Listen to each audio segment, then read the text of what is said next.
The Lotto Max tomorrow night, $75 million. Get your tickets at playalberta.ca, and of course the Daily Grand tonight. Also, if you want to head over to the sports section, you get the Jason Gregor Show bonuses. Those will be going up shortly. We've got a couple fun parlays mixed in there: hockey, basketball, and baseball. Go check it out, playalberta.ca. Remember to use your game sense. We got Declan Kruger here as well. Country Mac, keeping us on track on YouTube, Facebook, X, and Instagram, as well as former NHLer Sean Brown joining us in studio. The 21st overall pick back in 1995, the Boston Bruins. Brownie, how you doing today? Connor, but thanks for bringing that up. Yeah, it was. How was your weekend? For everyone, you eat lots of food, and I mean, for you, it's got to be exciting. You got a young family, so how'd it go? Yeah, it was good. Lots of food, like you mentioned. The young guy doesn't really get it. He's still kind of trying to figure it all out. Knows there's lots of chocolate that he can eat, but loves whipping the eggs on the ground. So that was fun. Other than that, though, there's lots of good family time. So is he moving around? Is he like, are you doing the Easter egg hunt? He likes to cling on to people and walk with them. Yeah. So he's not quite running around the backyard or anything like that. But simplified it down for him. That's fine. He got some clothes. He got all those sorts of things. Yeah. The fun stuff that he really likes, right? Yeah. It's kind of like, I don't know how it is in your house, but it sounds similar to mine. It's like when I grew up, Easter was, if you were lucky, you'd get one of those big solid chocolate bunnies. Yeah. That was the Cadillac of gifts that I would get. And my friends would get the hollow egg that had like a bag of fuzzy peaches or something inside, or Sour Patch Kids. That was the big one for us. Yeah. And then like the tinfoil wrapped eggs. You get those are a gimme for sure. How was yours? It was good. Yeah, we're at the opposite end. Obviously, my son not being here, away at school, but we just spent it with my daughter. She went out the night before, so you gotta, instead of them rushing to wake you up, you gotta wait for them to get up. Yeah. But it was. We were having a laugh about it because she was wondering. It took us my wife didn't bring out the Easter basket right away. Oh. So it was like, well, where's the basket? And it's like, hey, haven't you outgrown this? She's like, hell no. 19? She's 18, turning 19. Oh, yeah. So, you got to keep it going for a few more years. Oh, absolutely. I don't think, my wife would ever not let it keep going. Yeah. She's really into that stuff, very festive and stuff. And I appreciate that because, I feel like I'm festive. And I remember, she takes it to the next level. Like, we have the decorations, and my wife loves feeding people, loves having people over. And I'm always kind of like, and she's like, you know what? If you don't celebrate the small things, then what's the point of living? Yeah. Right. And I was like, yeah, good point. Does she go all out for every holiday? Everything. My wife just loves having people. She's a great cook and loves feeding people, having people over. Right. And the thing is, they don't leave. Right. Like, space for quit everyone. Feeding them so well. Yeah. And taking care of everyone. No one's leaving. Yeah. No, I'm kidding. Anyway, it's nice. The people you have over, obviously you enjoy. So it was really good. I had an interesting situation though this morning. I want to get your feedback on it. So I go to Tim Hortons twice a day at least, just for a coffee. Big coffee guy. And so I just like having it in my truck. So I grab a coffee and I'm trying to drink more water. I'm trying to make an effort of drinking more water throughout the day. And so I grab a coffee and I'm like, hey, can I just get a cup of water? And I get up there and I pay, and it's 20 cents more for my coffee. And I was like, what's the 20 cents? And they're like, well, you got to pay for the water, the tap water. Oh. I was a little disappointed in that. I got a solution. Go to McDonald's. Paper cup. There, I did. There you go. There you go. I was like, I'm done. Yeah. I'm done. I'm going to McDonald's. And so I went to That's McDonald's and I asked for a coffee and tap water. They didn't have a large, so they gave me 2 small, and I got a cheaper coffee. So I'm done with Tim Hortons. Some say it's better too. I thought, People like me. It's a little further from my house, but I was a little rattled. Do you think that's fair? Where do you come out on that? I think tap water, for you're making that much money. Yeah. Give people a glass of water. I think I'm with you on this one. Absolutely. When we brought in some chai latte mix here, the Duke and I. Yeah. So over the mornings you have a chai latte. Yeah. Very fancy. There's some in the fridge if you want one. And went to McDonald's, asked for a cup of ice. Yeah, free of charge, of course. Yeah. So I'm a big fan. I've always been a big fan of McDonald's. Just I do like their coffee. just out of convenience, Tim Hortons is a little bit closer, and just I'm a creature of habit, right? You Yeah. just get into the same routine, but yeah, now I'm a McDonald's guy now. Sorry, Tim's. Sherwood Park McDonald's. Get to remember the face. Y Road. Today on this show, we got a lot of things we are going to talk about. Of course, we got Cam Tate's 2-minute warning coming up in the final hour of the show with Mark Spector. Kevin Woodley will be by at 4:20. A little later in the program, he's working with the Vegas Golden Knights this afternoon. We're going to talk to Eduardo and Cena. Covers the Tampa Bay Lightning for the Tampa Bay Times, because the Lightning right now, what a race in that division. With the Buffalo Sabres and the Montreal Canadiens right in there. It's absolutely fantastic. We'll talk to Zach Lang from Oilers Nation, as well as Matt Barrett, the voice of the Oil Kings. Brownie, you're going to the Oil Kings game tonight. What action we've seen from this first round series against the Blades. Blades took game 1. Oil Kings bounce back. Blades get game 3. Oil Kings bounce back. That's been how it is. And then it goes to overtime last night, and Holinka kid. All he does is put up points here. Miroslav Holinka, 5th-round pick of the Toronto Maple Leafs a couple years ago. 11 points, 7 goals in 6 games so far. And we got game 7 tonight down at Rogers Place. 7 o'clock puck drop. Tickets, oilkings.ca, starting at just $20. You've been with the organization in the past. Great hockey. It's going to be awesome down there tonight, but what a series. Yeah, you know what? I'm going to be honest with you. I haven't followed it overly close. Obviously, any game 7 is going to be special. And you know what? When I think back with my time with the Oil Kings, I mean, what a great organization, right? I mean, there aren't too many organizations that run it and have access to what they have access to. Like, if your kid is lucky enough to play and they're drafted and play with the Oil Kings, I mean, it's pretty special. They treat the kids so well. They got a great staff. Obviously, it's a guy that I played with, and Jason Smith. And, just with his experience and the way he is as a person, I think it's a great it's a great spot. So I'm excited. I'm excited to go down there. I think the margin of error and in this series is very small. And who doesn't love junior hockey? I mean, the kids are so talented now, right? They skate well. They're little pros. I mean, but the nice part about it is they have more breakdowns, which is more entertaining. Yeah, absolutely. Right. So, game 7 is, it can go either way. I'm excited for the city, excited for them. And I'm kind of hoping, I'm definitely going to the game, but I'm hoping that Kevin Radomski, if you're listening, I'm hoping he reaches out to me and I get a couple complimentary tickets, which would be nice. Bring you up to the press box. There you go. We could probably make that happen at the very least. I'm sure I could get up there. But Kevin is a guy that I've got to know through the Oilers back in the day, and now he's working with the Oil Kings, and just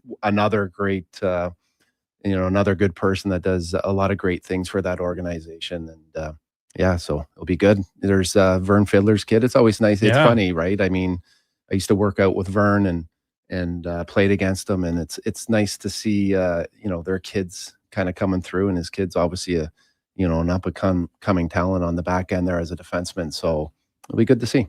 Yeah, they've got some players on this team, right? And finished 3rd in the Western or Eastern Conference. So obviously a top end team, and I love the WHL. I got a chance to do the on-site production back in the day with the team that went to the league final 3 straight years. Yeah. So a young Curtis Lazar, Griffin Reinhart, those guys, and what a team they were. Eventually went on to win the Mem Cup. Was it in Rimouski, I want to say? No, it was in London. I was there for that. Yeah. Is that where they won? Yeah, London, yeah. And who'd they beat? Guelph? Was it Guelph? I think it was, actually. We could probably find out. Yeah. But it was the teams they built, and it's just that cycle of junior hockey, right? Where you go all in, and we've seen it the last few years, teams making these massive swings, trading away essentially their next 3 years to try to get that next piece. And I love it. I think it feels like it's one of the harder trophies to win, the Memorial Cup. You win your league, and then you, for some teams, fly across the country to play all the other best teams in the nation. It's awesome. Oh yeah, no, it was, when I think back to that run, and like you said, some of the players there, Lazar, Samuelson, Jari, Kolda had what was it? He I think he did something after he scored. He was kind of like a cult hero kind of. He was fantastic. He was fantastic. But they had a lot of, Bob Green did a super job on and Randy Hatch, both did a super job of bringing in and identifying a lot of talent, and they were a fun team. I mean, Dyson Mayo on the back end there. It was just it was a great experience for me because, like I said, they just they're under the Oilers umbrella, right? And so there's lots of opportunity to learn. I had a great time spending a lot of it with Derek Laxdal. Yeah. And just what a great coach, and just how detailed he was, and especially for me coming out of hockey. I remember one time it was funny. He asked me to run a practice and do a drill. And you would think with how long I played hockey, I could think of a drill. Yeah. And this was before I was doing all my hockey school stuff. And I'm like, yeah, I can do a drill. And gives me the marker, and I go up there to the board that's stuck on the glass, and I'm like going through the Rolodex. I'm like, oh my God, I can't think of a drill. And I come up with one, and I'm explaining this drill, and I'm looking at the board so I can see the drill. Yeah. Not realizing these kids are behind me and are looking at my back. And I look back, and I just remember thinking and looking at them, and they're wide-eyed. They were like horses. They wanted to go. Yeah. Right. They're just ready to practice. They're ready to get going. And here I am with my chicken scratch with my back to them. And I'm like, they can't even see the drill. I better start, and that's when I better start getting my own database of drills and paying attention to what's going on here. So yeah. Thankful for a lot of the opportunities that I got there, and definitely learned a lot with a lot of good people. Well, 7:00, Rogers Place taking on the Blades. Game 7. Tickets at oilkings.ca. There's a big gold bar along the top. You click that. And then they also have the kids' meals that you can, you don't have to be a kid to grab. Oh, there's nothing better. I mean, there's obviously the Oilers games are the Oilers games, and they're amazing, right? But when you have a young family and you're able to get, an opportunity to go into an NHL arena, Rogers Place, and just enjoy that atmosphere, and go in there, and it's just a little less, a little bit more understanding of the fact that everyone has kids. Yeah. Right. And they're loud, and they're going to maybe bang into the back of your seat and do some things that maybe at an NHL game that most fans won't do. It's electric. I mean, I don't think there's a better spot, and a better organization that does it right, and with the number, I know Kevin's on top of the giveaways. They have all these special nights and theme nights, wrestling night, and we've got a chance to present a couple of those for Sports 1440. Yeah. Oh, okay. So Steele and Kruger, or not Kruger, Kevin getting in on it. Oh, really? Okay, that's awesome. Because I met, I know, what's his name, Spencer. Yeah, Spencer's the guy that kind of, I don't know what his company's called. Love Wrestling. Is that Love? Okay, so I know his dad. I know his dad, and I ran into Spencer in Sherwood Park at Boston Pizza, and so he does a lot of his shows down at the rec room, and so we were chatting about some things, and the wrestling obviously came up, and so I got some tickets for, I don't know, I think it's a month from now. Maybe he's got one show left or something like that. So nice. I'm going to go. It's something different, right? Like a lot of times you meet friends at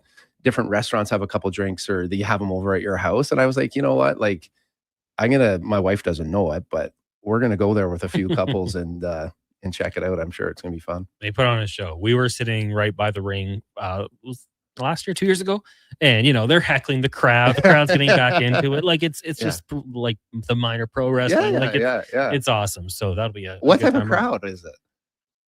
You get wrestling fans, and probably a few people like you guys just gonna go check it out. I think you just got to get into it. Go for a drink or two beforehand, and let's get into it with some of the wrestlers, the heels, right? The bad guys. So I mean, who didn't watch? I mean, I don't know how you were, but I was a huge wrestling fan growing up. So it's funny, when I was watching it as a kid, my dad didn't like us watching TV, and so he was always all over. Get outside, go play. Don't be sitting inside and wrestling's fake, and totally down on wrestling. Well, we all move out. Well, who gets into wrestling?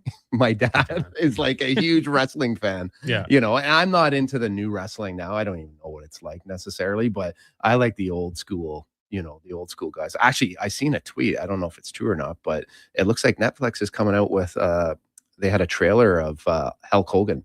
Oh, really? And so I think there's a documentary and that'll be next level good. The most influential time in my life, I don't know how old I was, but I would watch the Monday Night Wars, Raw's War, Attitude Era versus WCW, and they had Hulk Hogan go over and become Hollywood Hulk Hogan, and start the NWO with Scott Hall and Kevin Nash. Yeah, they were the best. Awesome. Scott Hall and Hogan are just, their personalities are unbelievable. peak wrestling. If you missed Yeah. it, I'm sorry. Yeah. But to me, that was just the best time. Yeah. 1-833-401-1440. That is the text line if you'd like to get in on the conversation. Connor Halley, Sean Brown sitting in for Jason Gregor. He'll be back on Wednesday. Jays in action tonight, taking on the Dodgers. Should be a fun game. You got Mad Max going to the mound for the Blue Jays. First pitch, 5:07. We'll join that game in progress here on Sports 1440 on the AM feed. You've also got the National Championship in basketball. UConn, Michigan. Did you do a bracket? No, I didn't. I know you guys always everyone sends out a bracket. Yeah. And I just didn't. I didn't do it. I thought about it. Well, are you in it? Are you in it? No, my bracket was busted. I took Duke. I don't even like Duke. Like they're unlikable to me, but I just, I listen to the guys who know basketball. Yeah, I'm like, it's not a bad pick. It was a bad pick. But evidently. It seems like but Duke, there's certain names that are just always there. The blue blood programs. Yeah. Right. Well, Michigan's there. UConn tonight. Yeah. I like UConn. But I think our Play Alberta picks I took. Actually, no. I listened to Declan and I took UConn to cover the spread. 6.5 points. Okay. So head over to playalberta.ca. So who's in the lead and who's like out of this group here? Northside Adam, I believe. I didn't set up the bracket, so I don't know for sure. If Michigan wins, I think he wins. And then there's two people who will tie for first if it goes the other route. Okay. And then they'll split the cash. So I think it's $200 to the winner, and we did $200 to the Ben Stelter Foundation. So, nice. Yeah. Kind of mix that in here. Also, sadder note, it is the anniversary of the Humboldt Broncos crash. 2018. Like, I'll never forget where I was personally. I was sitting at home, on my bed and just saw social media, these tweets popping up like incident in Saskatchewan. Yeah. It's bad. It's really bad. Mm-hmm. We lost 16 lives. Other 13 players, coaching staff hurt in the crash. You've been on the bus. Your son's been on the bus. What do you remember about that event? And just kind of, as tough as it was, the hockey world really came together. Yeah, that is obviously probably one of the biggest events that affected all of us, and something that we're all gonna remember. Mm-hmm. Obviously, with my relationship and with Chris Joseph and the alumni and him being a hockey player and getting to know him, it's just it's obviously it's really sad, right? And like you said, I've been on a lot of buses and my son's on a bus, and I never really, to be honest with you, gave it a whole lot of thought about being on a bus and putting your safety in someone else's hands. Just never crossed my mind. I always felt safe, and to be honest with you, I still feel safe, but it is in the back of your mind.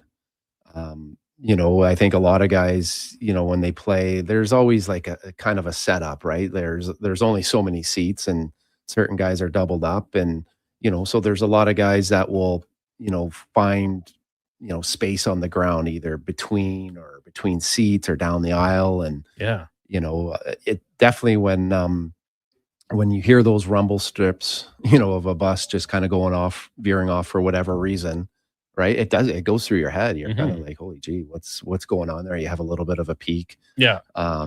It's just I mean, Chris Joseph lately is actually, I've seen on YouTube there a few different clips of him talking about some recent interviews about how things are going and the progress and the changes that are being made in transportation. And it's just I listen to it, and it's just to hear it from his perspective, and it just really makes you think about your kids and how lucky we are and kind of what he's going through. And none of us will ever understand that, but the positive change that he's trying to make because of it, I just have a lot of respect for him and his wife, just not only because of what they went through, but just how they look at life and how they conduct themselves. So it's something that we obviously should never forget it. No one will. And sad time. Yeah. And I mean, you talk about with the Josephs, but a lot of the players, the survivors, have done such great things just to honor those that were lost and the things that they've accomplished. So just wanted to mention that because obviously one of the darkest days in Canadian sports history. We'll take a break here. Still to come on the show, we've got Cam Tate, we've got Spec, Kevin Willey, Eduardo Encina from the Tampa Bay Times will join us, talk some Lightning, Matt Barrett as well. But coming up next, we'll get to Zach Lang of Oilers Nation, talk some Oilers, some Jays, a little bit more. It is the Jason Gregor Show, brought to you by playalberta.ca. Actions speak louder than words. Japa Machinery Group puts your construction plan into action with XCMG construction machinery you need. Available for rental or sale. Learn more at japamachinery.com. Action Electrical's projects team takes the field, folks, ready to execute the entire play for new commercial builds. Absolutely. They're masters of design build, sketching strategy from initial blueprints to core electrical infrastructure. The team never misses on complex projects. Known for handling big league constructions and major renovations, ensuring flawless execution, hire the Action Electrical team to bring home a win for your project. Visit actionelectrical.net. At Leading Edge Physiotherapy, healing doesn't have to feel heavy, because in our SwimX aquatic therapy pools, you literally float your way to recovery. Whether you're dealing with arthritis, back pain, joint injuries, post-surgical rehab, chronic pain, balance issues, mobility challenges, or just feeling a little creaky, warm water and gentle resistance have your back, your knees, and your hips. Trusted by pro sports teams and rehab hospitals, our SwimX pools help you move sooner, hurt less, and recover faster. So take the load off. Let the water do the work. Life shouldn't hurt. LeadingEdgePhysio.com. Whether you're a craft beer connoisseur or more of a wine aficionado, there's always something new to discover at Sherbrooke Liquor, a unique, family-owned, independent liquor store. The selection? Incredible. The non-alcohol section is also very impressive. Sherbrooke Liquor, expert, knowledgeable staff with a passion for unique finds. More than just a liquor store, we're a community. Alberta's best, the one and only Sherbrooke Liquor. Wine, spirits, and oodles of beer. Visit SherbrookeLiquor.com. Hey, hon,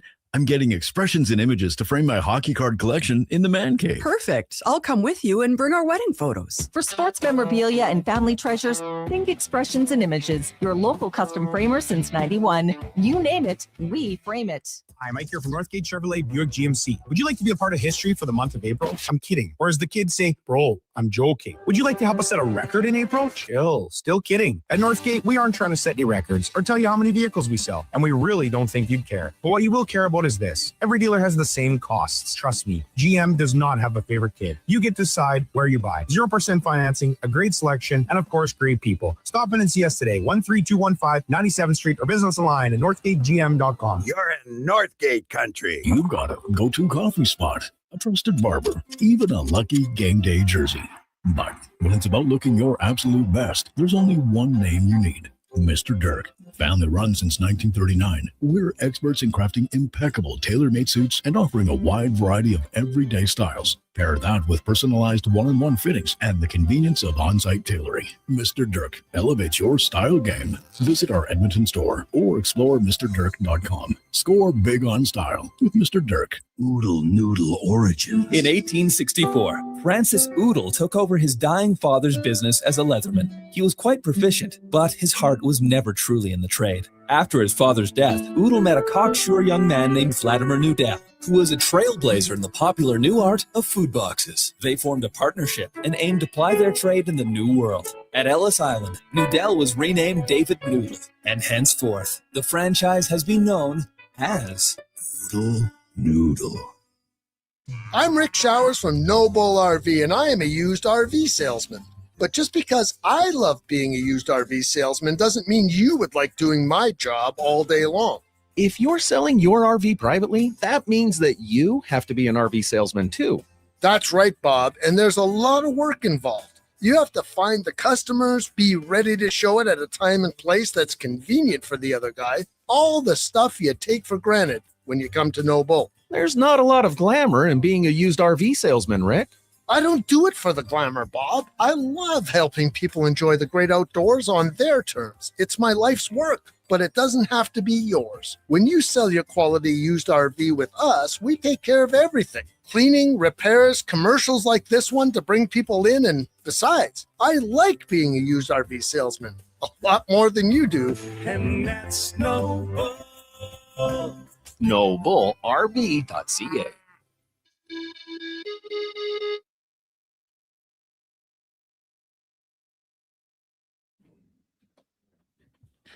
Portions of this hour brought to you by the Edmonton Oilers. Oiler fans, season seats have never been easier. Sign up for first access to full, half, and quarter seats starting at only $28 per week by visiting edmontonoilers.com/season seats. The Jason Gregor Show with guest host Connor Halley. This is Sports 1440. Brought to you by PlayAlberta.ca, Alberta's only regulated online gambling website.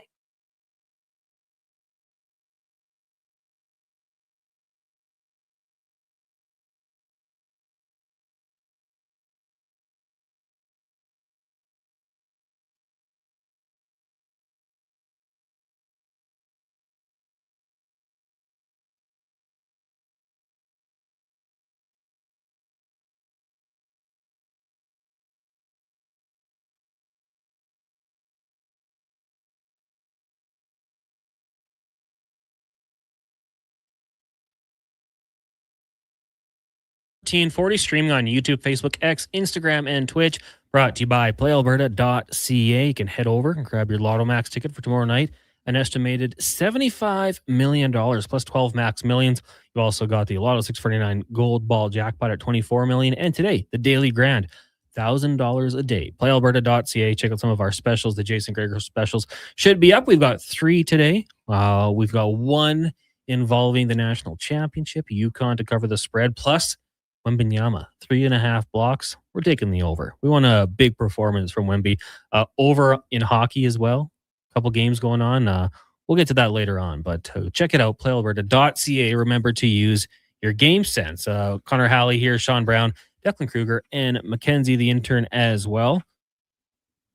You ever get on the Play Alberta, Brownie?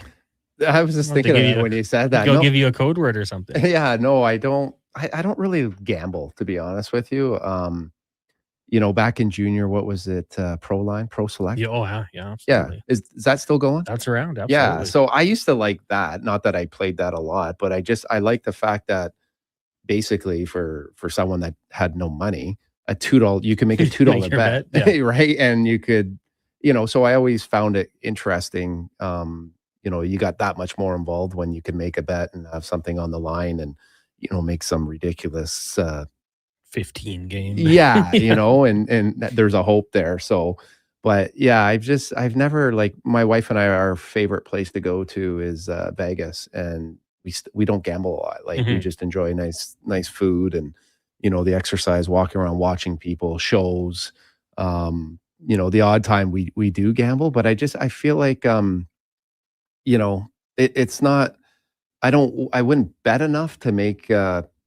It's not going to make a difference either way. Like, I'm not looking to make, to change my life or make me. It does nothing for me. Yeah. Like, zero. Like, my son is into it seems like all kids, especially these, his hockey buddies and stuff like that, are into all these parlays, and they're definitely into it. And I try to make sure he understands, like, hey, this is like a slippery slope. Like, yo, Dad, I got it all figured out. It's like, yeah, well, everyone does until they don't. Got to use your game sense. There you go. So, but it is a way that kids now kind of interact, and something for them to kind of talk about. But it's like I said, I'm not. I know they're a sponsor of the show, but I'm not a fan of it. Well, when we get you a code word, maybe. Okay. And there's always the things you can limit to how much you put in and all that sort of thing. Do so responsibly, of course. Yeah. What about yourself? You're obviously into it. Me and my buddies do it for during NFL season. Yeah. That's where we put in money for, we'll pick like 3 players to score a touchdown, things like that. Yeah. Just in case it happens, have some fun with it that way. I like the fact that it doesn't have to be a lot, right? And it does, like, I think it does add some, banter, and it's something to talk about with your friends, and something to look forward to. So there are some benefits to it. I'm not against it, and probably if I knew a little bit more and paid a little bit more attention, I probably wouldn't be the worst thing to do.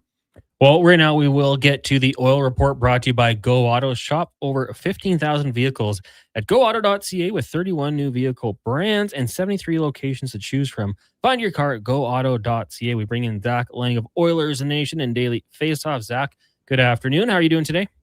Hey, good day, gentlemen. I'm doing well, thanks. Thanks for having me on the show. Yeah, really appreciate it. And let's talk some Edmonton Oilers right now, because right now that Pacific Division, it's unbelievable. And you could probably make that discussion about almost every division in the NHL. Central, maybe not so much, but 2 and 3, the battle's great. Oilers right now sitting atop the Pacific with 87 points, tied for the Ducks. The Golden Knights 1 point back after their win on Saturday. Did you see this coming in the Pacific Division, or did you think we'd have a team kind of running away with it at this point?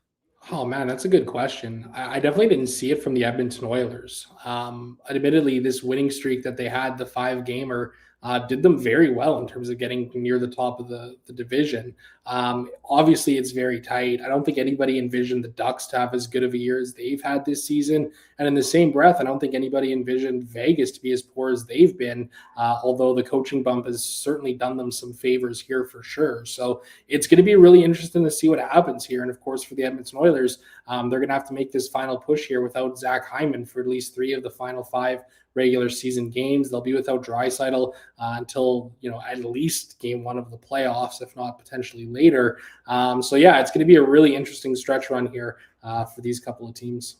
One of the guys who has stepped up with the opportunity has been Matthew Savoy. And I tweeted out, he just gets it. Like, he knows what he has to do. And it's well documented that he went down to Bakersfield, worked on his defensive game, got a part of the penalty kill. The thing that stood out to me was after the Oilers' goal on Saturday when Erasmus Anderson was going at McDavid.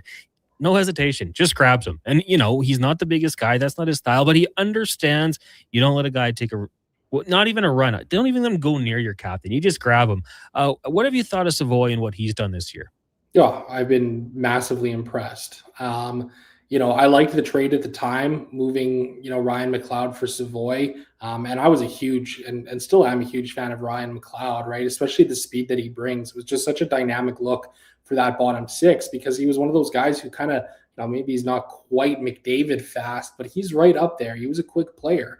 But, Matt Savoy has really grown into his own here. And I think there's a lot of credit due, obviously to the player for seizing the moment here, getting these top 6 minutes, but to the team as well. I mean, they really took the slow approach with Savoy. He spent the overwhelming majority of last season in the American Hockey League. And even with this season here, I mean, it's not like they put him in a position right away where it's like, hey, you're a top 6 player. No, they said, hey, listen, you're going to start in the bottom 6 to start the season, and you're going to have to work your way up the lineup. And every step of the way, it's felt like he's had success. Yeah, maybe he doesn't have the big point totals or anything like that this season, but you could see his game really start to mature playing in that bottom 6 earlier this year. And now, obviously, a player with a lot of offensive potential. He's put up points, throughout his career prior to the NHL. And here he is now, getting a great opportunity to play on that top line. And he looks like he's going to be sticking up there. He's looked really, really good playing up on that top line with Connor McDavid. So, and I think it's kind of interesting too, when you think back to 2-3 years ago, right? Like when Knobloch kind of took over in that his first season, Knoblauch's as well as the second, he didn't really play with a lot of the young guys. We all know what happened with Dylan Holloway and Philip Broberg and their limited ice time. And then, going off to the St. Louis Blues now. So a lot of credit to a lot of people here, I think, for Savoy's development. So sticking with Savoy, obviously, I love his development too, the way they've kind of worked with him in the minors, and he's worked his way up different spots in the lineup. Like, where do you, he's going to be up for contract. Where do you, how do you see this kind of playing out? Or is this playoff opportunity for him a great chance to see how he does, against, in a playoff situation against some, obviously, if he's going to be playing on some of the top lines, he's going to be playing against some of the bigger, heavier defensemen. How do you see this playing out? Yeah, great question there too. It's going to be a really interesting situation, right? I think, they're probably going to wait and see what he can do in the playoffs here, but we all know how different of a game it is, right? And I think we're even seeing, towards the end of this regular season here, like you look at that Vegas game, is a little chippier, a little bit more physical. These final games for the Edmonton Oilers are all going to be that way. So it'll be a nice little warm up for him before the big minutes in the playoffs arrive. I think, there's a couple of ways you can go with the contract. From an Oilers perspective, I'm sure they'd love to try and sign him to a long-term, lower dollar amount contract. But in the same breath, if you're Savoy in his camp, with him playing up on the top line with Connor McDavid, it would make all the sense in the world to do a shorter-term deal, 2-3 years maybe, and then try and cash in on a big one next time around. So there'll be a couple of options for sure, but he's going to be getting a good pay raise. Especially with the way the salary cap is trending upwards, I could see him being a guy on this next deal, a 2-3 year deal in that $4 million range pretty easily, because he's already finding ways to contribute offensively here in those minutes in the top six. And I think he's only going to be getting better as somebody who's still only 21, 22 years old. Zach Lang of Oilers Nation joining us here on the Jason Gregor Show. Connor Halley, Sean Brown sitting in. Zach, the trade deadline, the acquisitions they made, maybe not the sexiest picks at the time, but we've already seen how well they played out. Dickinson looks like a force defensively, obviously, very responsible. And on the back end, you got Murphy playing there with Nurse. What have you thought of that duo, and what do you think of them in the playoffs, as Brownie alluded to? Like, you're going to get the heavier matchup. It's going to be tougher hockey. You think they can hold up?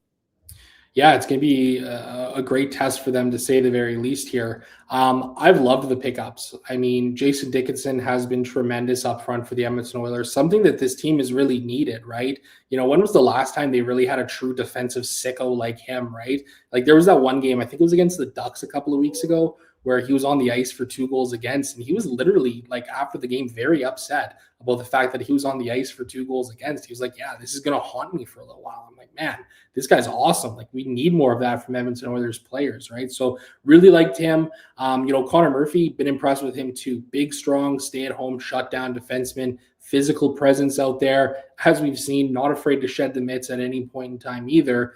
I think I like the Darnell Nurse, Connor Murphy pairing maybe a little bit more in theory than we're really seeing. Like, we're seeing some good things from them for sure, but there's still, if you start to dig into the numbers a little bit, they've been outscored, they're getting outchanced still together on the ice. My one concern there is, like, it's just, Nurse has really struggled moving the puck over the last couple of years here. It's kind of been a real weak point for him. So in the same breath, they do kind of seem married to this setup that they have now, which I can't necessarily argue with. Ekholm Bouchard, obviously they're great together. Wallman and Emberson, I think, have worked well together as well. But, I almost wonder if they maybe consider flip-flopping Wallman and Nurse there a little bit too. I think that could provide a good look for that second pairing as well, just given, Wallman's skating ability and the offensive upside that he has. I think for Wallman as well, like, it's kind of felt like his game has settled down here over this last little stretch, right? Coming out of the Olympics and the trade deadline, those were some pretty rough days and pretty rough games for him. So it's been a good sign to see him settling down, but, we'll see what we get out of this Nurse Murphy pairing here down the stretch and into the playoffs. But I do think that they have worked well together. From a coach's point of view, you'd like to have a healthy team, especially some of the guys, the big guys that are out for the Oilers playing, just so that you can kind of build and fine tune as you get into playoffs. Any concerns with guys, Hyman, Draisaitl not being in the lineup coming down the stretch? Oh, certainly. I mean, it feels like we had this exact same conversation last year when Draisaitl and McDavid missed time down the stretch run of the season and into the playoffs. Didn't really hamper them a whole lot. The Oilers still had success, got to the Cup final again, right? Like, those were good signs there, but I do have some concerns for sure. Especially, hearing now that Draisaitl is like a maybe for game 1 of the playoffs, that definitely kind of piques my ears a little bit here. And I think, once we get a week from now, if Draisaitl isn't skating, then I'm going to really start to get concerned.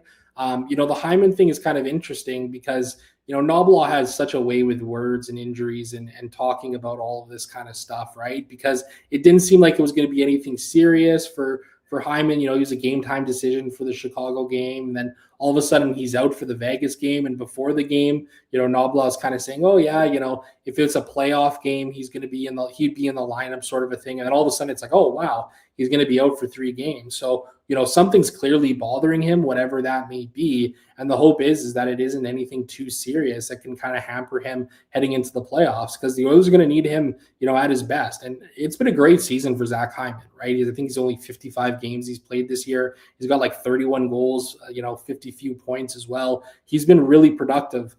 Despite the limited playing time, coming back from the wrist injury, missed the first 19 games of the year. So yeah, we'll see what happens there. But I think there's, definitely some cause for concern. But on the flip side, it's been a great opportunity for Szymanski. Hopefully, I'm assuming Doc will get in there. Lazar, Frederick, Roslovic's just kind of proved himself throughout the season.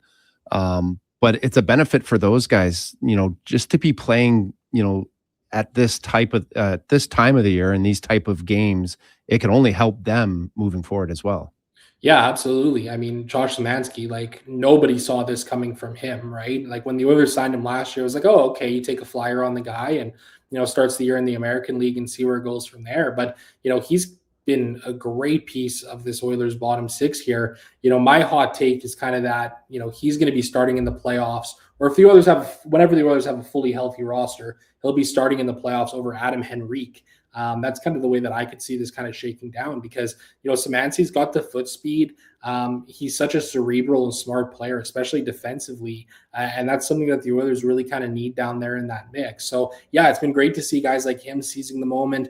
Trent Frederick, his game has really stepped up since the Olympic break, which was great to see. Obviously, unfortunate that he got a little bit banged up there, and hopefully he can kind of get back to his game. Obviously got in the mix, the Vegas guys quite a bit towards the end of that game on Saturday night there. And, Colton Dach too. Like, I think he had a couple of solid games too before he kind of got injured, was definitely showing that he's a physical presence out there. So, and that doesn't even, mention a guy like Max Jones. I mean, for an AHLer who's kind of just been a call up, he's kind of, making it difficult to take him out of the lineup as well. So good problems to have with all of these guys stepping up for the Oilers. Well, Zach, thanks so much for doing this today. We appreciate it. And we'll talk again soon. Hey, thanks for having me, guys. There you go. Zach Lang of Oilers Nation. That is the Oil Report. And he talks about all those injuries, and you talked about it as well. And it's too bad because they're right in the hunt for the division title. Like at the start of the year, I said, I want to see them win a division title. Like, I don't want this ramping up at the right time. Set the standard, win games. It's not what I would have thought, but it's right there. And you've got all these injuries. It'll be the first one in Declan's lifetime, Mackenzie's lifetime. They won in 87, so I was like 4 months old. Like all these people for the first time, it would have been their first chance to see the Oilers win the Pacific. Yeah. How exciting would that be? I mean, this has been a year that it's probably been unexpected, right? Yeah. Especially coming off of the last 2 years and the expectations. But having said that too, they've played a lot of hockey, right? It's, schedule. I don't think any of us know the toll that it actually takes on your body, plus mentally. So I think although that is important, there's a lot of other things and battles that are more important right now. It's an interesting team. It's been an interesting year. I'm excited. I mean, he touched on Dach a little bit and Szymanski maybe being someone that could potentially pushing out a veteran. I think I like the upside on Dach, and I'm surprised that Chicago, being a team that has a potential superstar in Bedard, and needing young pieces to complement him and where they're at as an organization, that I'm surprised that they gave up on Dach. I like him. I think he's big. He's physical. He's got very good skill.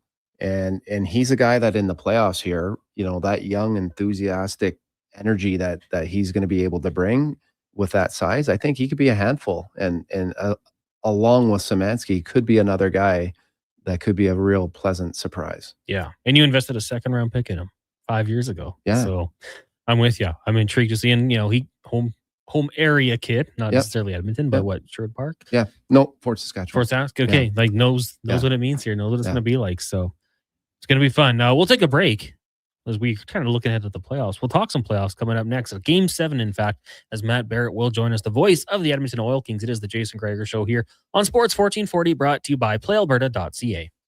Bringing every project to life requires the right team. By joining the Japa Machinery Group service or sales teams, you can be part of setting a new industry standard. Celebrating a legacy of excellence with Japa. Learn more at japamachinery.com.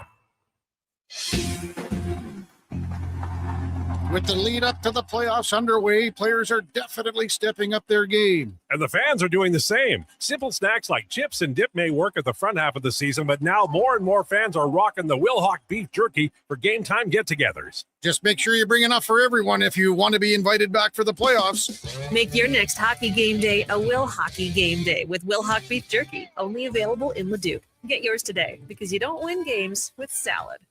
At GS Construction, we're multitaskers. We've got lots of projects going on all around Edmonton and area. Different teams across the city working towards the same outcome. Installing today what will serve generations to come. It's a rewarding career and the work never stops. That's why GS Construction is always on the lookout for great people to join us. Right now, we're looking for experienced topmen, pipe layers, operators, and surveyors. So if you want to feel valued, empowered, and engaged in your work, visit gsconstruction.ca today.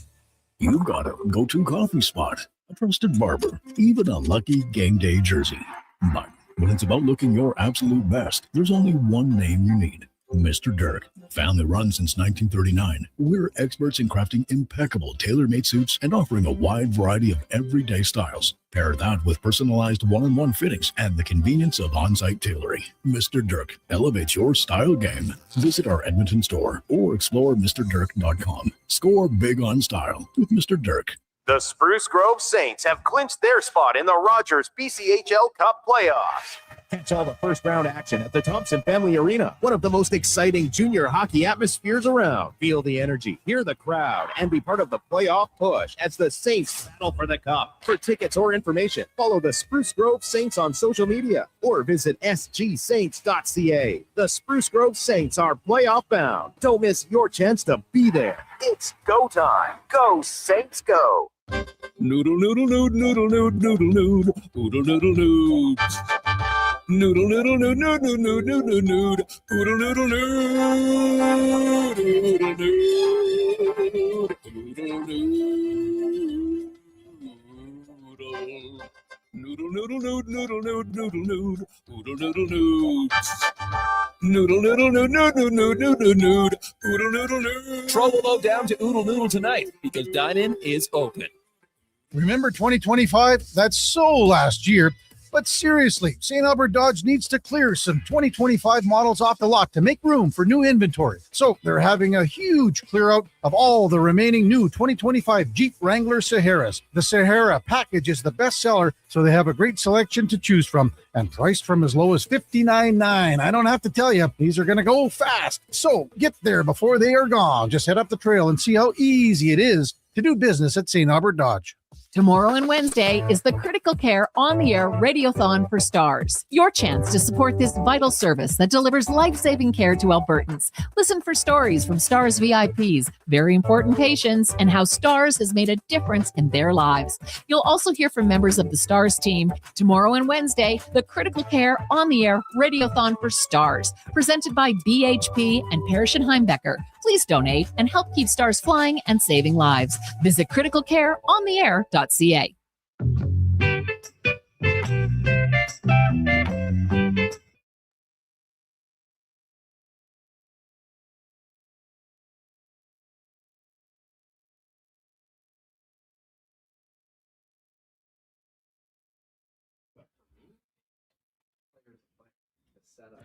Portions of this hour brought to you by CanTorque. We offer sale, rental, repair, and calibration of hydraulic, pneumatic, and battery-powered torque wrenches, stud tensioners, and flange maintenance equipment.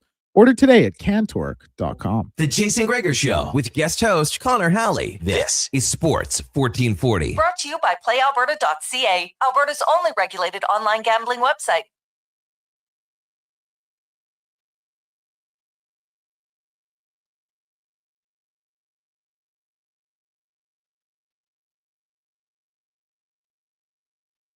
Connor Halley, Sean Brown, got Declan Kruger and intern Mackenzie with you here from the Sports 1440 studios in West Edmonton Mall.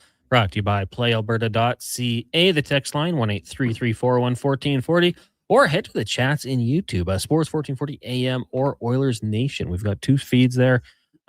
Chat's always a good time in there. Good discussion, so go check it out. Lots to get to still on this show today. Edward Encina is going to join us from the Tampa Bay Times. Look at the Lightning as they take on the Sabres tonight. Well, it should be a very good game. You got Kevin Woodley, Speck, Cam Tate. We'll do 5 questions and more. But right now, we'll go in the room. We're going to talk some Edmonton Oil Kings. This is brought to you by Action Electrical, the most diversified electrical contractor in Alberta with 4 divisions in project, service, tag, and solar for commercial or residential. Contact them today at actionelectrical.net. We bring in Matt Barrett, voice of the Oil Kings. Matt, good afternoon. How's it going today? How are you feeling? I'm excited. I'm nervous, but excited. It's the best 2 words in sports, right, boys? It's doesn't get much better than this. Now we're gonna get to the game and what happened last night, but we were talking about you on Fantasy Frenzy today, and what is gosh, your really? what is the last 18 hours, whatever it has been like for you? Because I think the game ended 6 o'clock Mountain Time ish. Yeah. They're playing a game in 25 hours after the fact. It's a 5-ish hour bus drive. Like, were you guys 45 minutes from the buzzer to the bus, or how did that all work out? Pretty close. I think we ripped back to Edmonton pretty quickly. It was, it's chaos, but both teams have to do it, right? It's been even just the last 10 days of this series have been, this series has seen it all, the travel, the back and forth. It's just, you couldn't ask for anything more out of this series if you're a fan of hockey and just, everything involved in sports. It's been pretty special to see this series, how it's played out. What was the mindset going into the game? Because you hear it in the past. It's, hey, we're going home anyways. Might as well bring them with us. So the boys had to be pretty fired up for this one, I assume. Yeah, they knew they had to. And Gavin Hodnett said it after game 5. He's like, we will win game 6. We're going to be back here. And they showed it. They dominated the third period for sure. And they obviously gave up the goal with 7 seconds left, but they had chances to ice that game they outshot them 10-3 in the final frame. Like, Evan Gardner was tremendous for Saskatoon. So the Oil Kings kind of came out and played pretty close to the game they want to play. And they showed it. It was a game where they were like, we are not going back home without you guys. You guys are coming with us, and we're going to play one more. Matt, the games are obviously close, and the margin for error is so small. Isn't that something that we all like about junior hockey? For as good as these kids are, right? There's that mistake that could happen. Oh, exactly, right. And there were a few of them in that game on both sides where it could have completely turned the tides, which is just what makes it so amazing. I think, junior hockey playoffs are just some of the best because, you get one little mistake. I don't know if you guys saw it in the Regina Medicine Hat series. A puck goes off a stanchion behind the net, squirts out in front, team ties the game in the final few minutes. Like, it's that type of stuff that what makes junior hockey in the WHL so special. And this series has been no different. I think we've got 4 games decided by 1 goal so far. So I would expect, a lot of the same. So I was talking about it early. Just I spent a little bit of time with the Oil Kings, and it's just an organization that, if your kid is lucky enough to get to that level, what they have access to is it's amazing. And it's not the same across the board for every team, but can you maybe, you're living it. Can you maybe talk about, the organization and what these kids have access to and how well run it is?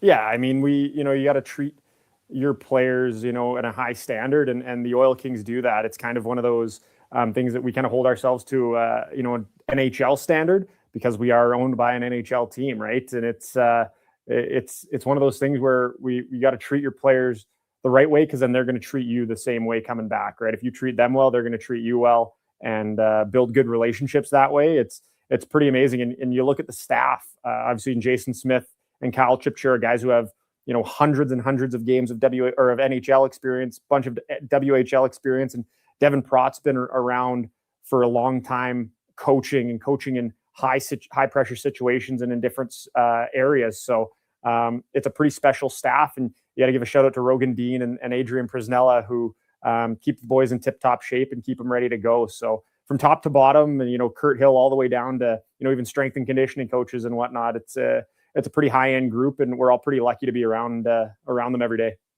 So is there a player in this playoff run on the Oil Kings that maybe has surprised you a little bit as far as maybe elevating their game? I don't know if surprised, but a couple guys like Caden Strader, the 16-year-old out of Saskatchewan, out of Lanigan. He's the lone Saskatchewan boy on the roster, and he proved he wanted to beat his hometown team. And he's got 5 points in 6 games so far. And as a 16-year-old, you maybe don't expect a kid of that youth to, perform the way he has, but he's a gamer, and doesn't look phased whatsoever. It's been pretty awesome to see him kind of play the way he has and kind of have his welcome to the WHL in the playoffs here. He played in Game 7 last year, so he knows what it takes. And, you hope he's in the lineup again tonight, after missing Game 6. So he's been electric. And Aaron Obobifo, he's played only 3 games. He scored 2 goals, but he is a burner out there. He's got a ton of speed. He can shoot the puck. He's moved over to center and wins well over 50% of his faceoffs. He's been tremendous when he plays, and can really switch a game. If the Oil Kings need a bit of a spark, he's out there and he's able to do it.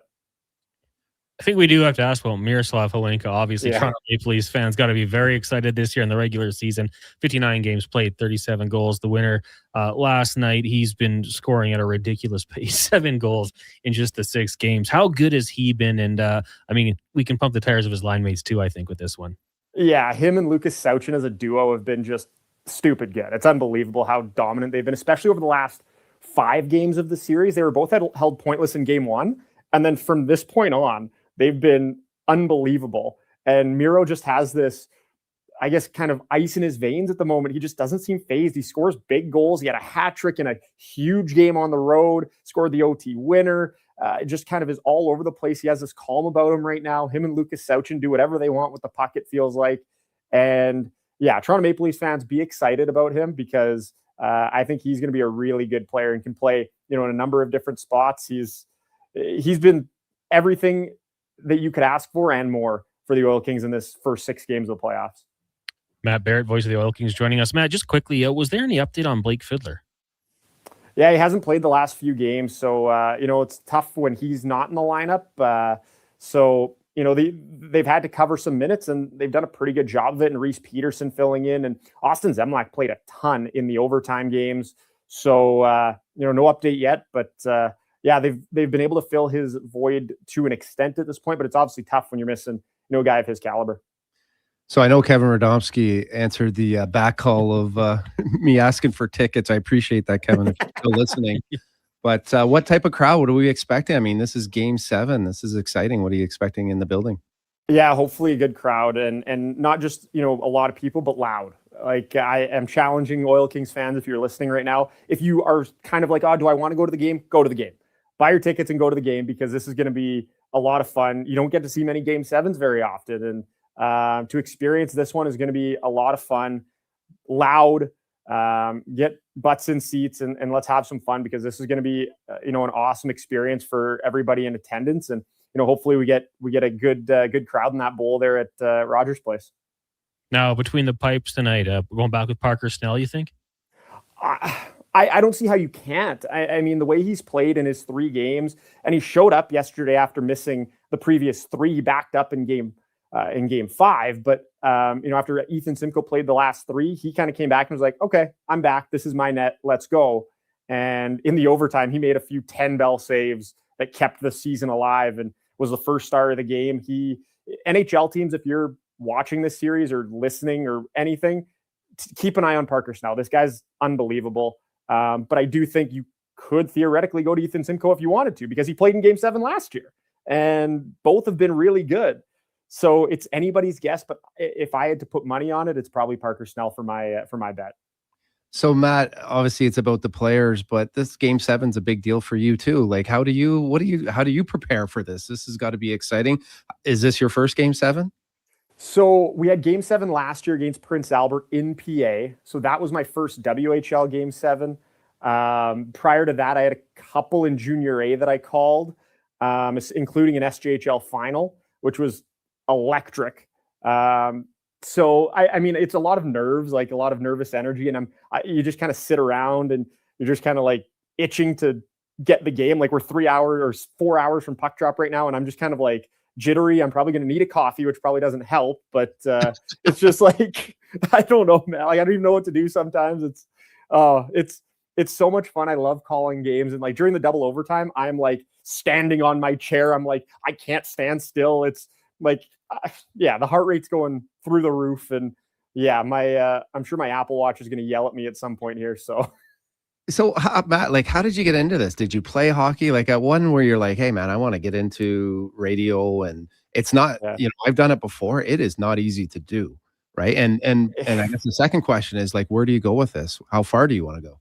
Well, yeah, I mean, I played back in the day, but not to the level of, being a good hockey player. I was average at best, and played basketball actually at a higher level. So that was kind of my sport, and realized very quickly that I needed to do something with my life. And I was like, you know what, I want to talk about sports. And I realized that in about grade 11, and ended up going to Mount Royal for university and lucked my way into calling hockey games for the Mount Royal Cougars men's and women's teams for 2 years, and fell in love with doing the play-by-play thing.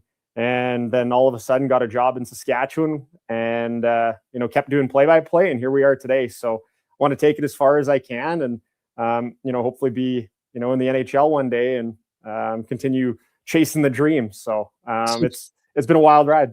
So do you reach out to a local guy like Jack Michaels and kind of pick his brain on some things he's done to get to that point?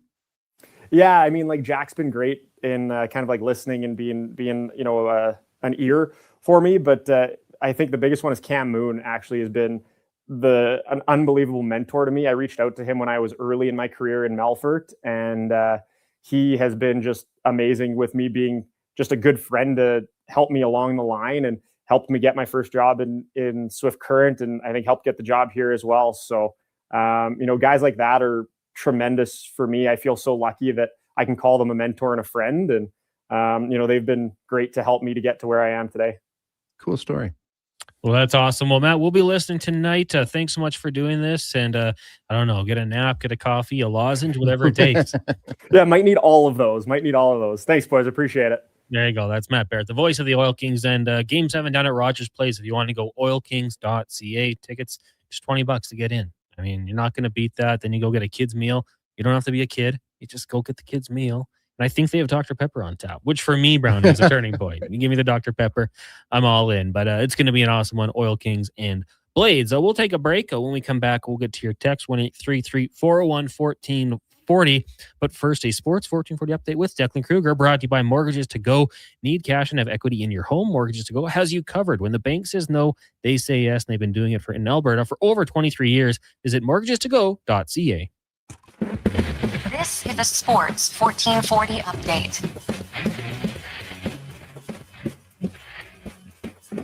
News from around the sporting world, as the University of North Carolina is set to name former NBA Coach of the Year Mike Malone as their head coach. Dexter Lawrence of the New York Giants has requested a trade, and Angel Reese has been traded to the Atlanta Dream for 2 first-round picks. NHL action gets going at 5 o'clock today with Tampa and Buffalo. Late game sees LA and Nashville out in Los Angeles. NBA action at 5 o'clock with Detroit and Orlando, and New York and Atlanta, Portland and Denver, the late game in the league at 7. Toronto Blue Jays will be in action at 5:07, playing host to the Los Angeles Dodgers. You can hear that one here on Sports 1440 on the AM feed, and it will be Max Scherzer on the bump. Men's national championship today in the NCAA college basketball world. UConn and Michigan with a 6:50 tip from Lucas Oil Stadium, and Game 7 for the Edmonton Oil Kings as they play host to the Saskatoon Blades down at Rogers. I'm Declan Kruger. This has been a Sports 1440 update.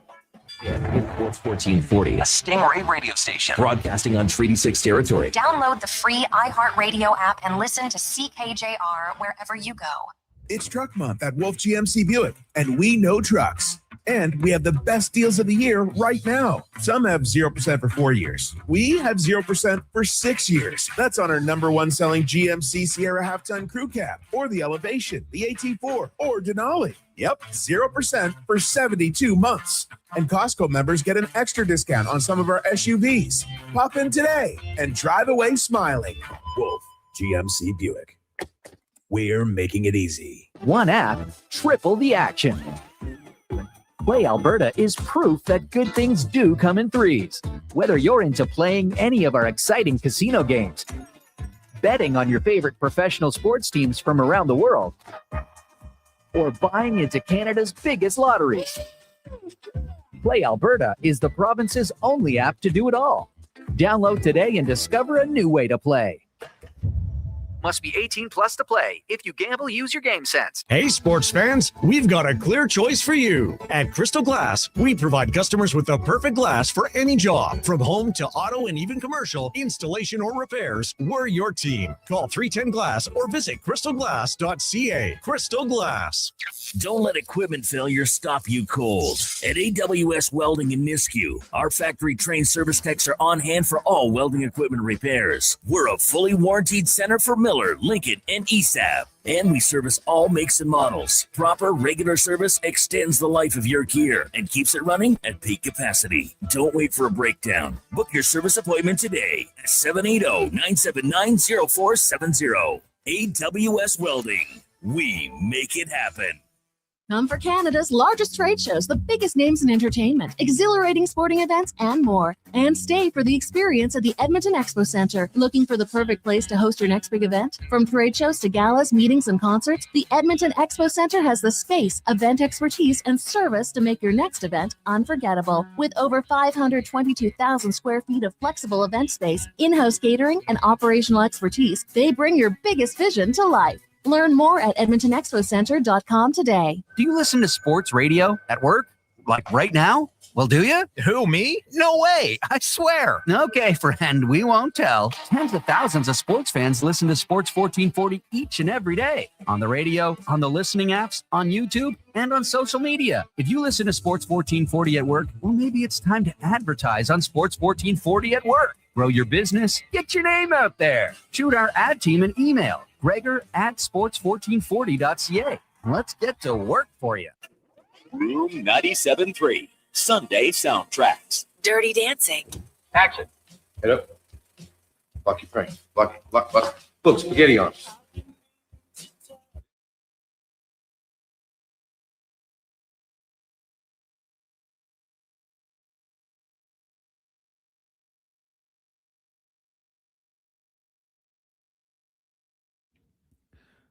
Portions of this hour brought to you by Japa Machinery. Japa is digging deep on their 50-year history of supporting Alberta's construction industry with their special line of blackout excavators. Visit japamachinery.com for all the details. The Jason Gregor Show with guest host Connor Halley. This is Sports 1440. Brought to you by PlayAlberta.ca, Alberta's only regulated online gambling website.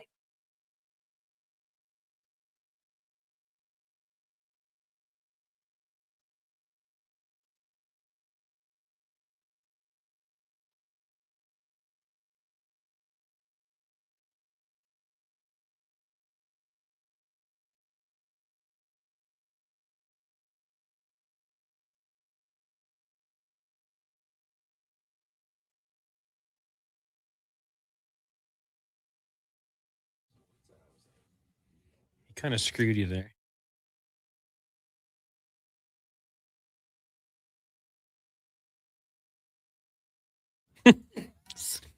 Nice day. They had a nice kitchen back then. Maybe got breakfast. Just after 3 o'clock, thank you for joining us here on the Jason Gregor Show, brought to you by PlayAlberta.ca. Tomorrow's Lotto Max, an estimated $75 million. The rookie Evan Bouchard of lotteries. Also, 12 max millions. You've also got the Lotto 649 Gold Ball Jackpot worth $24 million. And today, the Daily Grand, $1,000 a day, Brownie. Could you imagine? That'd be a nice treat, wouldn't it? I don't even know what I would do. I would buy so many stupid things. You know what I would do? I would get a professional massage. Probably, I don't know if it'd be morning or night. Maybe both. Why not? There you go. The first thing I would buy would be, I've got my eye on an ice maker. Just makes pebble ice. Okay. I just have to sell my cell phone, my old phone. Yeah. I've had like 2 sales fall through. That's as soon as I get that cash, I'm placing my order on Amazon. For an small little ice, little pebble ice. Well, doesn't most fridges come with that where you can get the crush It's like the big chunks of ice with our fridge. Yeah. You can't get the shaved. Like there's another button. Well, I don't want shaved. I want pebble. You know, you get pebbled ice. It's the best ice. So I'm like, why not? I'm at a point in my life where I can afford it if I sell my phone. It's funny that I don't like ice just because my teeth I find are sensitive. So something cold takes me too long to get it down. I like get a warm straw water. in there. There you go. Yeah. Do you do warm water? I like warm water with a lemon. Okay, yeah. Yeah. Quite nice. Yeah. 1-833-401-1440. That is the text line if you want to get in on the chat. That's where you can reach us. You could also go to YouTube, Sports 1440 AM. I got Dean and a few others in there. You can get in on the chat with Mackenzie as well. She's in there. Make sure you hit that like button as well. Right now, we'll get to our stat of the day, brought to you by All Star Construction. Founded in 2009, they specialize in underground utilities, power, gas, telecommunications, and street lighting, shaping and building Edmonton communities. All Star Construction. And Brownie, I was just kind of scrolling through these statistics here, and the Edmonton Oilers this year, one of 2 teams that have not won a shootout. There's only 2 teams. Yeah, wow, surprising. The other team is Utah, who has not been to a shootout. So the Edmonton Oilers this year, 0-3. Oh, I just wanted to dig into it. With this group of Oilers, like, what is their record going back? Last year, they only went to one shootout and lost. In 2023, 2024, they went to 3 shutouts. Their record was 2-1. So their last shootout win was December 30th, 2023 against the Kings. They won 3-2. The year before that, we're going all the way back, they went 0-4 in shootouts. Only Seattle had a worse record, which was tied. The year before that, though, 5-1. Don't know what happened that year. They kind of had a trio of goalies, though. That was Smith, Koskinen, and Stuart Skinner getting into it. Yep. The year before that, in just the 56 games, no shootouts. So I know the Oilers with McDavid, Draisaitl, and Bouchard, or Barry or Keith, whoever it would have been. Obviously, they won a lot of games in overtime. But, you just think about it, 7-10. And if you take away the 1 year where they went 5-1, for whatever reason, they haven't been the best shootout team, which a little bit surprising when you have the upper tier talent that they have. Yeah, that is surprising, but it is not surprising in a way that to know that, anytime they got into overtime, it was pretty much a guaranteed win, right? I think shootouts are like, it's unique. It's a special, it's a very special skill. Yeah. And, at a time there, we had, what was that, Matt Hendricks? Yeah. Right? He had the kick. mule kick kind of going down, and, yeah, good on him for, a tough guy, a team guy, to add another element to his game to make him more valuable and to keep him around. I mean, I think a lot of times, especially, in minor hockey, you look at, the end of practice, it's like, hey, let's do a shootout. And it's kind of a fun thing. And, not something necessarily that, that's an opportunity to hone your skills in. That's almost, I would think, would be a drill in today's game, right? It's not like, hey, grab, a lot of times after practice, there was different games that we, play. One of them, what was it? A beer, a shot, a beer, and I forget. It was a beer and a shot, but it was basically a breakaway, a shot, and then a breakaway. Mm-hmm. But it was a lot of fun, and there wasn't, a whole lot of thought in it for a lot of us. It was just kind of something, just to kind of laugh about. But it's an important part of the game. It's a big piece of the game, and you'd almost it'd be a benefit to have one of those guys that really kind of specializes. Who was the guy in Washington that he's still playing over in Russia that seems like he barely moves when he comes in? Like, he's got that unique. Yeah, he kind of went viral for it recently. Yeah, right? So it's a good skill to have in your goodie bag, because it does happen, and points are important, and could be the difference, between maybe you and another guy actually getting in the lineup. Jurassic Bark texting in says, "Oh yeah, the paralyzer." That's what that was, the mule kick. Yeah. Yeah. Diesel Dave says Gags was legendary first year shootouts. Yeah, Sam Gagner was so good at the shootout. And you're right, like, because for the Oilers, McDavid tries, that'll lock it in. Yeah. Who's your third pick for you? Oh, is it Nuge? Because Evan Bouchard is climbing my list. Like, the way he's been able to kind of, and it's from distance, and there's probably traffic in front, but that wrist shot that he has, we talk about the Boosh bum all the time, but his wrist shot is exceptional. So, like, to have him come in on a shootout, and maybe it's not everyone's third pick, but to have a guy like that just let that rip, he's kind of climbing up my power rankings for the shootout. I think, that would be the key, right? I think as a goalie, if you think he's got something, which he obviously does with his shot, and you could add something else. Now you obviously have the ability to throw him off, and so the more you can throw at someone and the more unpredictable you could be, obviously the more effective you're going to be. I'm just looking at the list right now. That's a tough one to sometimes, who I like?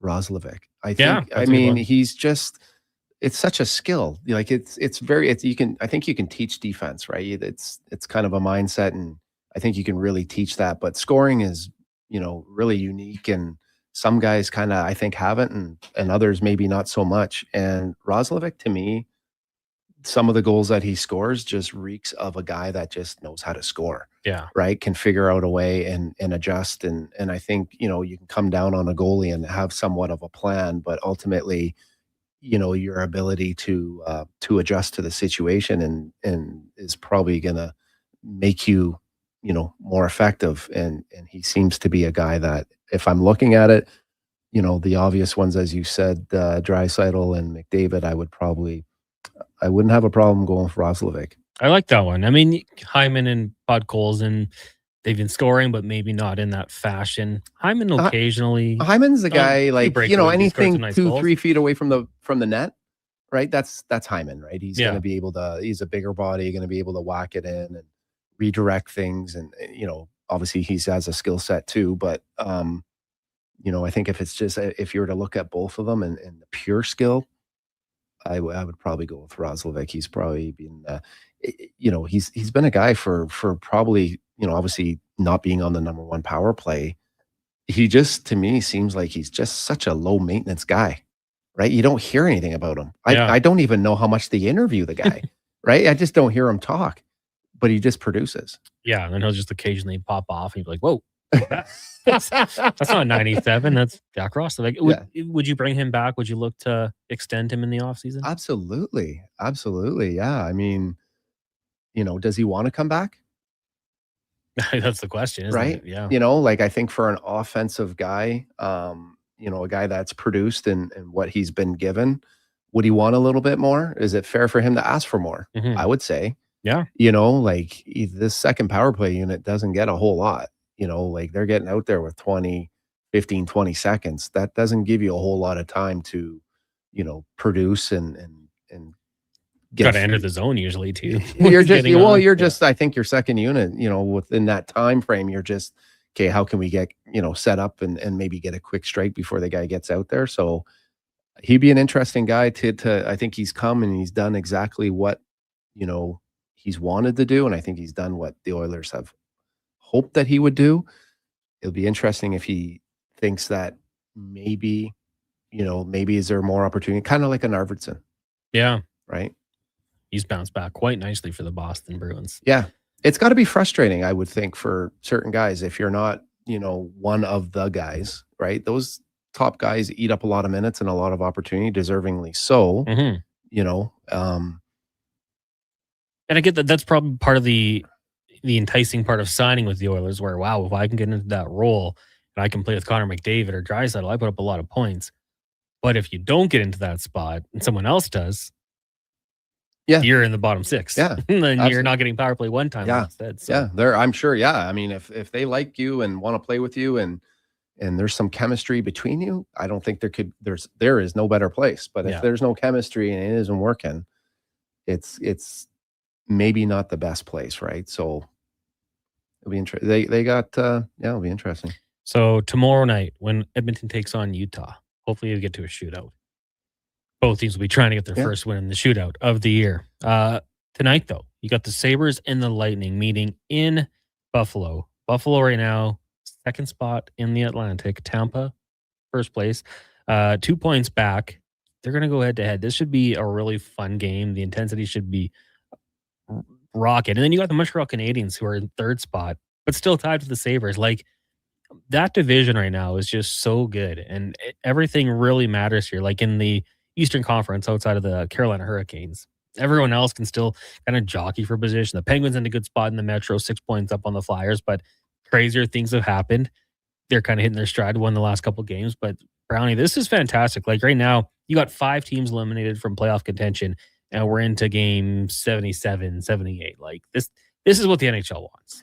This is what the NHL wants. This is what we want, right? I think as if you're a fringe fan, it's probably sucking you in, right? If you're a fan, you're already in and excited and watching the standings, and every game matters. I mean, now you're starting to, get a little bit antsy with, you want to obviously get into the playoffs, but you also want to get into the playoffs healthy, right? And you're starting to see some of the big guys, on different teams.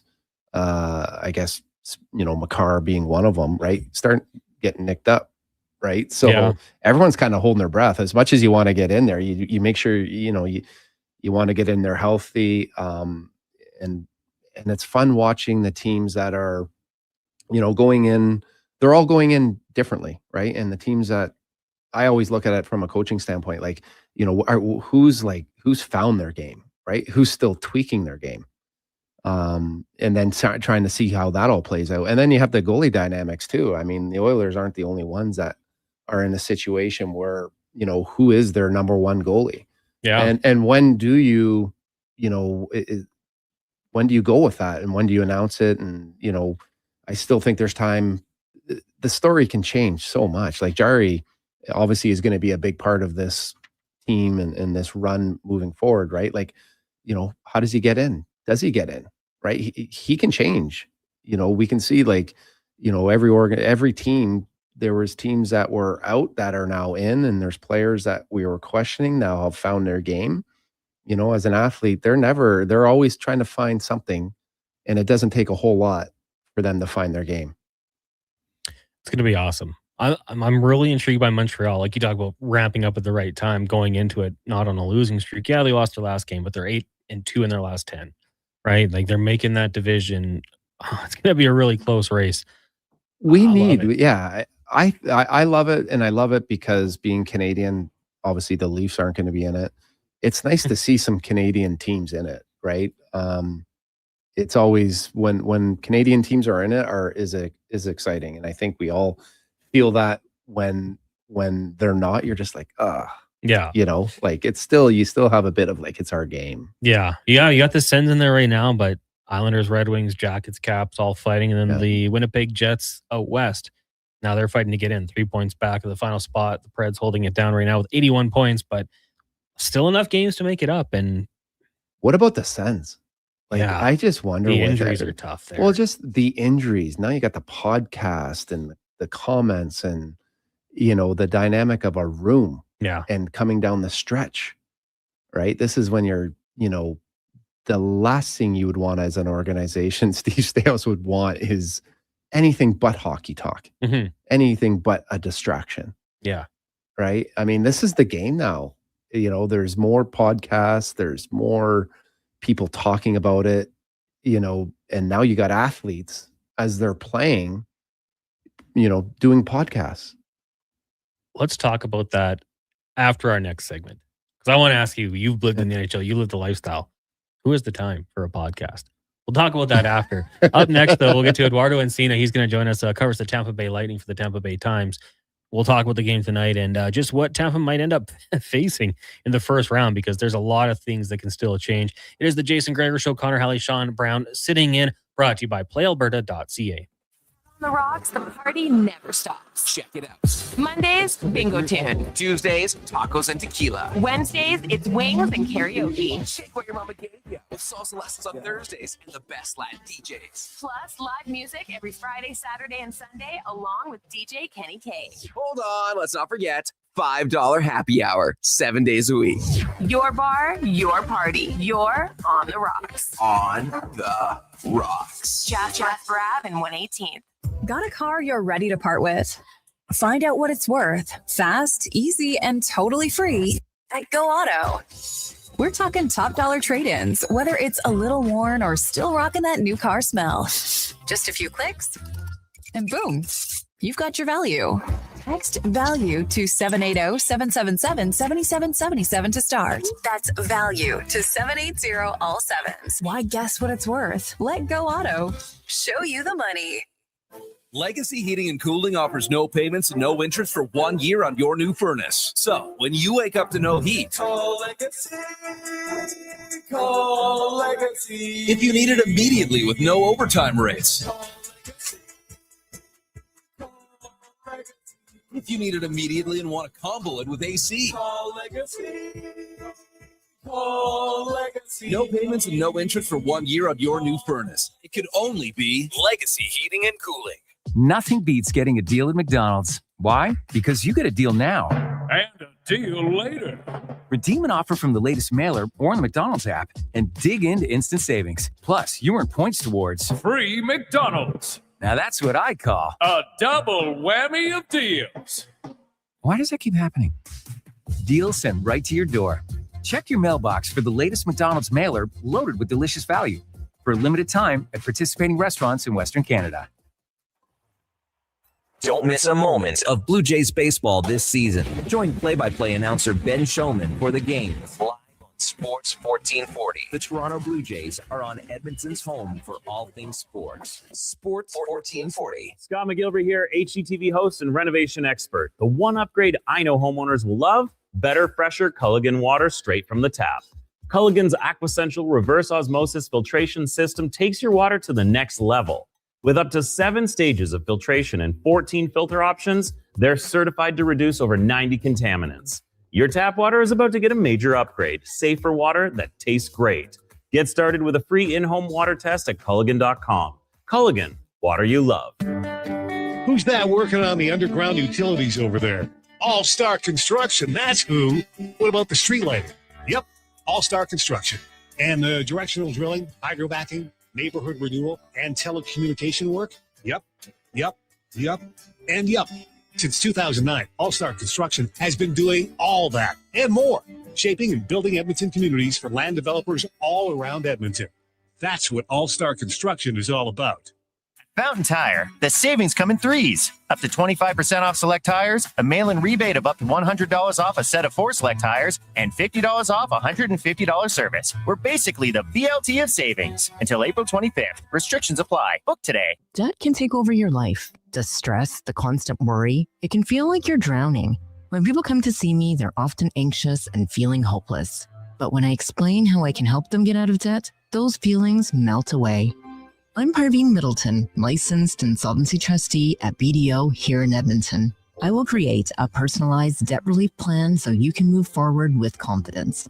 Call 1-833-BDO-TALK or visit bdodebt.ca to discover your debt-free future.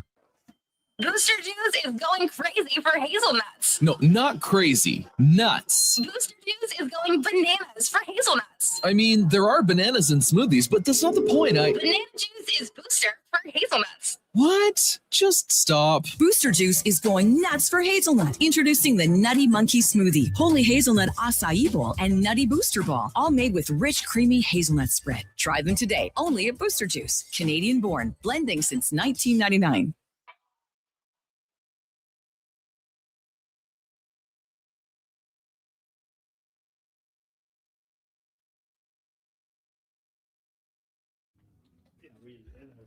Portions of this hour brought to you by Sherbrooke Liquor, the best place for wine, cocktails, and beers from all over the world. Also, a variety of excellent non-alcoholic options. See more at SherbrookeLiquor.com. The Jason Gregor Show with guest host Connor Halley. This is Sports 1440. Brought to you by PlayAlberta.ca, Alberta's only regulated online gambling website.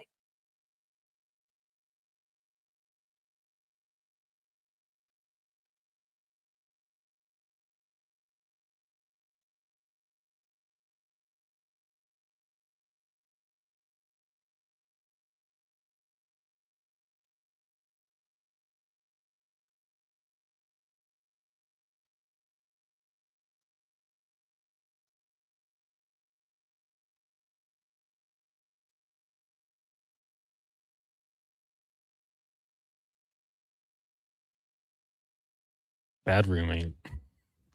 Welcome back. It's the Jason Gregor Show here on Sports 1440, brought to you by PlayAlberta.ca. Make sure you check out the Lotto Max tomorrow, an estimated $75 million with 12 Max Millions.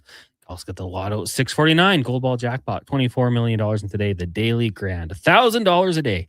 Could you imagine? PlayAlberta.ca. Connor Halley, Sean Brown with you here from the Sports 1440 studios in West Edmonton Mall. We are talking about the races in the playoffs and just how great they are. And for a long time, I think I looked at the Atlantic Division and thought, okay, Tampa Bay's got it. But that's not where we're sitting right now. We're getting one of the best races, and it's not the pillow fight of the Pacific Division. It's, I don't know, a real fight, a fist fight. Lightning, Sabres, Canadians, all within 2 points of each other.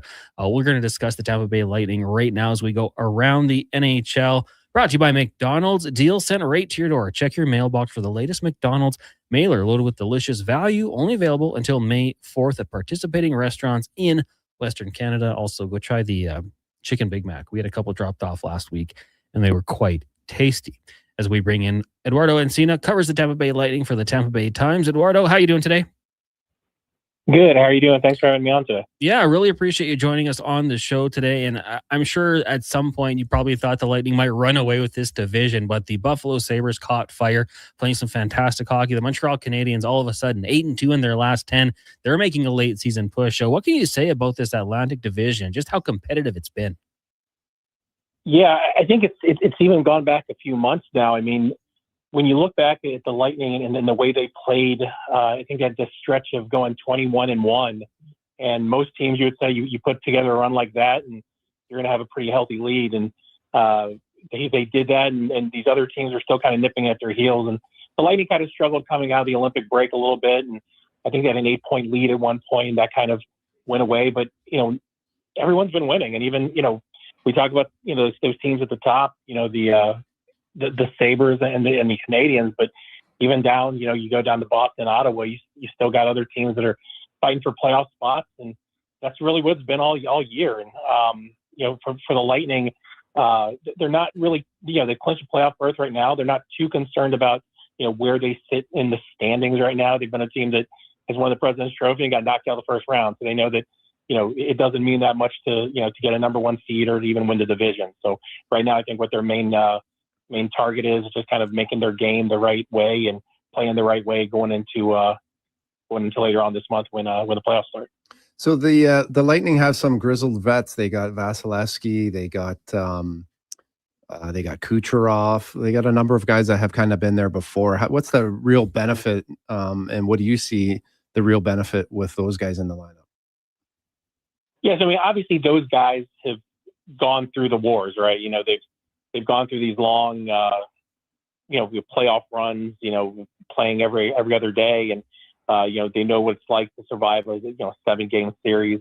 But to be honest, before they won those back-to-back cups, they'd gone through that too and been on the short side of it. So I think it's valuable to also know, what it takes to win, but also the difference between winning and losing in some of those, playoff series before they won.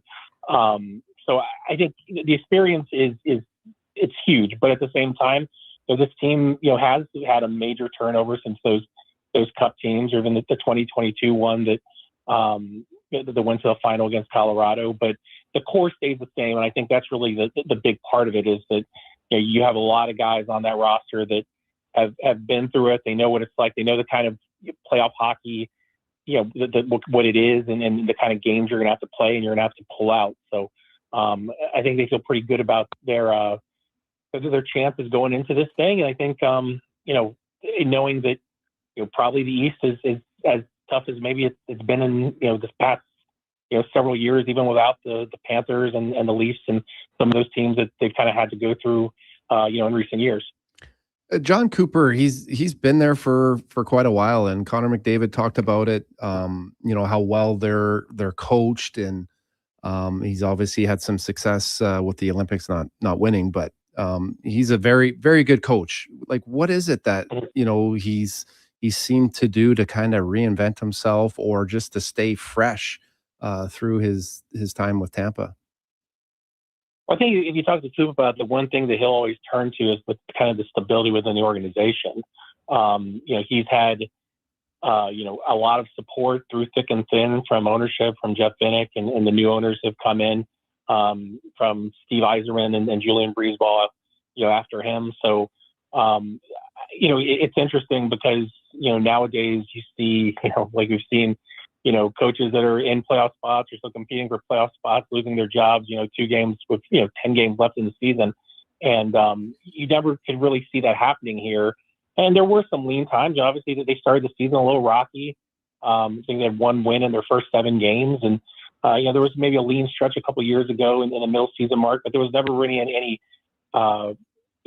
threat that John Cooper would ever lose his job. I don't think. I think that, he's been a guy who knows his room. He knows his players. He's had the benefit of having really good veteran leaders, whether that's Steven Stamkos, Victor Hedman, a lot of guys who've come up with him through the organization. So he just has that stability. He's the organization really supports him through thick and thin, but also he's one of those guys who's really kind of a player's coach. And I think Connor said it. He says that they have a good structure. They know what to do. They all know their roles. And I think A lot of guys who played for him would say that, is that you know where you stand, you know the role you have, and you kind of have this kind of family dynamic that's built through the trust in the coach, but also the trust within the room amongst those guys too. So they really kind of built a good. I know that we use the word culture a lot, but that's really what it is in Tampa, and that's why they've been so successful in terms of making the playoffs and having some deep runs. Eduardo Encina joining us here on the Jason Gregor Show, covers the Lightning for the Tampa Bay Times.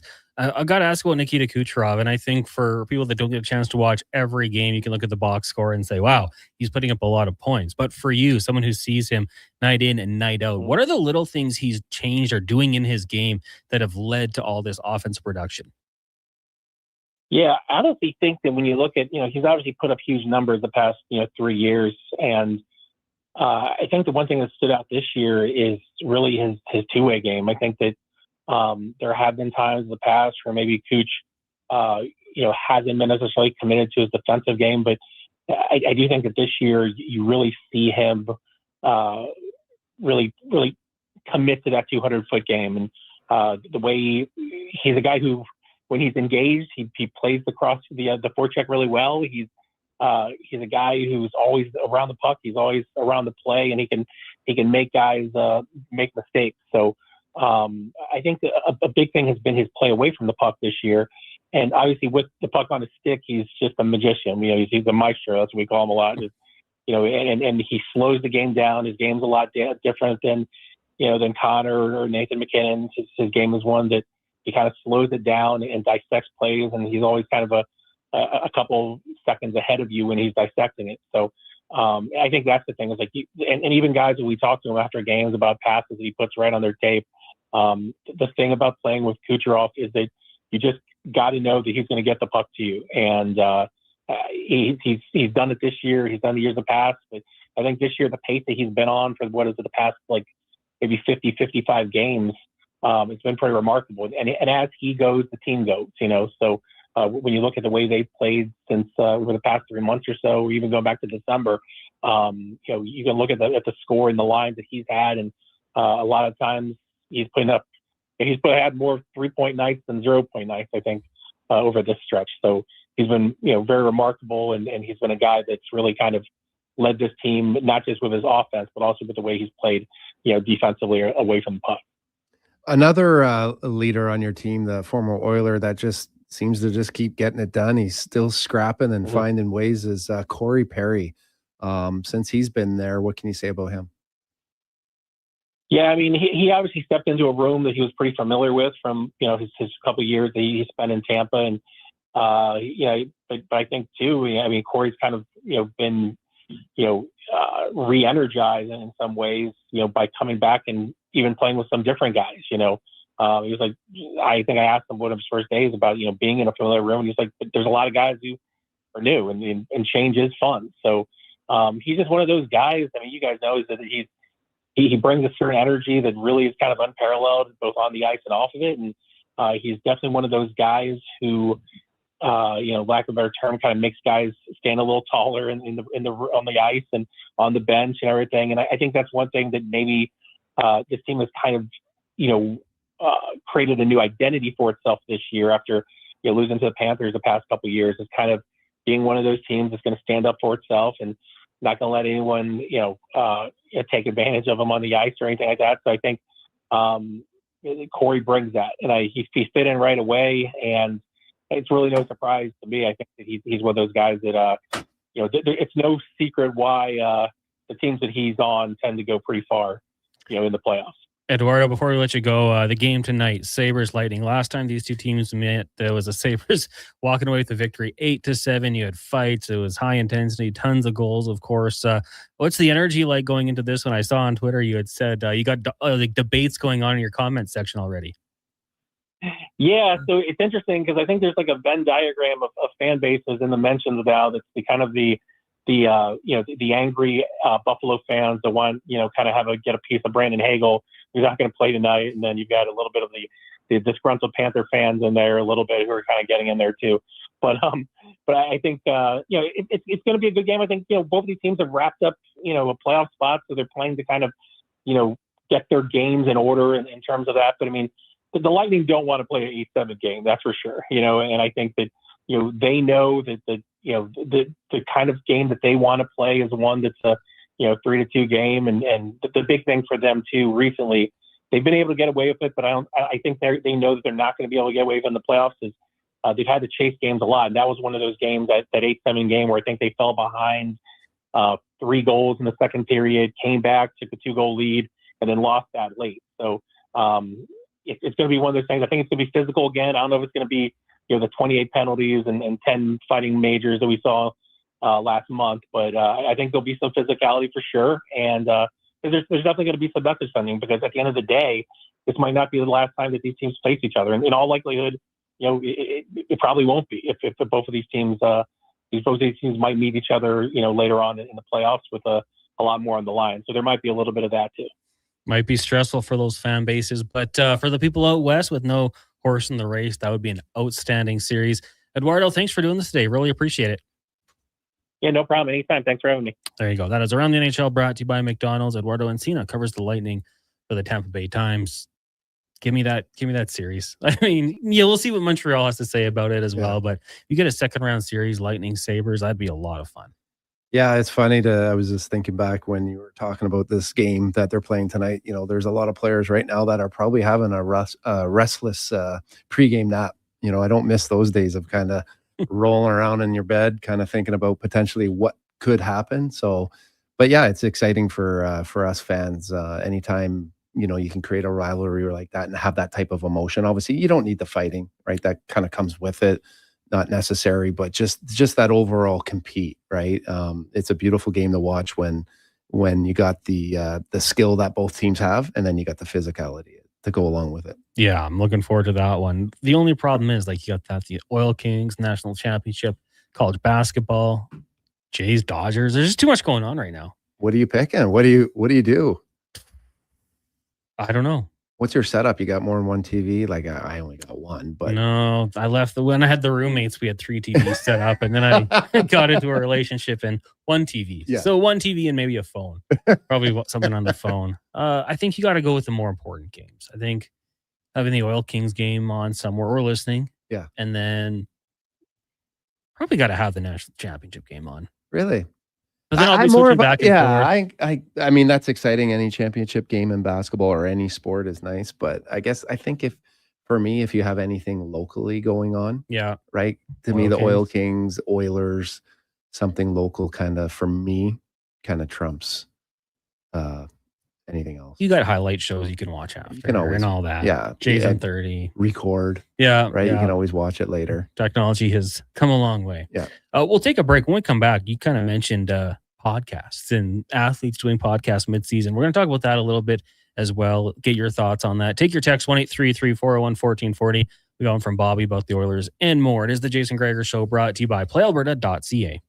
As we all try to figure out when winter will actually stop and spring will finally be here for the season, GS Construction moves ahead with their plans for the year. From planning and digging to laying out underground infrastructure, construction season is limited, so we make every day count. And that's why GS Construction counts on our team to get the job done right. Crews are getting back in action across the city, and we'd like you to join us. We're looking for experienced top men, pipe layers, operators, and surveyors. For more, visit gsconstruction.ca.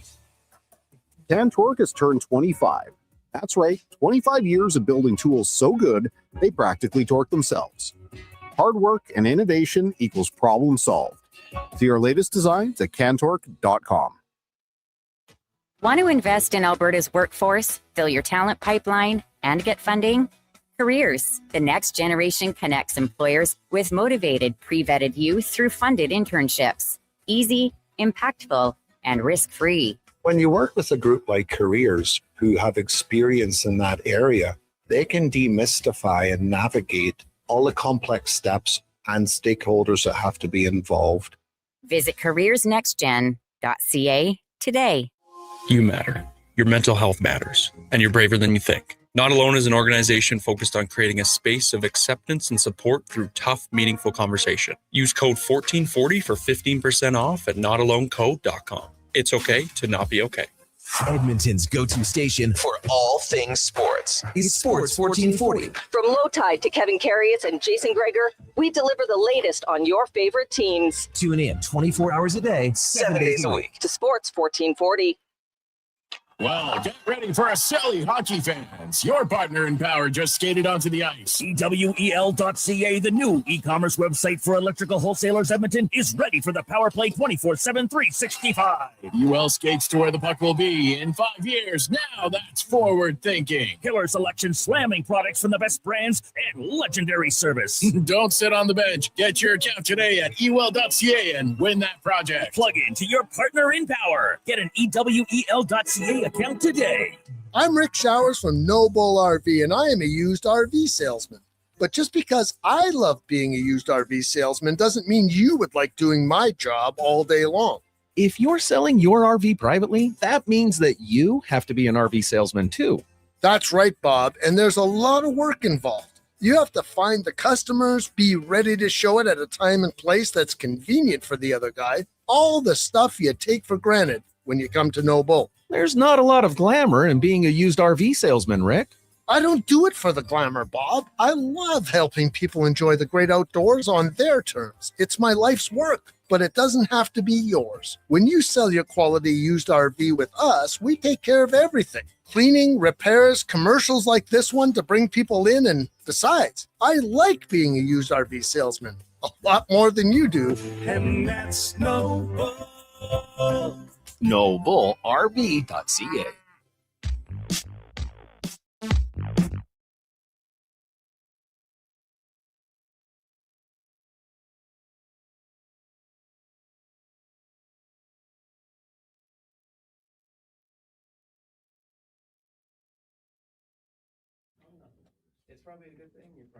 Portions of this hour brought to you by Papa John's. Looking for a tasty lunch? Papa John's has you covered. Get a small 2-topping pizza for only $9.99 with code S999 at papajohns.ca. Better ingredients, better Papa, better pizza. Whoopsies, Papa John's. Look good, feel good, play good. It's the Jason Gregor Show. Thanks for listening to Sports 1440. Presented by PlayAlberta.ca, Alberta's only regulated online gambling website. Declan. Huh? Said unacceptable. No. We good. 347. Jeez. 11. I think I'm on Fantasy Frenzy here. We're rolling through here today. Almost halfway down the show. It is the Jason Gregor Show. Connor Halley, Sean Brown, Declan Kruger, and intern Mackenzie with you here. Brought to you by PlayAlberta.ca. Go there. Maybe feeling your underdog story. The Toronto Blue Jays. They're underdogs right now. I mean, you got the Dodgers in town. Of course they are. This is good for the Jays, I think. Struggling a little bit. You get this is a big game, an emotional game. The city's going to be probably pretty excited. I'm excited. I think would be, that'd be a pretty amazing being around that area and having an opportunity. I think Ohtani's pitching maybe the third game or something. Yeah, like you got that. Yamamoto in there too. Yeah, I think I would love to, be a part of that and watch a game. And I watched that little bit of, I don't know, it was a Jays promo or something like that, and what they've done to Rogers and some of the adjustments. And, on a nice, who doesn't want to see the sun right now? I think we're all sick of this, and want the nice weather. It'd be nice to be able to sit at Rogers, have a beer, and just watch a nice game and take it in. I was cleaning the hot tub today. So I drained it all out, and then they're trying to get the water out of the very bottom. But it's so cold, and it's cold that I just absolutely hated it. Would you get a shot back? I guess I could do that. That's what I do. I should do that, but I'm just down there with my little cup, just scooping out as much as I can, some towels, wiping it up. Yeah. I'm not a hot tub guy. I'm trying to become one. Yeah, me neither. But the maintenance and everything for me, I'm like, if a real hot tub person saw it, they'd be like, "What are you doing? Yeah. Hire someone." I think the saltwater ones, are easier, and that's what I have. Yeah. Oh, you have a salt, and you don't like the maintenance of that? I got to go out there and I have the chlorine pucks, and I got the little stick I put in there, and I'm reading the colors. I got 2 test strips. Yeah, I do. yeah. But I kind of got behind on my maintenance like the last month or so. Throw in So- more chlorine. So now I just emptied it all out. We're filling it up again and get the salt in there tonight. Yeah. But yeah. And so does your wife like it? Like I find that. No. Oh, really? See, No. I'm not a fan of it either. My kids love it. Yeah. And when they were younger, we used to go in there quite a bit together. But I found that it was annoying for me because I'm the last one out.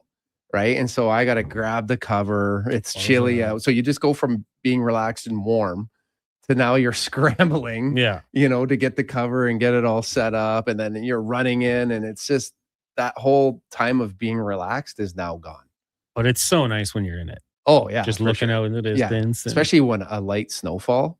Oh, it is so nice. That sounds quite nice. Yeah, I didn't experience that. I will. Like I'm gonna get this thing down. I'm gonna get it ready. But like last time we filled it up, as I filled it, sprung a leak. Oh no! So thankfully, we had a repair guy, a great guy, came over, fixed it up, and we were set. But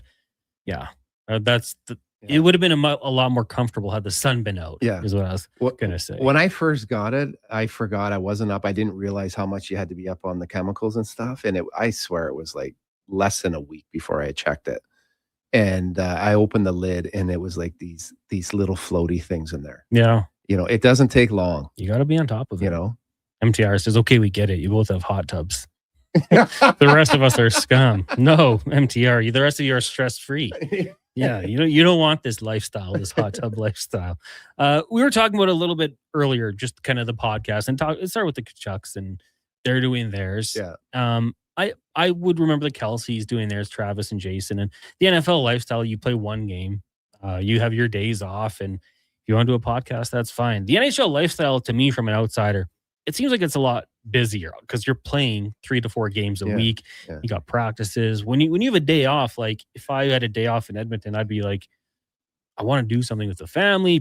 Maybe you got to do laundry, clean up the house. Like you're busy. Yeah. Does it surprise you that these guys have the time to go to a podcast? A little bit. It definitely is something new, and it's probably the new athlete, and it seems like the thing to do is kind of create a platform for yourself, and there's always life after sports. So I think it's important that athletes are aware of that, and probably take advantage of it at a time that is easier to do it.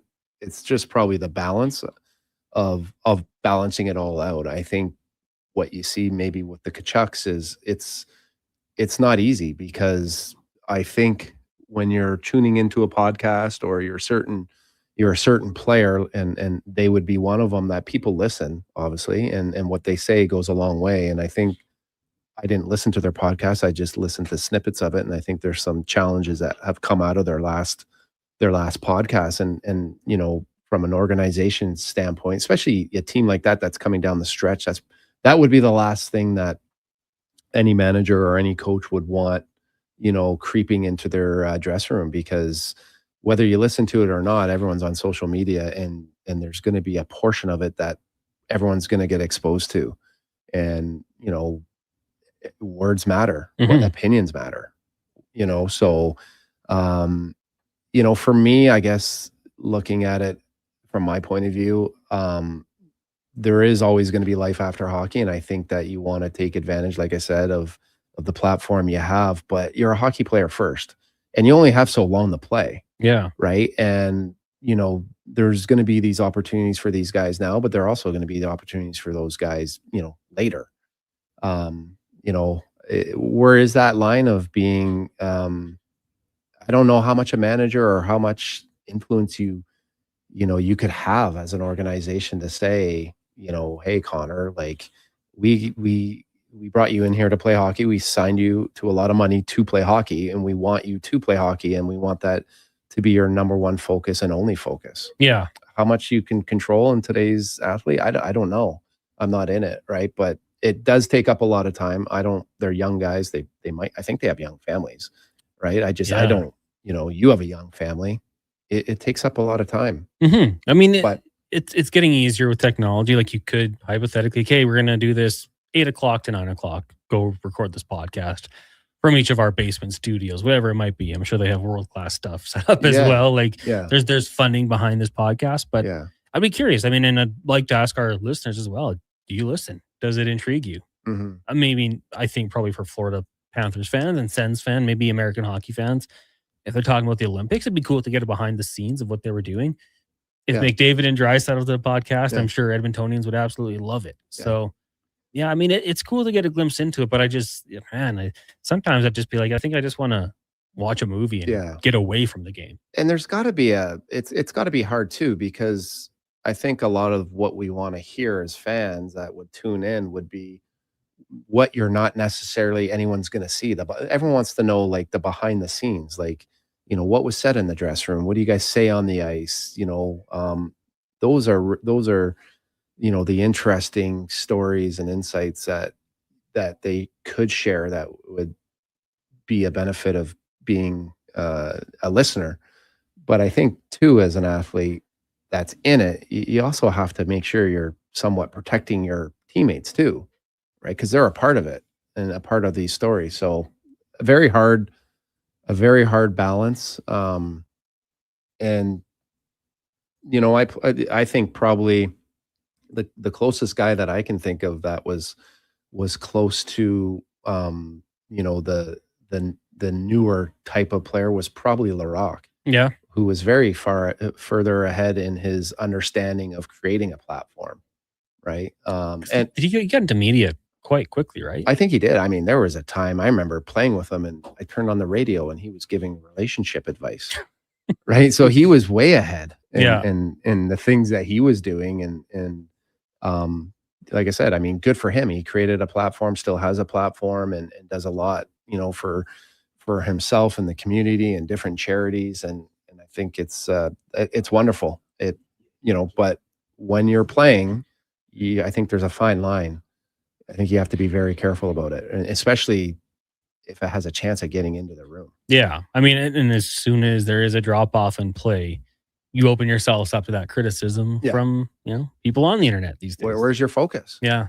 Right. So, it'll be, I think I think it's going to be more the norm, to be honest with you. That's the way I think, athletes are kind of trending and thinking, and have a lot of, reason to be, to look towards that. There's a lot of money and opportunity that comes along with it. I would not be surprised if someone sought them out.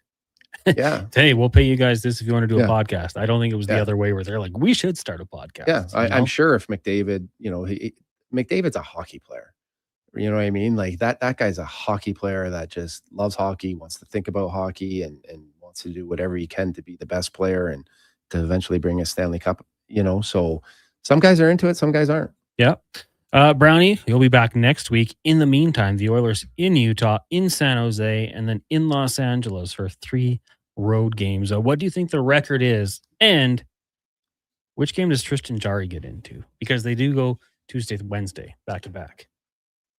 Yeah, that I would say he'll get one of the games of the back to back. Well, would you go tomorrow? You know what? I'll take that back. I'm going to go tomorrow because I think the goalie that they're going to go with is going to need, a couple games to just get in that rhythm, right? As these games come down the stretch here, the routine and the mindset is obviously very important. And that guy is going to need those opportunities to make sure that he's going into the playoffs feeling comfortable and confident in not only the games, but just in his overall preparation. And 2 starts ago for Jarry was in Utah. Yeah, and he played well, right? I kind of of thought maybe he was going to get the next game, to be honest. Yeah. I thought that, so yeah, why not go back with him? And he's had success, and it seems like he's kind of finding his game. So I think that's important, right? To regardless of how you go in there, if you can have 2 guys feeling good about themselves, is only going to benefit, the team. 100%. Yeah. You never know what's going to happen, right? You never know when someone can get their number called. Well, Brownie, thanks for joining us. Yep. Have fun at the Oil King game tonight. Awesome. Okay. There you go. That is Sean Brown, former NHLer, joins us every Monday here on the Jason Gregor Show from 2 till 4. He's heading down to the Oil Kings game. You should do the same. Tickets at oilkings.ca.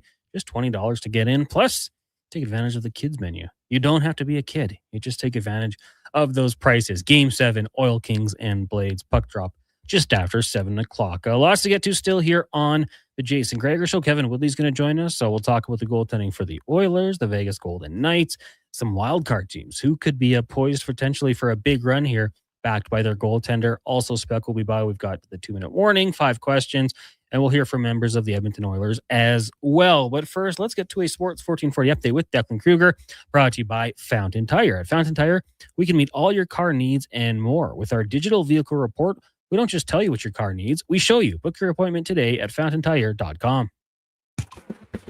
This is a Sports 1440 update. News around the sporting world as Canadians Dennis Shapovalov and Gabe Diallo have dropped matches at the Monte Carlo ATP Masters event. The Chicago Bulls have fired VP of Basketball Operations Konosovas and their GM Eversley. North Carolina is set to name former NBA coach there Mike Malone as head coach of the basketball program, and Ottawa Charge coach Carla McLeod is stepping away for an undetermined period of time to receive cancer treatment. NHL games today get going at 5 o'clock with Tampa and Buffalo. 8:30, we'll see the late game with Nashville and Los Angeles. In the NBA, 5 games on the schedule getting going at 5. We'll see New York and Atlanta, and Detroit and Orlando. Portland and Denver, the late game in the league at 7. Toronto Blue Jays will play today at 5:07. It's going to be Max Scherzer on the mound for that one as they take on the LA Dodgers in a World Series rematch. Right now, the Cubs and the Rays at the end of the 7th. Rays lead that one 6-3. Royals and Guardians set to get going here in about 10 minutes. UConn, Michigan tonight in March Madness final from Lucas Oil Stadium. And Game 7 of WHL playoffs, Saskatoon and Edmonton, 7 o'clock at Rogers Place. I'm Declan Kruger. This has been a Sports 1440 update. Sports 1440. Stingray Radio Station. CKJR broadcasts from West Edmonton Mall and Wetaskiwin. Download the free Stingray music app and listen wherever you go. One app, triple the action. Play Alberta is proof that good things do come in threes. Whether you're into playing any of our exciting casino games, betting on your favorite professional sports teams from around the world, or buying into Canada's biggest lotteries, Play Alberta is the province's only app to do it all. Download today and discover a new way to play. Must be 18 plus to play. If you gamble, use your game sense. Craving your favorite mouth-watering pizzas? Papa John's has large specialty pizzas for only $19.99 for a limited time. Get a flavorful all the meats, the works, ultimate pepperoni, Hawaiian, barbecue chicken, and more on original thin or New York style crust. Use the code LSPEC at papajohns.ca or on the Papa John's app. Get yours today. Better ingredients, better pizza. Papa John's. Legacy Heating and Cooling is the #1 heating and cooling company for people who want heating and cooling, because you'll save a bundle by bundling. Then you can use hot, cold, hot, cold. Come on, thermostat, do what you're told. Turn up the heat, turn up the cold to the vents, start pushing out tornadoes. Bundle my furnace with some AC. Gonna get a new from Legacy. Oh, yeah. Save a bundle when you bundle your new furnace and AC from Legacy today. Plus no payments and no interest for 1 year. That's how you build your legacy. Legacy Heating and Cooling. From the locker room to your radio, Sports 1440 is Edmonton's sports leader. Real talk, big personalities, and your texts. It's interactive. It's fun. It's where Edmonton talks sports. Sports 1440. Hi, Mike here from Northgate Chevrolet Buick GMC. Would you like to be a part of history for the month of April? I'm kidding. Or as the kids say, bro, I'm joking. Would you like to help us set a record in April? Chill. Still kidding. At Northgate, we aren't trying to set any records or tell you how many vehicles we sell. And we really don't think you'd care. But what you will care about is this. Every dealer has the same costs. Trust me. GM does not have a favorite kid. You get to decide where you buy. 0% financing, a great selection, and of course, great people. Whoa. Stop in and see us today. 13215 97th Street or business online at northgategm.com. You're in Northgate country. Nothing beats getting a deal at McDonald's. Why? Because you get a deal now. And a deal later. Redeem an offer from the latest mailer or in the McDonald's app and dig into instant savings. Plus, you earn points towards free McDonald's. Now that's what I call a double whammy of deals. Why does that keep happening? Deals sent right to your door. Check your mailbox for the latest McDonald's mailer loaded with delicious value. For a limited time at participating restaurants in Western Canada. Spring into savings at The Brick. Refresh your home with huge discounts. Save up to $1,800 on sofas and sectionals. And buy more, save more, up to 25% off bedroom and dining furniture. Dreaming of better sleep? Upgrade your mattress game and save up to 40% off select mattresses and score free delivery when you use your Flexity card. Plus, save 15% when you buy 2 or more select major kitchen appliances. Some exclusions apply. See in store for details. The Brick, proudly Canadian since 1971. You started wearing it to guys' night. Nice toque, you hoser. Then you started wearing it to work. Nice toque, you hipster. But the truth is, you're not a hoser or a hipster. You're just trying to hide your hair loss. I'm Dr. Vance Elliott, and for over 2 decades, I've used the latest techniques to help thousands save their hair, including my own. Come see me today to explore your options. By the time it warms up enough to take off the toque, you could have a head of hair you won't want to hide. Go to drvanceelliott.com today. Tomorrow and Wednesday is the Critical Care On the Air Radiothon for Stars. Your chance to support this vital service that delivers life-saving care to Albertans. Listen for stories from Stars VIPs, very important patients, and how Stars has made a difference in their lives. You'll also hear from members of the Stars team. Tomorrow and Wednesday, the Critical Care On the Air Radiothon for Stars, presented by BHP and Parrish and Heimbecker. Please donate and help keep Stars flying and saving lives. Visit criticalcareontheair.ca.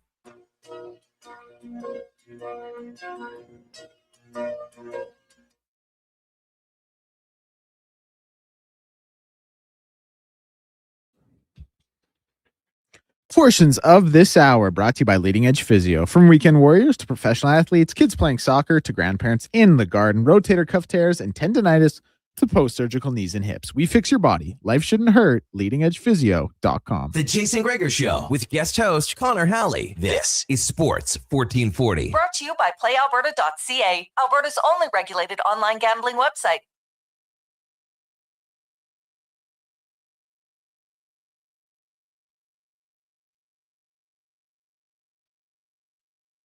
Gregor Show here on Sports 1440, streaming on YouTube, Facebook, X, Instagram, and Twitch. Appreciate you guys joining us here on the show. Connor Halley sitting in for Jason. He'll be back on Wednesday. Declan Kruger, Mackenzie here, as well as we get you through this Monday afternoon edition of this show. Hope you all had a great long weekend as well. Of course, as always, Jason Gregor Show brought to you by PlayAlberta.ca. All revenue stays in Alberta at PlayAlberta.ca, and the Lotto Max draw $75 million tomorrow. Remember, use your GameSense. Go to GameSenseAB.ca and stay within your limits. Still to come on the show, we'll be joined by Mark Spector for the Spec Report, talk some Oilers and more. Also, Kevin Woodley of In Goal Magazine and NHL.com will drop by to talk some goaltending. We'll get to 5 questions with Declan, Cam Tate's 2-minute warning, and we'll hear from members of the Oilers coming up in the 5 o'clock hour. Right now, though, we'll get to the NCAA report brought to you by Legacy Heating and Cooling.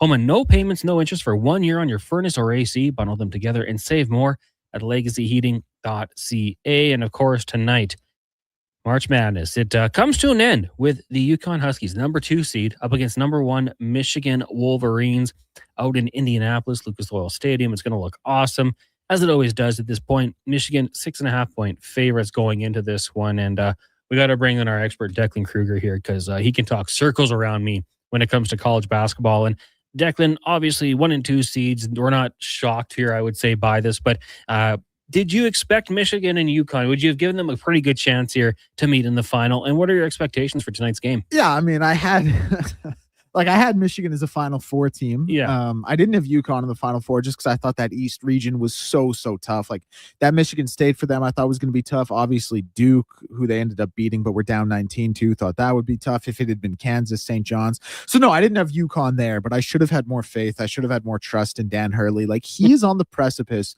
of doing something pretty crazy. This could be 3 titles in 4 years.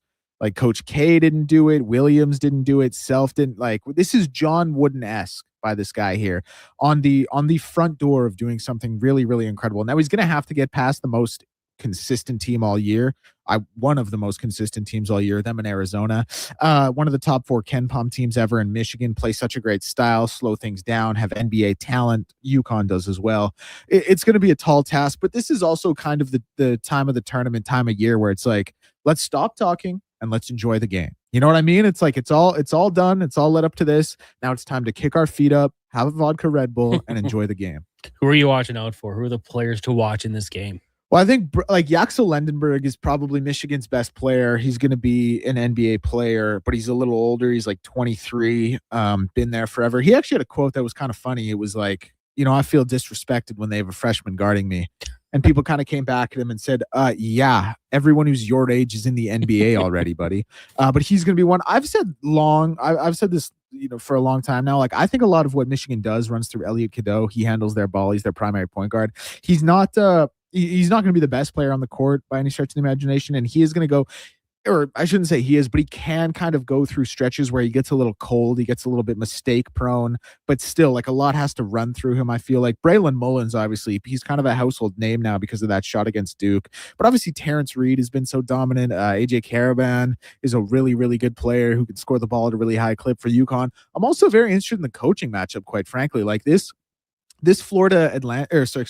Dusty May took that Florida Atlantic team as a 9 seed to the Final Four, almost to the national championship game. There were a Lamont Butler, San Diego State buzzer beater away from being in the championship game as a 9 seed. He is an incredible coach, and he's a really, really good in-game adjuster. Not that Dan Hurley isn't, but Dan Hurley is a little bit more of a culture builder, sets the framework for what the team is. Dusty May, I think, is a little bit more of an in-game adjuster. And so I'm really, really kind of excited to see that coaching matchup between the two, like two really, really, really good coaches.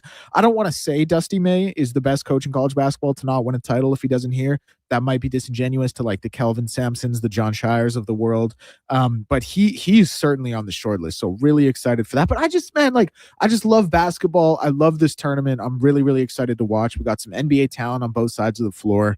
Let's hope they make their shots. Let's hope it's not, if it's a defensive game, that's cool. Let's hope it's not a game where they both shoot 27% from the field, but let's just enjoy it. That's what it's really about. You watch sports to enjoy it. Oh, yeah. I mean, at this stage, especially now, just sticking with college basketball, Michael Malone, formerly of the Denver Nuggets, looking like he's going to join North Carolina. They've been making some splashes with their hires, Bill Belichick and now Malone. What do you think of this hire?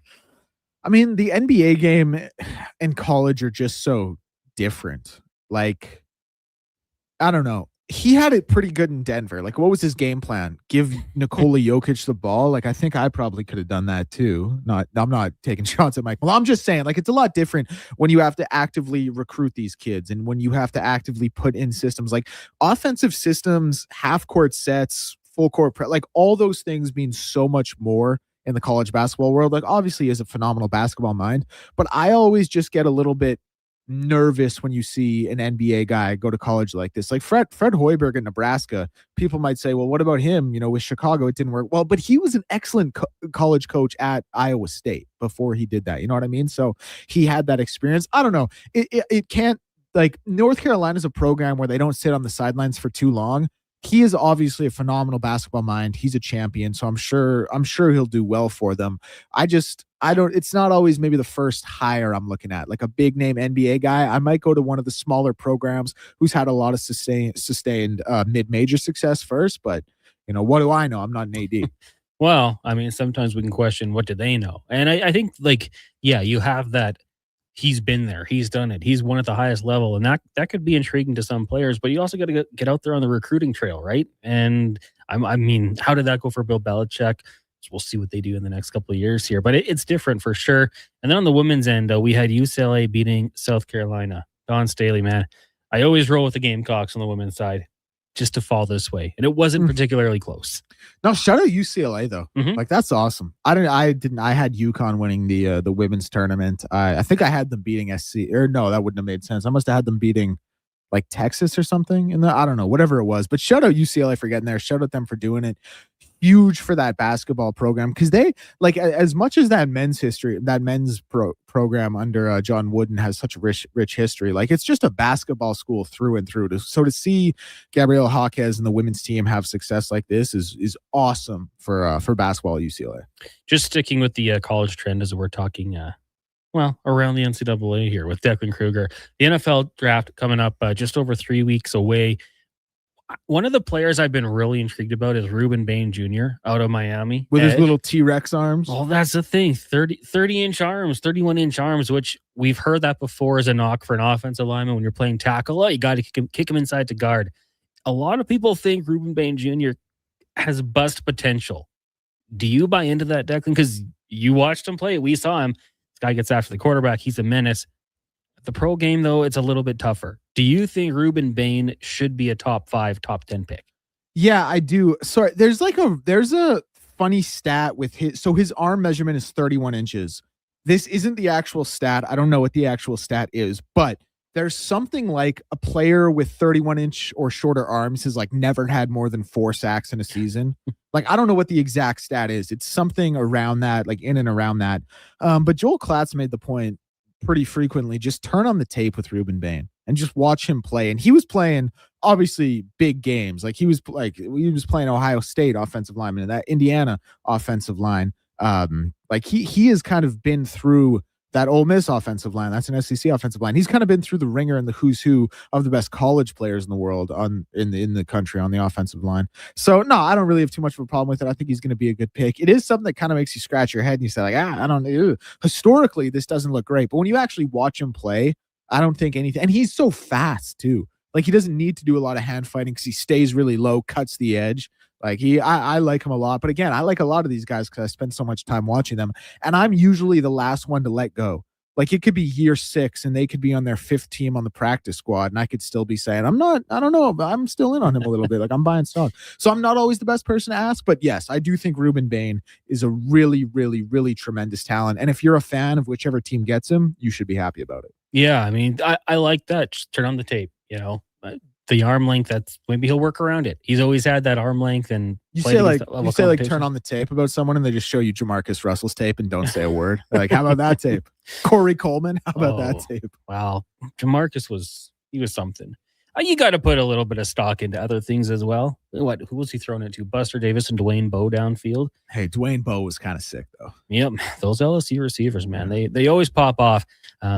Just didn't work out quite well for him in Oakland. And I will say, Declan, I remember that draft.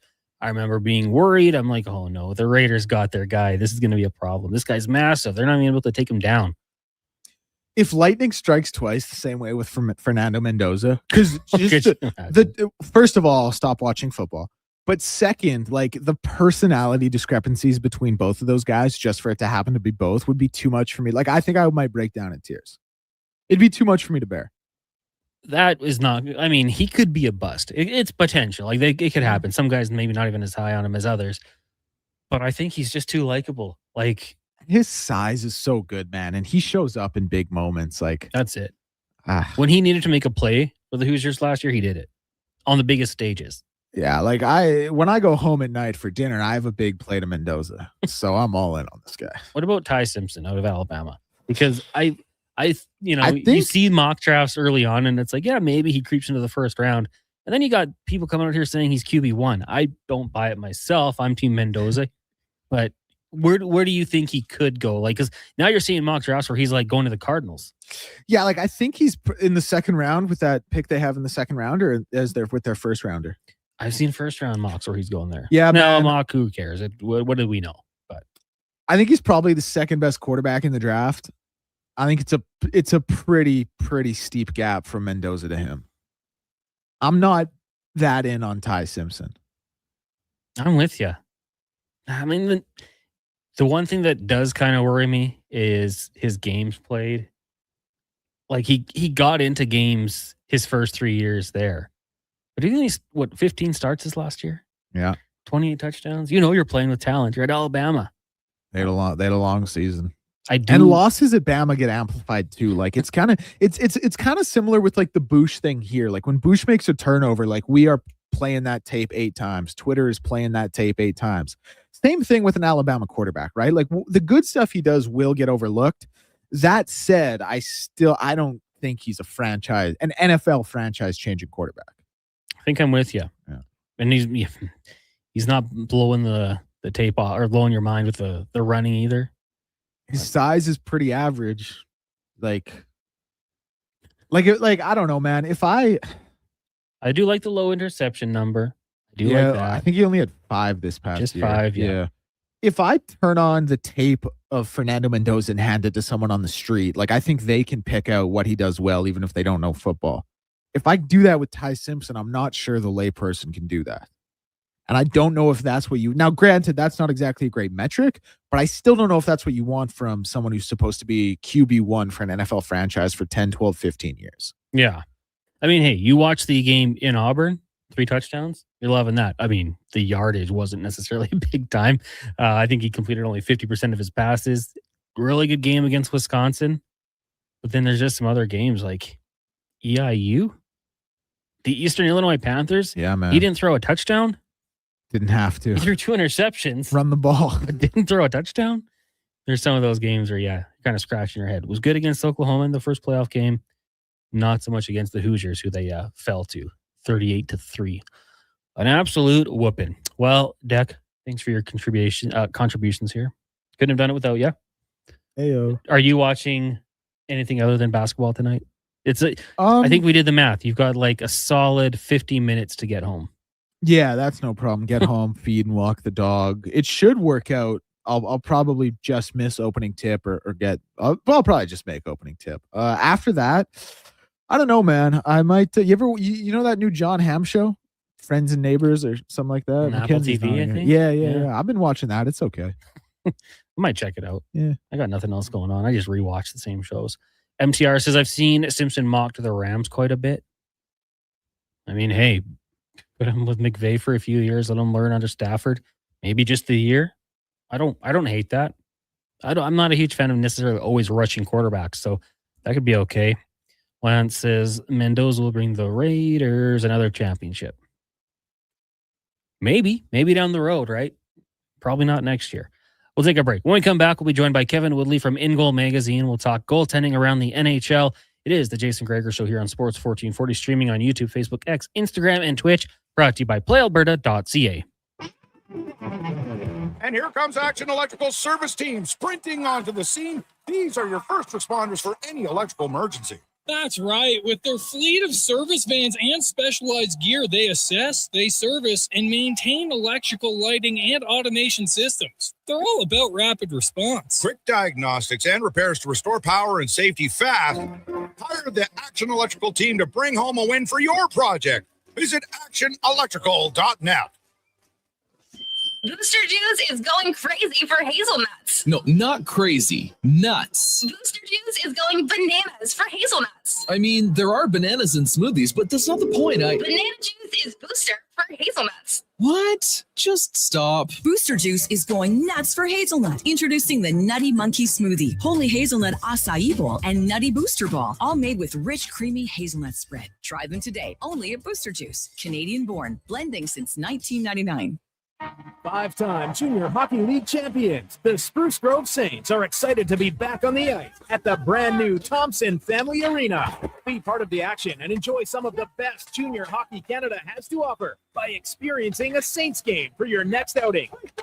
Tickets range from $10 to $17 with free parking and some of the best food and drink specials in town. For more information on tickets and how you can become a partner, go to sgsaints.ca. On the Rocks, the party never stops. Check it out. Mondays, bingo tunes. Tuesdays, tacos and tequila. Wednesdays, it's wings and karaoke. Shake what your mama gave ya with salsa lessons on Thursdays and the best Latin DJs. Plus, live music every Friday, Saturday, and Sunday, along with DJ Kenny K. Hold on, let's not forget $5 happy hour, 7 days a week. Your bar, your party. You're on the Rocks. On the Rocks. Just West Ave and 118th. At Hughes, it's all about getting in and out quick and clean. No cash, no problem. With Hughes' new tap and wash system, all you need is your debit or credit card to get your vehicle sparkling clean. Find us at HughesCarWash.com. With Mortgages to Go, you'll be good to go. Mortgagestogo.ca says yes when the banks say no. That's why Alberta has trusted Mortgages to Go for over 23 years. If you need cash and have equity in your home, you're approved instantly, guaranteed. Call 1-888-888-5998. That's 1-888-888-5998. With Mortgages to Go, you'll say, good to go. Bring into savings at the Brick. Refresh your home with huge discount. Save up to $1,800 on sofas and sectionals, and buy more, save more. Up to 25% off bedroom and dining furniture. Dreaming of better sleep? Upgrade your mattress game. Save up to 40% off select mattresses and score free delivery when you use your Flexity card. Plus, save 50% when you buy 2 or more select major kitchen appliances. Some exclusions apply. See in-store for details. The Brick, proudly Canadian since 1971. Tomorrow and Wednesday is the Critical Care On the Air Radiothon for Stars. Your chance to support this vital service that delivers life-saving care to Albertans. Listen for stories from Stars VIPs, very important patients, and how Stars has made a difference in their lives. You'll also hear from members of the Stars team. Tomorrow and Wednesday, the Critical Care On the Air Radiothon for Stars, presented by BHP and Parrish and Heimbecker. Please donate and help keep Stars flying and saving lives. Visit criticalcareontheair.ca. All this month, you can get in the swing of spring with Pot for Dough at Nisku Ford. Shop amazing deals on their entire in-stock inventory of cars, trucks, and SUVs. You're sure to find the perfect ride. Then, with every vehicle purchase, you'll get your turn to Pot for Dough. Just sink your putt to win fantastic prizes like gas cards, big screen TVs, Blackstone griddles, and more. See dealer for full details. Find your new ride at niskuford.ca. Above expectations.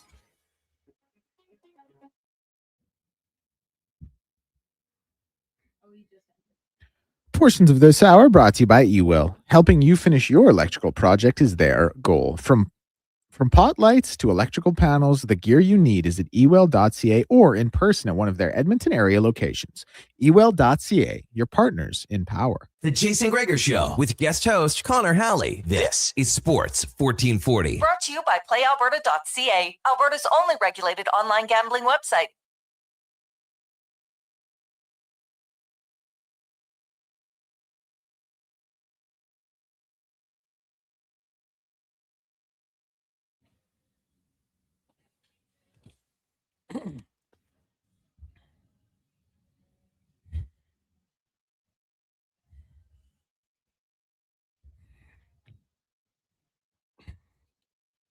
.426, welcome back. It is the Jason Gregor Show here on Sports 1440, brought to you by PlayAlberta.ca. Connor Halley, Declan Kruger, and intern Mackenzie with you here as we're running through this Monday edition of the show.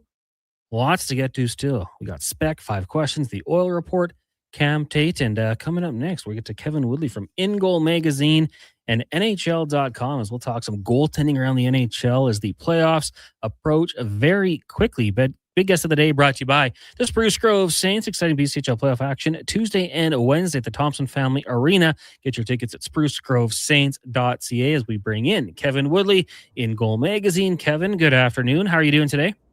Doing good. I'm coming to you from the car, so I apologize for that. Out of the hop, did not quite make it home from the morning skate of the Vegas or afternoon practice of the Vegas Golden Knights. So that's okay. We'll take it. Why don't we start right there with the Vegas Golden Knights? And they were in town Saturday night. Carter Hart made the saves that he needed to make for his team, picked up the 2 points, which was crucial in the Pacific Division, as now they trailed the Oilers and the Ducks by just 1 point. When you look at this Vegas Golden Knights goaltending situation going into the playoffs, how confident are you that they can get the job done? Because, we saw Adin Hill a couple of years ago take the reins and run with it. What are your thoughts that they can do that again with what they have? I think it's probably going to be up to Carter Hart, unless Adin Hill can just kind of throw back and rechannel what happened during his cup run, because we haven't really seen that guy since. Now, injuries have played a role in it, but this is a team, when you look at the underlying numbers, that shouldn't frankly be in a race for the Pacific Division lead. They should have it locked up. Goaltending has undermined a lot of it. Their defensive metrics are all really impressive. They just haven't gotten the saves. You mentioned Carter making the ones he's supposed to make and the ones he needed to make in Edmonton the other night, and they haven't gotten that right. Like all of their goalies are well below the environment. They're playing under expected based on the quality of shots they face. And Carter, with this little run, it's only 3 games, but talking to him today and how he feels about his game, the work he did coming off of the injury, I think right now he looks like their best hope to sort of rediscover that. And it's not like they need brilliance, to your point, but but I think Carter's a guy who has the ability to give you a little bit of both, right? Steady, no bad goals, but he's also got another level to him as he gets more comfortable coming back off this. So I expect it'll be him again here in Vancouver, 4 straight, as they go for 4 in a row under Torts. They're playing with a little more pace. I think you saw that in Edmonton the other night. Not a lot of X's and O's changes under Torts, but talking to John today and just a lot more mentality shift and mindset shift and trying to play faster. Obviously, he's a guy that leans heavily on his top players. That's been good for Mitch Marner so far. Let's see if that continues into the playoffs. But as far as the goaltending goes, I think it's the Carter Hart show from here on in, as long as he stays healthy. The faith in Adin Hill, as much as that's not what they're saying, it seems to have loosened significantly this season. And I think the only reason you see him in the postseason is if there's an injury to Carter. Interesting. Okay, well, let's talk a little bit about the Edmonton Oilers, if you can. Tristan Jarry for the team. The last 2 starts have been better. Obviously, we know the game against Utah a couple weeks ago, they had more blocked shots than saves, but picked up the win. Now his last game against the Blackhawks, not facing too many shots, but a .944 save percentage. Oilers fans will take that all day. He's got to get into at least 1 or 2 games, we think, down the stretch here. What have you thought of Tristan Jarry as of late with the better defense in front of him? Now, I haven't been able to watch both of those games in totality, just because of other duties and other things that I have to watch around the league. I think one of them went head-to-head with the Canucks game that I was covering. So, I don't have a lot of eye test on him. I will say this. The environment is clearly improving, Connor. And we've talked about him being a little bit of a flow and read goalie. Connor Ingram's a little more technically sound. Like, he's got a little bit more of a technical foundation, but also a goalie that reads the game exceptionally well. And it feels like from watching, there's a trust developing in terms of how they want to play, and their goaltenders and the execution. And that's been missing most of the year, right? So, in terms of Tristan Jarry, like, he moves so much, he plays such a flowing game that if those reads are off in any way, like, it's just not going to look as pretty, right? Like, he's not a hit me goaltender, has a tendency to, in that movement, get a little extra movement, a little counter rotation, a little bit of losing the hands as he goes east-west, like dropping his hands. And I think as he builds trust in what's going on in front of him, you'll see less of that. The environment for them right now since the Olympics defensively has ticked up 5-on-5 high danger chances against. Only the Columbus Blue Jackets have been stingier. They're right up there with Philly and Dallas and St. Louis near the top of the league in that metric. And typically, traditionally, that's been a metric that matters the most come playoff time. You can pretty much put a series, put 2 teams head to head, maybe transition offense being the other one, but head to head, see how they look in that category, and the team that's better comes out on top. Now, the Oilers are down near the bottom of the league on the season as a whole, but since the Olympics, with some of the changes in structure, and as you see those take hold, like, that's a very encouraging number, and it's a number that should allow their goaltenders to have a better chance to succeed. We've talked for years, this is not a team built to rely on goaltenders to save the day, stop bullets in their teeth, be Superman. But in order to sort of get a base level out of them, you have to give them better defensive structure. And once again, we talked about it, Knobloch his first year, it was there from the get-go. Lacked a little and picked up down the stretch last year. It's taken a lot longer this year. It's been a lot less consistent. They'd find it, then lose it. But it appears to be back right now. And, when you ask the question, who do you not want to face in the Stanley Cup playoffs, as long as that game's in place defensively, I'd have the Oilers in the Western Conference near the top of that list for all the attention that the top 3 in the Central get. All right. Kevin Whitley of In Goal Magazine joining us here on the Jason Gregor Show. So we're talking playoffs now. In the West, I mean, it's unbelievable. You got it in the East as well, and maybe we'll go there after. But when you look at the teams fighting for that final wild card spot, you got Nashville, the Kings, the Sharks, the Blues, the Jets, the Kraken, and, because they're not officially eliminated, the Flames. Which goalie do you think is capable of getting on a bit of a run here and maybe propelling his team to go further than expected? Well, interestingly enough, that number I just talked about in terms of 5-on-5 game and how much high danger you're giving up, and a lot of that is off the rush, right? In other words, are you giving up the free goals? So I think it goes hand in hand a lot of the time. And so the goalies I'd be most worried about happen to be on a team that I just named as being top 5 since the Olympics in the underlying stat. and that's the St. Louis Blues. And for all the attention that Joel Hofer's getting, and rightfully so, because he's been great, from an adjusted standpoint, Binnington's been right there with him. Since the Olympics, they are number 3 and 4 in adjusted save percentage in the National Hockey League. So when you combine a team that, I think most people think should be better than they are, like more than the sum of their parts, and they haven't been to this point this season. You look at how they played in March. It hasn't been perfect, but there's been a lot more ups than downs. Like, that's a group that I'd be worried about, because both the team dynamic defensively and the goaltending seem to be coming together at the right time. I probably wouldn't want to have anything to do with the Winnipeg Jets in the first round of the playoffs if they were to get in. We know what Connor Hellebuck is capable of, and yes, I know right away but he doesn't do it in the playoffs. We saw it at the Olympics, what he's capable of. This is a team that was the best in the league defensively last year, was the worst in the league for most of this year, and their goaltending suffered for it. But again, since the Olympics, they've tightened things up. Top 10 in that 5-on-5 metric I was talking about. So, not near the top of the league, but anytime you're in the top 10 and you've got Connor Hellebuck, that's something that that's something that I'd worry about. Vegas with Hart, we talked about. Beyond that, though, honestly, out of those other teams that are fighting to get in, I don't worry about San Jose. They're better defensively, but they've been bad all season overall. They're still the second half of the league in terms of that metric, and their goaltending isn't bad. I feel like I gave the kiss of death to Alex Nedeljkovic actually on this show a couple of weeks ago. He was absolutely rolling, playing at a top 6 level, and ever since I said that and pointed it out, the wheels have come off for him. And Askarov has had some okay starts, but he hasn't been the answer either. So goaltending is letting them down. The defense is better since the Olympics, but still not great on a whole. I don't worry about San Jose. Nashville, honestly, UC Saros is a guy that could be capable of stealing a series. And when I talk about, again, the metrics, the goalies that are playing really well, Saros since the Olympics, top 13, plus 2%.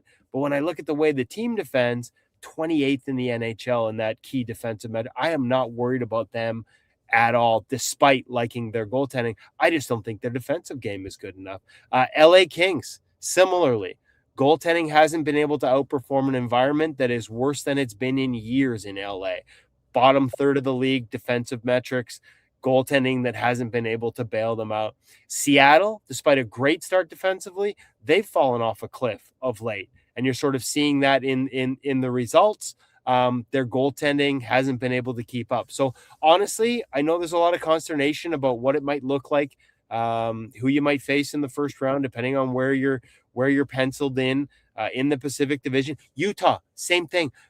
Vejmelka's been great on the season as a whole, but I don't know that he can outperform a defensive environment that's bottom 8 in the National Hockey League. So for all the focus on that race, the only team that sort of has the type of momentum that typically translates to playoff success is St. Louis, a little bit Winnipeg, a little bit Vegas if Carter can get rolling. But the rest of them, I don't know that you worry about it, to be honest, Connor. All right. Now, how about if we look out east? Because we got a great battle there again for the final wild card spot. You got the Flyers right in there. They could drop out of the Metro, the Sens, the Islanders, the Red Wings, the Jackets. A lot of teams on losing skids, the Caps, what they can do if they get in. What do you think about the East? And is there a goaltending, a defensive unit you think that, again, could go on a bit of a run here?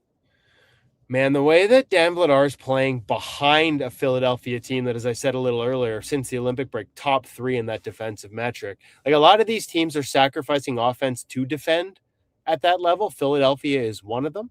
But Columbus is another, right? Columbus is, since the Olympic break, has the best defensive metrics, but they're not scoring, and they can't put those two things together. So the thing about the playoffs is it's usually defending that gets you through. And if you can get a little special teams help, we saw it last night with Philly in overtime. I know it's a 5-on-3, but for all the criticism Tocchet got here in Vancouver about willingness to play young guys, for all the criticism he's had in Philadelphia about Michkov, there's Porter Martone out there in overtime in a 5-on-3, and I watched that game. He's out there with 2.5 minutes left in a 1-1 game. So the Flyers are a team that if they get in, I think they could scare some teams at the top of that conference. A team like Montreal that is at the opposite end of the spectrum from a defensive standpoint. They rely on goaltending, and they've been getting it since they make the goalie coach change. Really good goaltending, but I think they lean too heavy on it. So Philly's a team I'd be a little worried about. Carolina has the great underlying metrics, but they're difficult on goalies in a different way in terms of no shots, but all quality. And so they're one.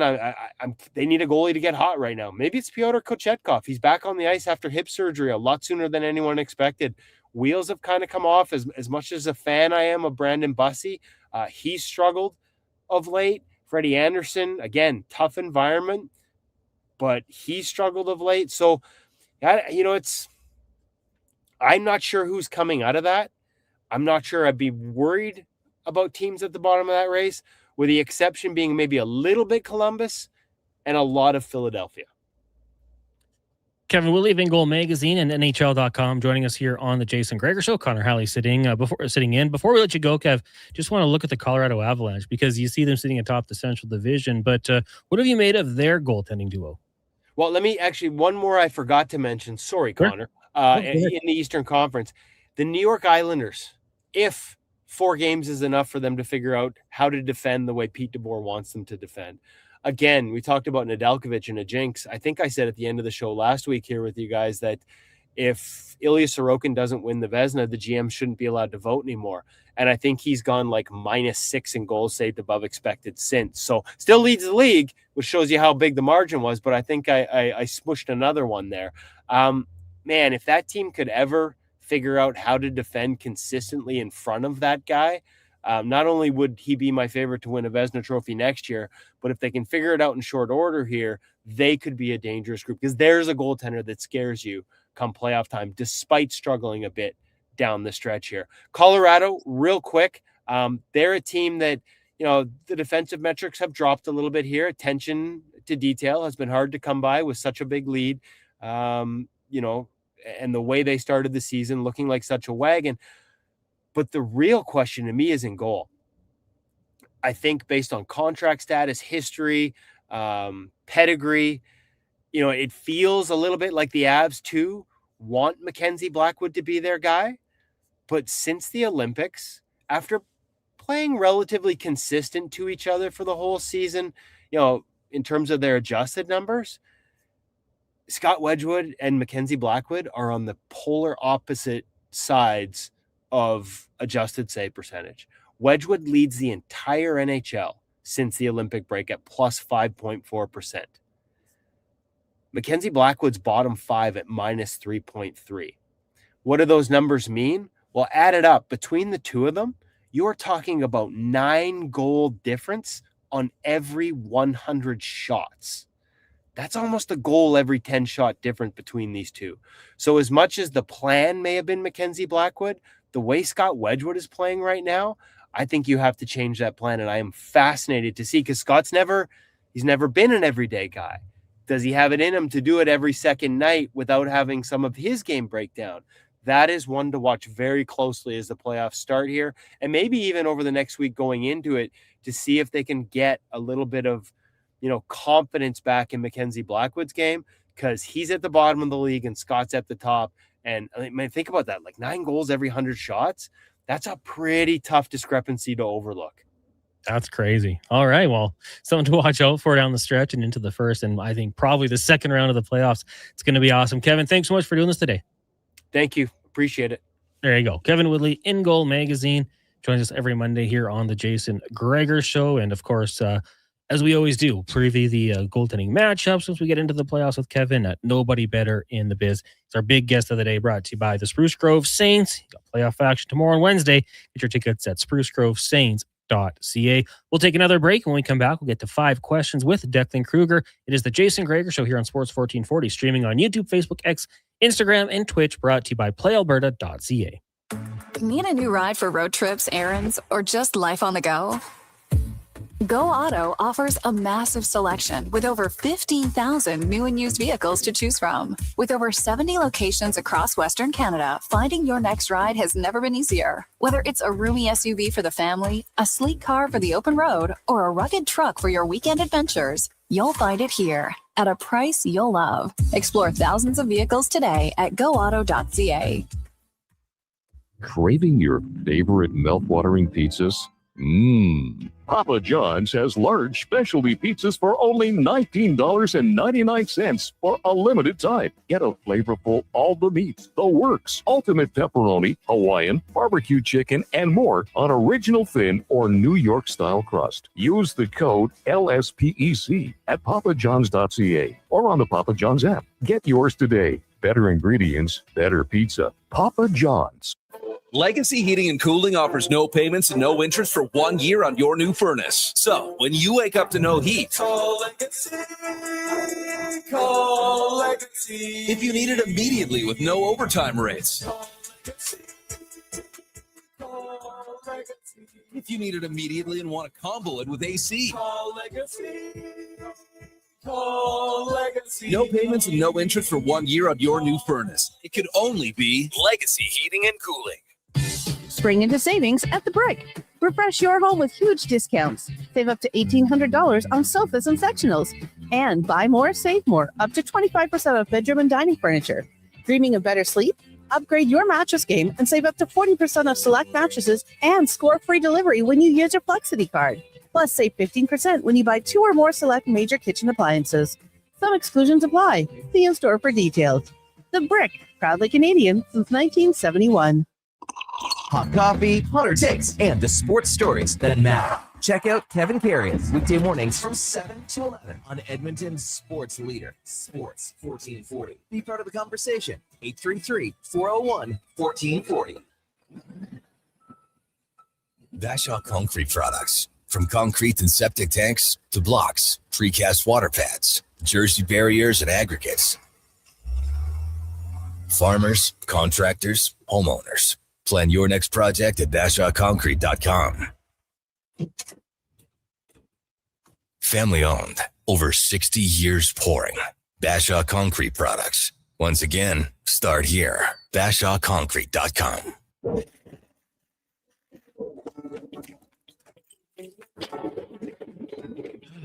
Oh, Canada. Jiffy Lube is here to keep you moving through mornings like these.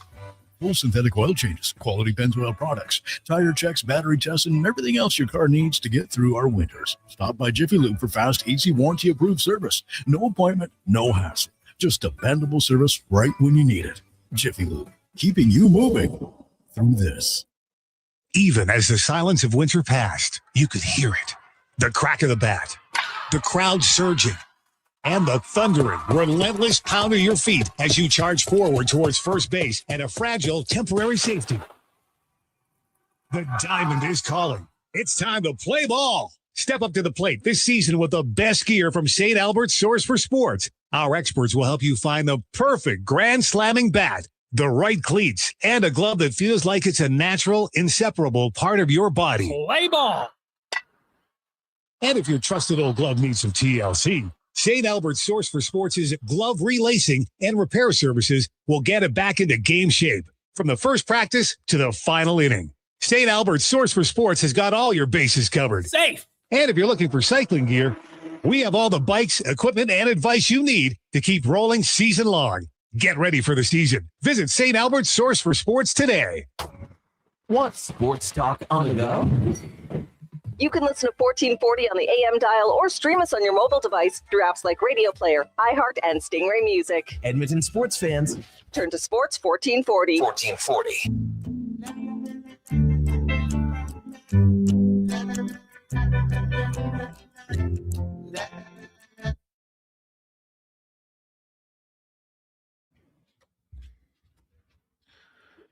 Portions of this hour brought to you by CanTorque. Made in Canada, made for Canada, where extreme isn't theoretical. Find your solution at www.cantorque.com. The Jason Gregor Show with guest host Connor Halley. This is Sports 1440. Brought to you by PlayAlberta.ca, Alberta's only regulated online gambling website. The Jason Gregor Show here on Sports 1440. Connor Halley, Declan Kruger, intern Mackenzie with you here from the Sports 1440 studio in West Edmonton Mall. Thank you for joining us on the show. The Jason Gregor Show brought to you by PlayAlberta.ca. Lotto Max, an estimated $75 million plus 12 max millions. You got the Lotto 649, Gold Ball Jackpot, 24 mil, and the Daily Grand, $1,000 a day. Go check it all out at playalberta.ca. Remember to use your game sense. Right now, let's get to 5 questions with Declan Kruger, brought to you by The Brick. Spring into savings at The Brick. Save up to $1,800 on sofas and sectionals and up to 25% off bedroom and dining furniture at The Brick and thebrick.com.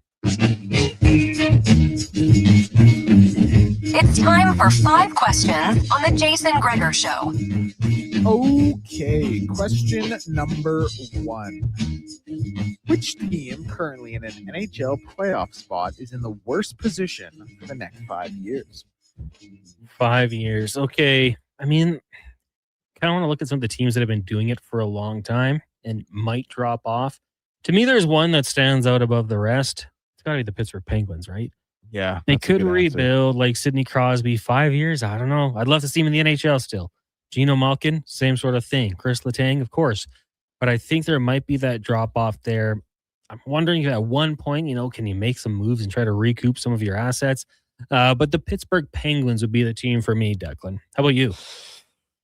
Yeah, Pittsburgh's good. I don't know. I kind of look at Ottawa right now, and I'm just like, you got to figure out this Brady Tkachuk thing. Like Keith Tkachuk is going on his podcast basically saying he doesn't want him there.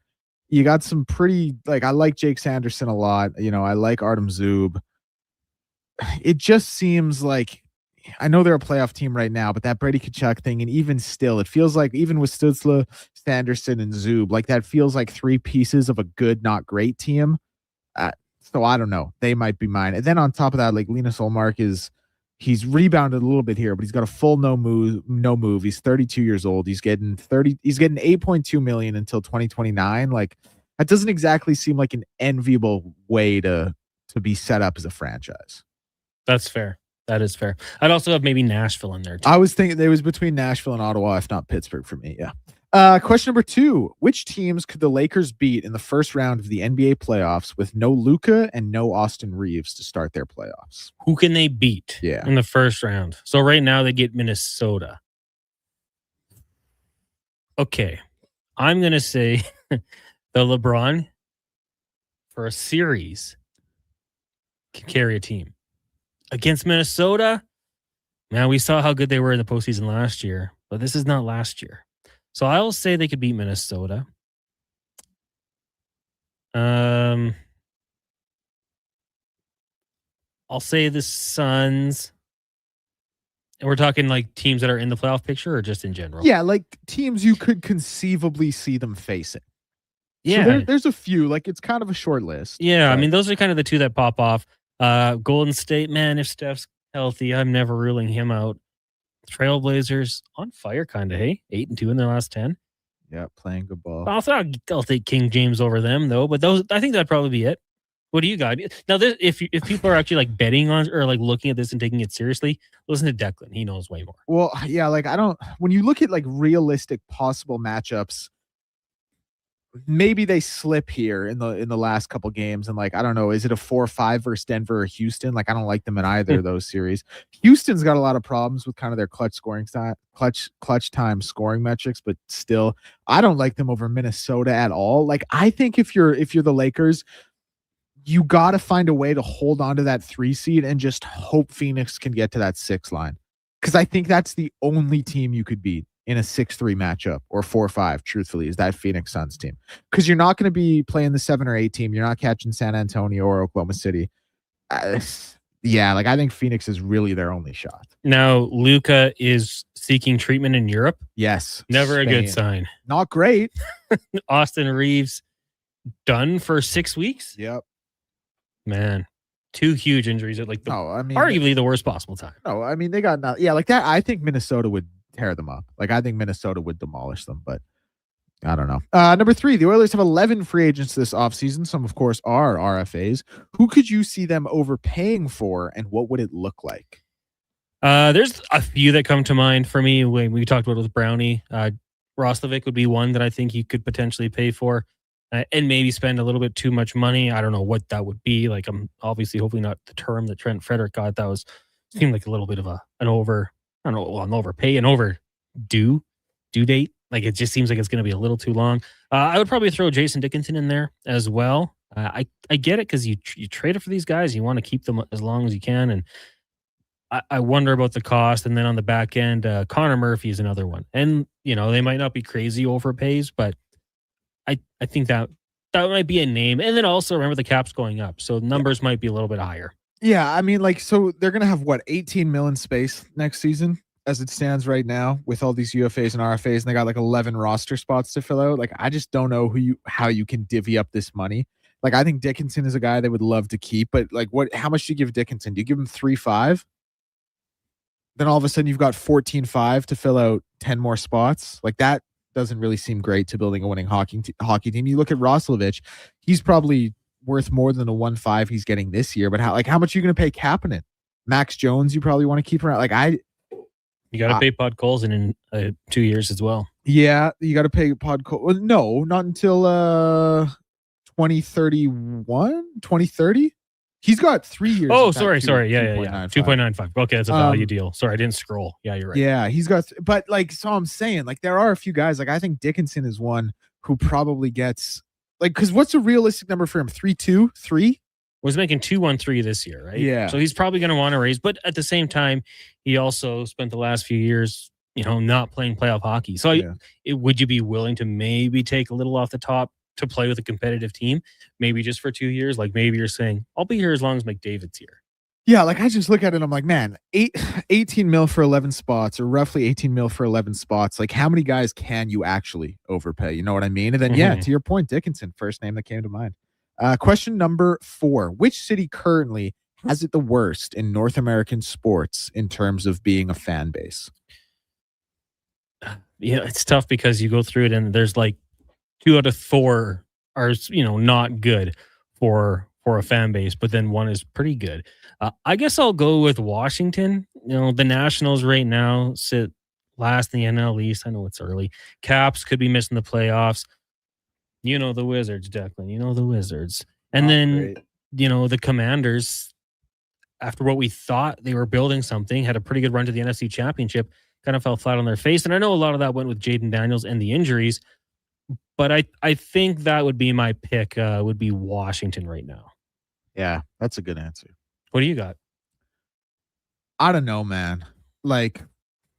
Am I loving life if I'm a Saints fan right now? No. Plus the Pelicans are terrible. Now they don't there's no baseball, no hockey down there. But that's not great. Sacramento, the A's are moving if you want to, I know that's Oakland, but they're playing out of there, whatever. And the Kings are just terrible in the worst front office. And it's you're so close to being LA or something cool, but instead you're Sacramento. That's always kind of tough inherently. So I don't know. I think Washington's a good answer. Maybe New Orleans as well, or Sacramento I'd throw in there. Question number 5. Bit of a lengthy one. Stick with me. For $100 million, you get dropped in a random part of the ocean for 30 seconds every day for 5 years. This $100 million is tax-free right into your bank account once you accept this. Now, the catch is every day at a specific time chosen by you, you will magically appear in a random part of the ocean for 30 seconds.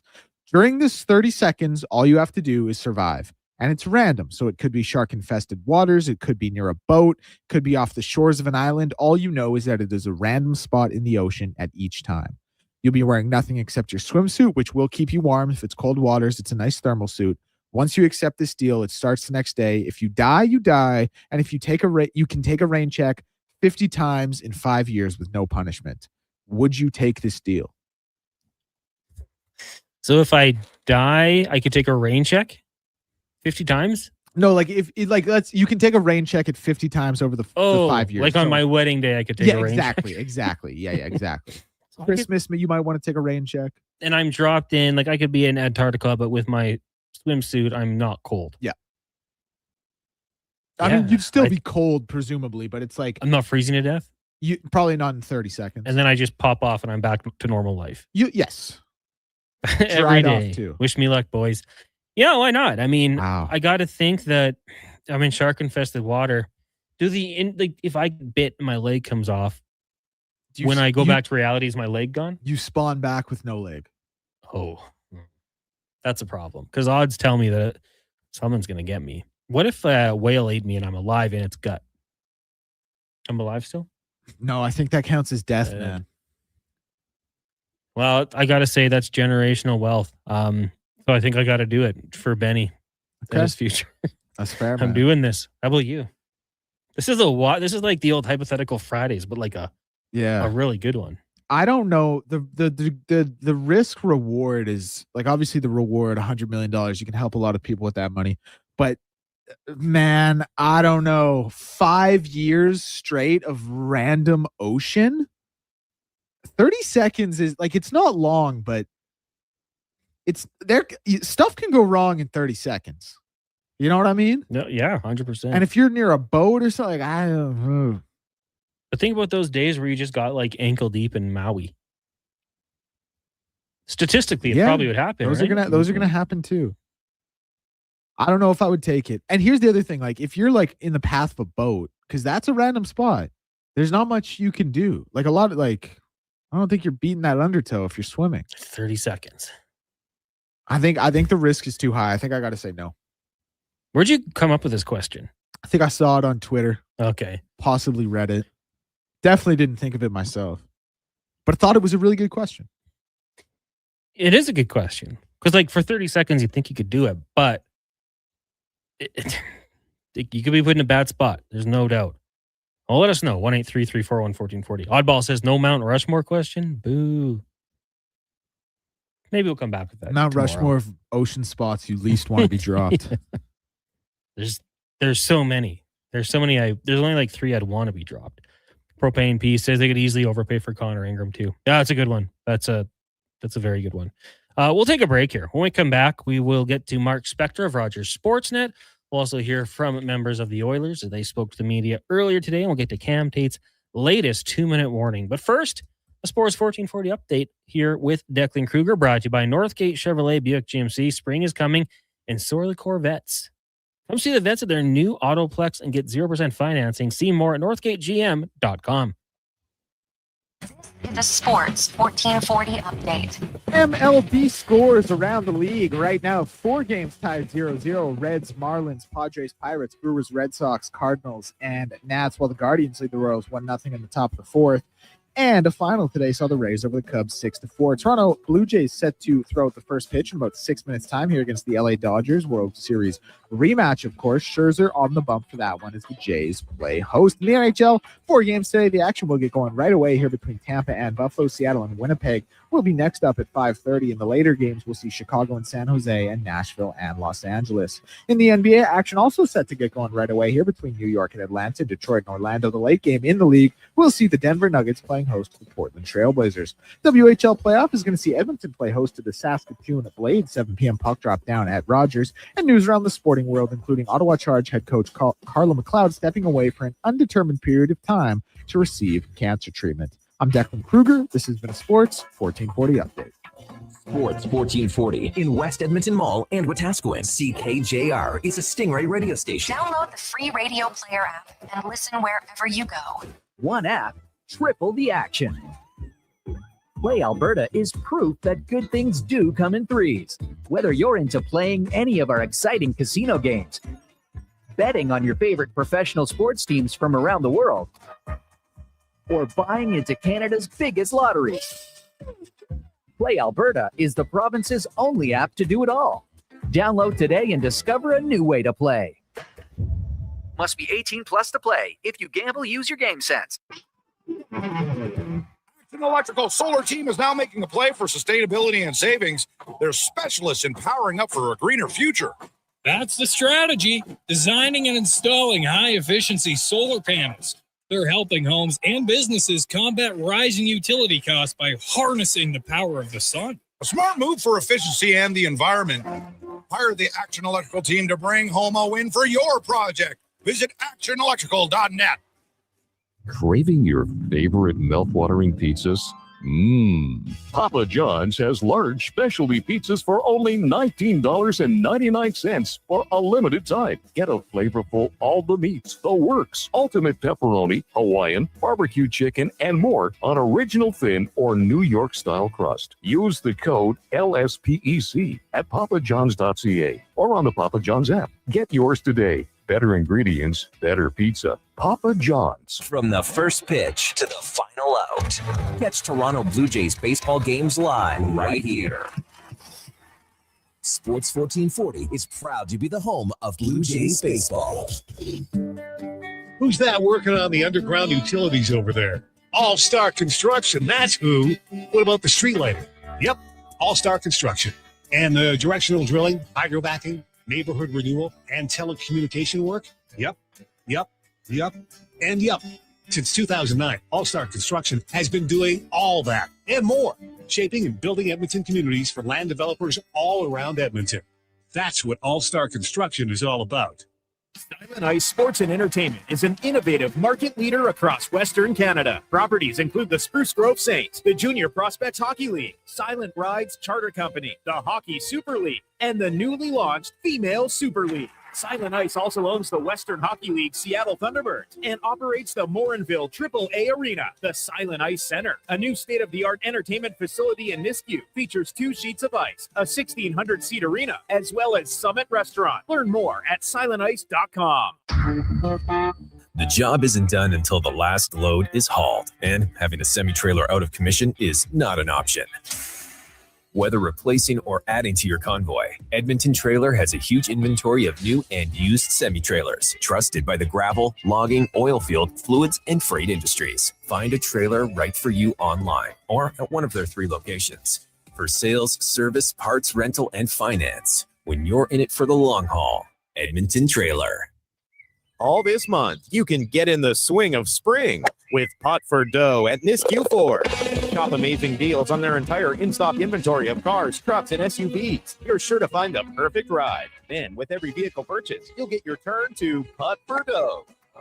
Just sink your putt to win fantastic prizes like gas cards, big screen TVs, Blackstone girdles, and more. See dealer for full details. Find your new ride at niskuford.ca. Above expectations. Are you overwhelmed by debt and getting nonstop calls from creditors? It can feel like there's no escape. Debt doesn't have to be a life sentence. A single call can turn things around. My name is Parveen Middleton. I'm a licensed insolvency trustee at BDO right here in Edmonton. I can help you become debt-free with a solution just for you. Let's put an end to those calls from creditors together. Call 1-833-BDO-TALK or visit bdodebt.ca to discover your debt-free future.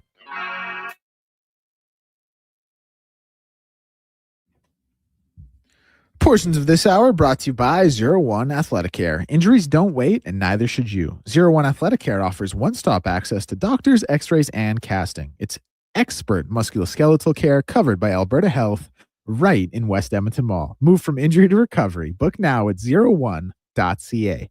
ZERONE.ca.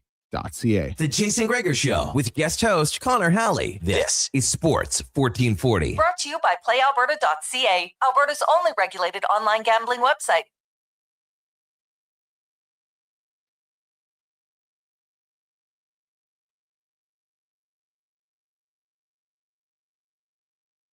Jason Gregor Show here on Sports 1440. Connor Halley, Declan Kruger, and Mackenzie with you here from the Sports 1440 studios in West Edmonton Mall. The show brought to you by PlayAlberta.ca. Tomorrow's Lotto Max, an estimated $75 million plus 12 max millions.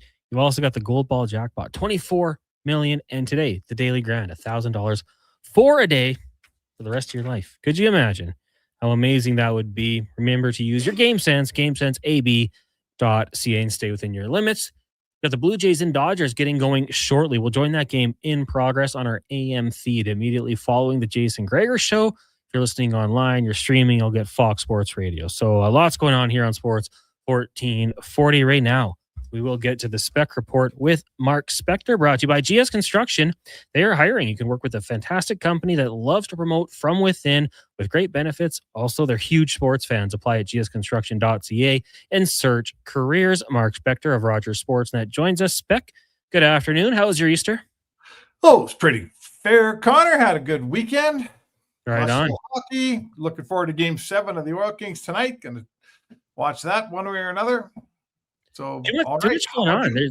It was good. It was good. Yeah, like tonight you got the Oil Kings, you got the Jays, March Madness National Championship game going on. Lots to get to. I got to ask you though. You have the grandchild. Did you guys do an Easter egg hunt or anything like that? The kids did lots of Easter egg hunts. I unfortunately wasn't part of one this year. Our grandkids are really, really, really young. So it's really only one of them that's ready to chase around Easter eggs. And so no, I wasn't, but we did visit all the kids on Easter and brought a bunch of chocolate. And that's what you do, man. Feed them full of chocolate and then split. Get out of there. I love it. Speck, you were down at practice today for the Oilers. Updates on Draisaitl and Hyman from Coach Knobloch. Any reason for optimism, you think, here? Well, Hyman, I mean, listen, I always preface these by saying that they don't want to tell us anything, / they sometimes mislead us, / they'll outright lie when playoffs are coming around. So, my information comes from Chris Knobloch's mouth, and I'm not calling him dishonest, but NHL teams aren't great at this. He expects Zach Hyman to play regular season games. So neither Hyman nor Draisaitl are going on this 3-game trip. The Oilers come home next week for 2 last games against Colorado and Vancouver. Knobloch at this point expects Hyman to play in at least 1 or 2 of those games. He did not expect Draisaitl to play. He is hopeful Draisaitl's ready for game 1 of the playoffs. Reading the tea leaves, I'm thinking closer to mid-series, and that would probably be good for Oilers fans. If you get him back in round 1, you should probably be happy about that. Absolutely. Colton Dach back on the ice. It looks like rotating on the 3rd line. Do you expect him to get back into the lineup tomorrow night? They may put him in. Yeah, it's a good question. I think they like to give him a little bit of a run up to the playoffs because you never know. Playoff time comes, and I would say to you that you don't know how many bodies you're going to need. You don't know how many guys you have. I kind of think that, Connor, and I wrote this today, a story that's up on sportsnet.ca. The Oilers are just in pre-playoff mode. These 5 games coming up, they're locked into the division top 3, right? They're not falling out of the Pacific. So where they finish first, second, or third, I don't think they really care. Who they play, I don't think they really care. They're just, they're missing a couple guys. They want to get their PK going. They want to get their overall game going. They might want to work a guy like Colton Dach, give him a couple games where he's ready to go. But I feel like they're just calmly marching through these last games. I wouldn't be surprised if that last game against Vancouver, if McDavid sits and another guy sit. Like I think their regular season's over. They just have 5 games to play. Yeah, that makes sense. And I mean, we saw that last year. I don't think there was too much urgency on who the opponent was. If they play their game, we know what they can do. Anything else stand out from practice today? Not particularly. I'm going to guess that Jari plays in Utah, and Connor Ingram gets San Jose in the back-to-back. But I assume Jari will get one of them. I bet you that it's in Utah. I don't know that for sure. Other than that, no, it seems like, guys are relatively healthy here, except for those 2 big guys. And when you're playing without Hyman and Draisaitl, I mean, that's 80 or 90 goals out of your lineup here, right? Oh, yeah, absolutely massive. As Mark Spector joining us here on the Jason Gregor Show, Connor Halley sitting in. What have you made of the pairing of Nurse and Murphy since Murphy was acquired from Chicago? Well, they're settled right down into being a good shutdown defensive pair there. That's what Bowman wanted with Murphy, and I think Murphy's been good for Nurse's game. We're not talking about Nurse.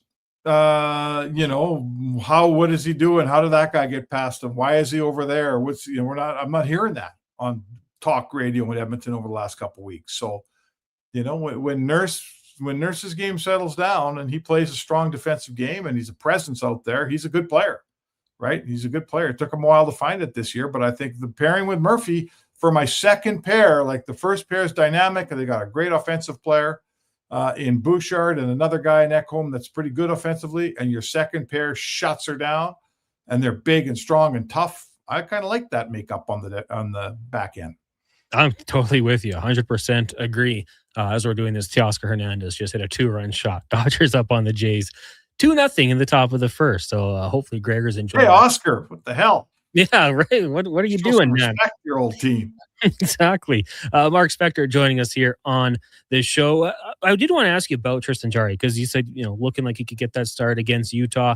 And last time we saw him play, he did a pretty good job, but he had a ton of block shots. He has gotten better efforts in front of him his last two shot games.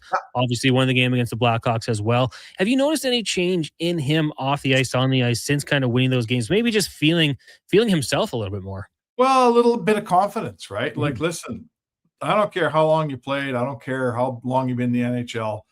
It's been a rough year on Tristan Jarry's confidence, right? He gets traded out of Pittsburgh. He comes here. It doesn't go well. Then he gets hurt.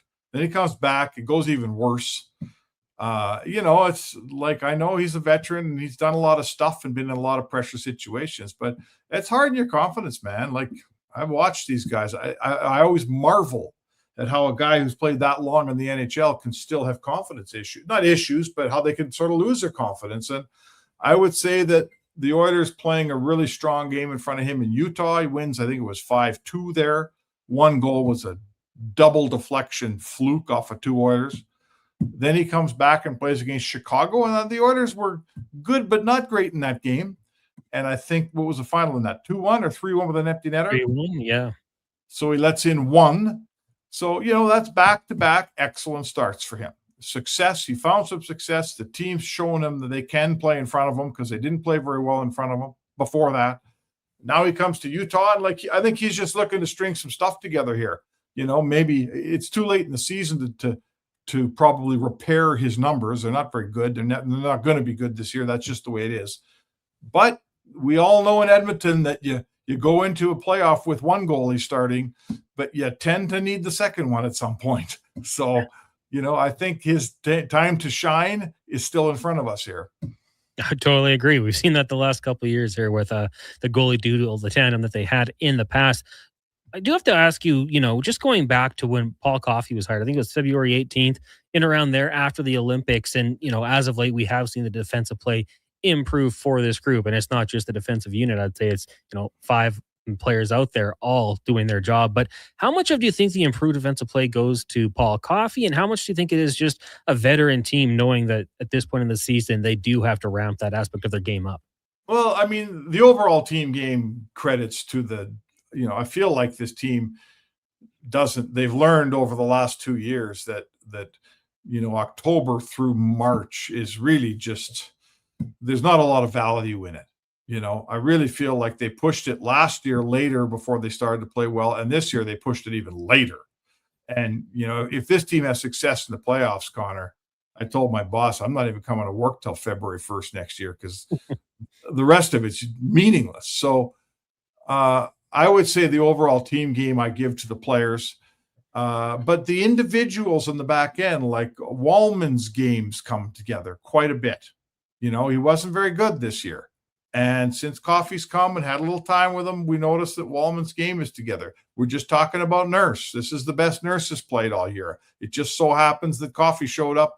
Does he have to do with that? Does Murphy have to do with it? I can't tell you.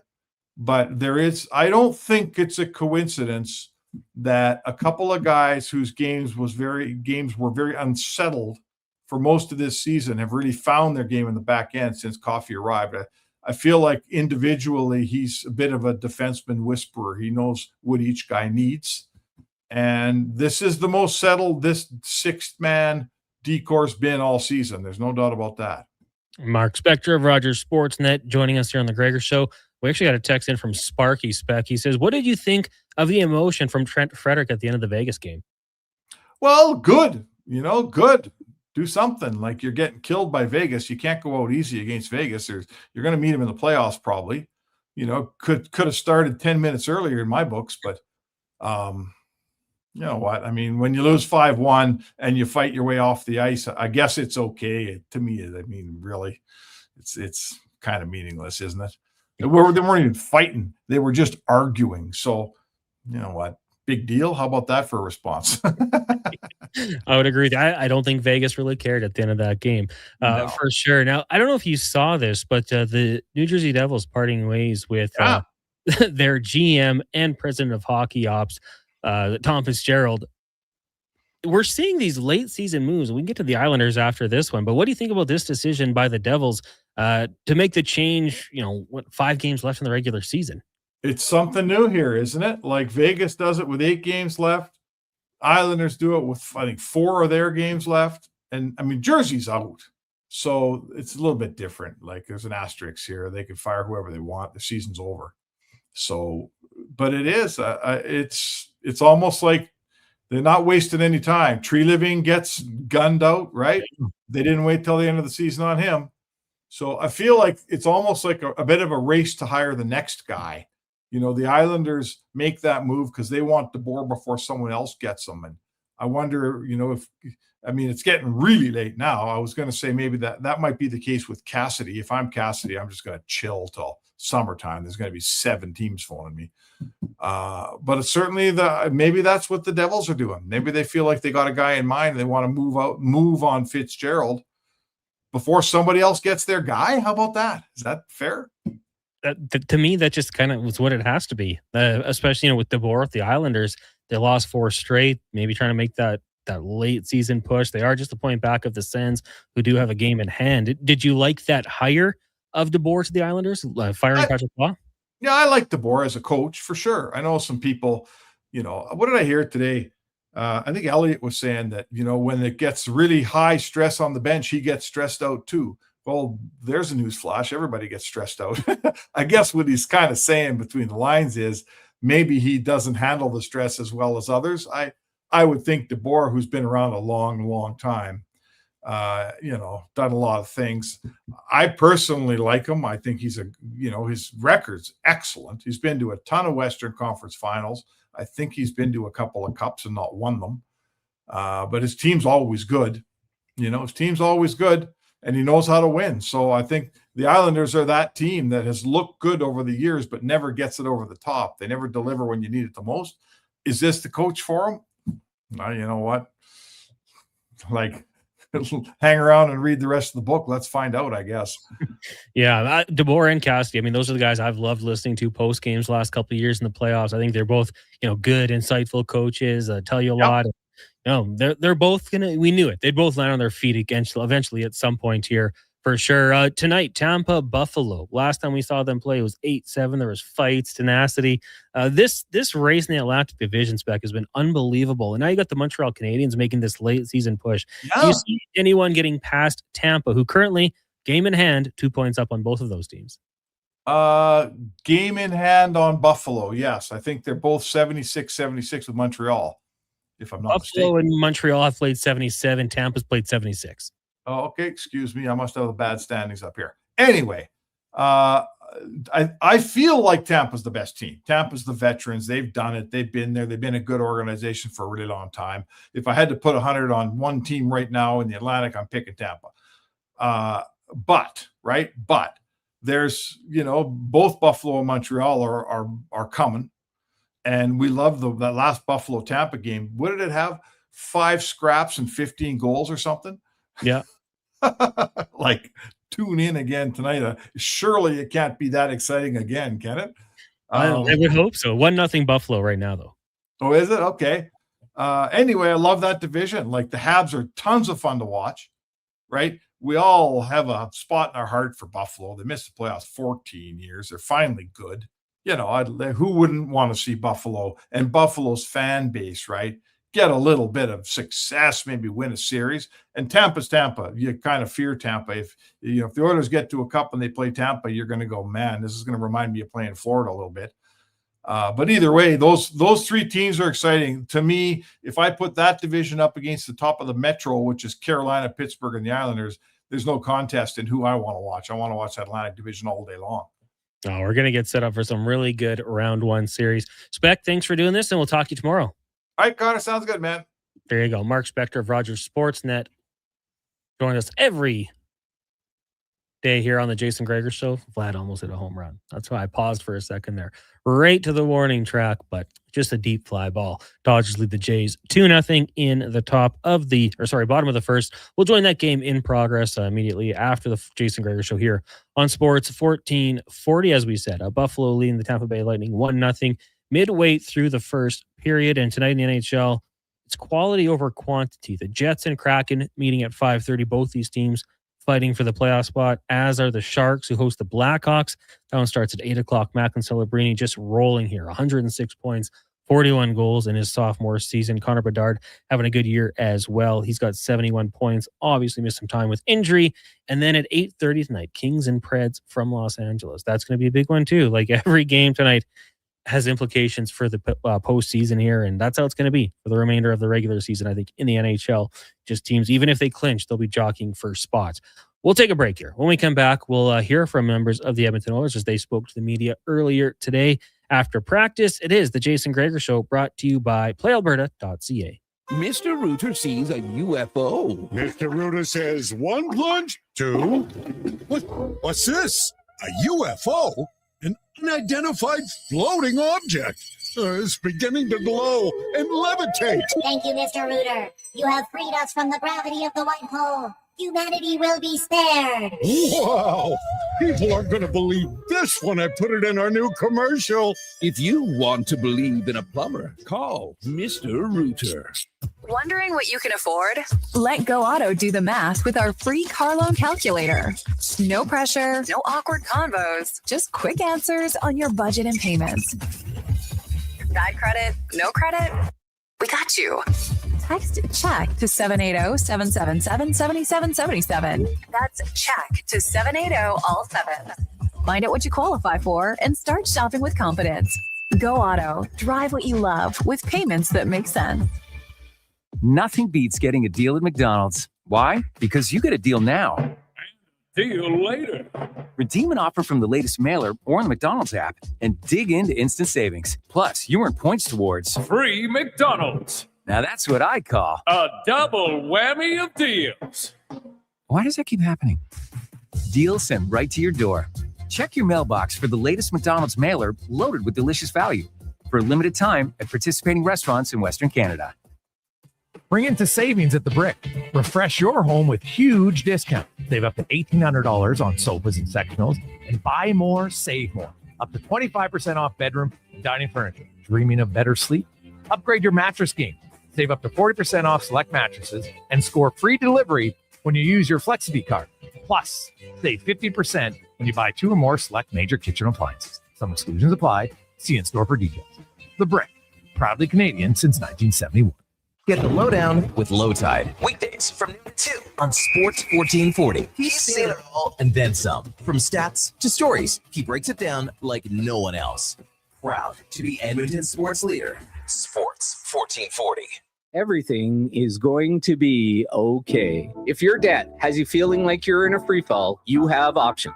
I'm Dan McDicken, a licensed insolvency trustee with Faber. Becoming debt-free is possible, and a personal bankruptcy or a consumer proposal will get you there. Schedule your free Faber Focus session at faber.ca today. You'll learn how a consumer proposal allows you to eliminate your debt by paying a percentage of the amount owed without interest. At Faber, we'll tackle your debt. I'm Rick Showers from No Bull RV, and I am a used RV salesman. But just because I love being a used RV salesman doesn't mean you would like doing my job all day long. If you're selling your RV privately, that means that you have to be an RV salesman too. That's right, Bob, and there's a lot of work involved. You have to find the customers, be ready to show it at a time and place that's convenient for the other guy, all the stuff you take for granted when you come to No Bull. There's not a lot of glamour in being a used RV salesman, Rick. I don't do it for the glamour, Bob. I love helping people enjoy the great outdoors on their terms. It's my life's work, but it doesn't have to be yours. When you sell your quality used RV with us, we take care of everything. Cleaning, repairs, commercials like this one to bring people in, and besides, I like being a used RV salesman a lot more than you do. And that's No Bull. NoBullRV.ca. Right, cold silver moon.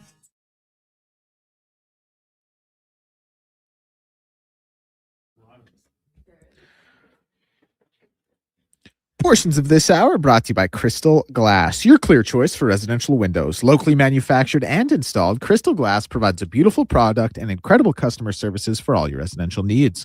Call 310 Glass or visit crystalglass.ca for a quote. The Jason Gregor Show with guest host Connor Halley. This is Sports 1440. Brought to you by PlayAlberta.ca, Alberta's only regulated online gambling website.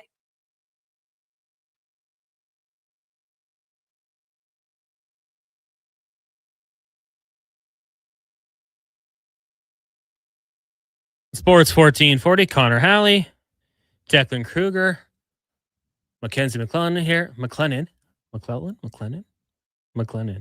That's why I avoided it. It's too many M's. Mackenzie McClellan. Intern, Mackenzie. Country Mac from the Sports 1440 studio in West Edmonton Mall. Thank you guys for joining us. Show brought to you by playalberta.ca. Reminder, we will join the Blue Jays game in progress once we wrap up here at the top of the hour on the AM feed only.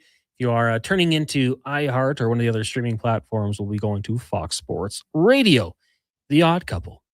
Text line's 1-833-401-1440. Of course, you can always watch on YouTube. Get into the chat there. Sports 1440 AM. Dodgers get out of a jam. Heading into the second, LA up 2-1. Right now, we are going to get to some Oilers audio. Of course, speaking to the media down at practice earlier today. We'll start off with the head coach of the Oilers, Chris Knobloch. What's the thought on the 3-game trip? You guys control your own fate here. You're still in first place in the division. I guess how important is that to kind of take care of business here and move on? Obviously, we would like to win as many games as possible, but I like to know that we're working on our game to get as tight as possible and getting in the playoffs and not having bad habits and playing the way we need to. Obviously, our lineup's going to be a little bit different during these next few games than it is probably heading into playoffs. We got some guys that are possibly returning, but we just, it'd be great to finish first, and that's the goal. But we'll see what happens. Do you have any fresh intel on Hyman and Draisaitl? What's the latest on their hopeful return? Hyman is, I would think that he's going to play one, if not two games before the end of the season. So this week he is out, not playing. Leon is going to be on the ice this week, and I don't anticipate him playing any games in the regular season, and then playoffs sometime in that first round if we, if things go well. You don't love him for game one here, though, you're telling us. I'm not ruling that out, but I would just anticipate sometime the first. It's obviously been there's a period of time that we anticipated him returning, and we said it was going to be right around the end of regular season, start of playoffs. And, if he gets in that first game, that's great. He has not been on the ice yet. We anticipate he will be on the ice sometime this week. We'll have an indication of how that's going to go, but probably sometime in that first round. Okay, so you're trying to find your power play, and that's a huge part of this team. Always has been. You're trying to do it without about 90 goals in Hyman and Draisaitl. Take us through the exercise of rebuilding it for the short term, but knowing that when those guys come back, any work you're doing on this current unit is probably not going to be much use. No, we are, like I said, we're trying to win as many games as possible, and to do that, and special teams are really important. Penalty kill, power play included. I think that power play has been really sneaked in. The chance generation, it's since Leon's been gone, we noticed it would definitely take a drop. You're missing one of the best power play guys. The impact that he has, but it is still near the top of the NHL in chance generation. Unfortunately, this putting the puck in the net, which is all about, just haven't been able to do that. Whether that's been a little bit of luck. We had a goal post the other night. Goalies have been making some good saves. They're just fighting it a little bit, but I'm confident that it'll start producing. Chris, are you expecting Hope and Doc to play tomorrow? We haven't decided on our lineup. When it comes to the bottom six guys like Shock, Jones, Lazard, the list goes on, what is the message to them? Because obviously you have Draisaitl, Hyman out, so there are opportunities for them to play, but also vying for a spot company. Yeah, I think every game is a little bit different. One is it's the playoff times. You're always going to have injuries. The guys are going to be banged up. But you also have guys who their play fluctuates. And then the other is, what do you need going in from game to game? Maybe you need a little more intensity, a little more forechecking physicality. Maybe you need a penalty killer, whatever it is. There will be rotation. We saw it in the last 2 years in playoffs here, where guys are in and out of the lineup just on what the team needs at that time. So, yes, this is an opportunity for them to really solidify and say, I deserve to be in that lineup for game one in the playoffs. We're going to need everybody.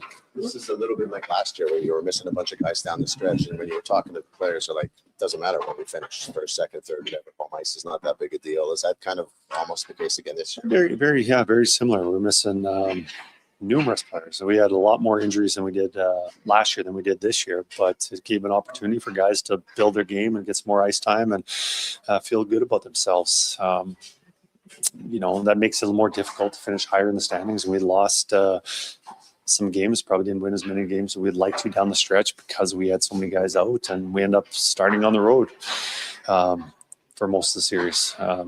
We'd like home ice, but we know it's not a necessity. It'd be nice, but it's not necessary. Is there a preferred opponent when you guys sit in the room and break down film? Not I'm asking who it is, but No, absolutely not. There's so many variables on teams who we're playing, and maybe there'd be injuries but right now, no, it hasn't been talked about at all. Utah's a pretty good team, but you guys have had their number. What is it about you guys, the way you play against that team, that makes you so effective? I don't know. I think the first time we played them, we won, but I certainly thought that was a game they were the better team. I think that was a game they deserved to win. We didn't, and that is often reversed throughout the season. The game that we just played there, I thought that was a good performance by us. We were very desperate and hungry, and we started that 5-game winning streak in Utah there. So to say that we've got their number or whatever, I think that's just the fact that we were able to win games. So I don't think there's anything. So I think tomorrow night's an important game for us and for them too. I know they want to win as many as they can too. Going to be a huge game. That's just how it is for the Oilers down the stretch here. Every game is going to matter, especially with the Vegas Golden Knights nipping at their heels. Anaheim Ducks tied with you right now. You have the tiebreaker for the Edmonton Oilers, but one loss when it, you shouldn't lose a game. You drop one and all of a sudden you're in trouble. So obviously not the biggest trouble. You're not falling out of playoff contention, but you want home ice advantage if you can get it. And that game is going to be important. 7:30 start down in Salt Lake City. We'll have pregame coverage for you starting at 6 with Andrew Walker and Donovan Paulson tomorrow. Declan, Tampa tied it up. Guess who scored? Yeah, I don't even need to guess because he just does it all the time. Nikita Kucherov on the power play. Goal 43 of the season. Darren Radish, 47 helpers on the year. What a find. So you never give up, kids. And Jake Gensel, another assist for him. He's one away from 50. That's the Bush, Hyman, McDavid of East. That's what that is. That's the Gensel, Cooch, Radish connection. It's a pretty good one. It's a pretty good one. They got it rolling right there in Tampa. So, you haven't maybe seen the fireworks. Well, there's lots of hockey. The last time these two teams met, it was 1-0 after 20 minutes. And then it finished 8-7. So let's hope that offense keeps on rolling. Speaking of offense, Connor McDavid, pretty talented offensive player. He spoke to the media earlier today as well. We'll get to that right now. You guys still control your own fate. Yeah. Big trip, obviously. 5 games left. Find a way to get a couple wins. How do you go about, like, you guys your game's been good and you're working to build your playoff game, but you're doing it without 2 major parts, right? Without Leon and Hyman, can the Oilers, can you build the game you want to play in the playoff when you're missing 2 massive people like that? Obviously, yeah, we're missing 2 big pieces of our team. And when that happens, everybody's got to step up. And as I said, we're more focused on this road trip here.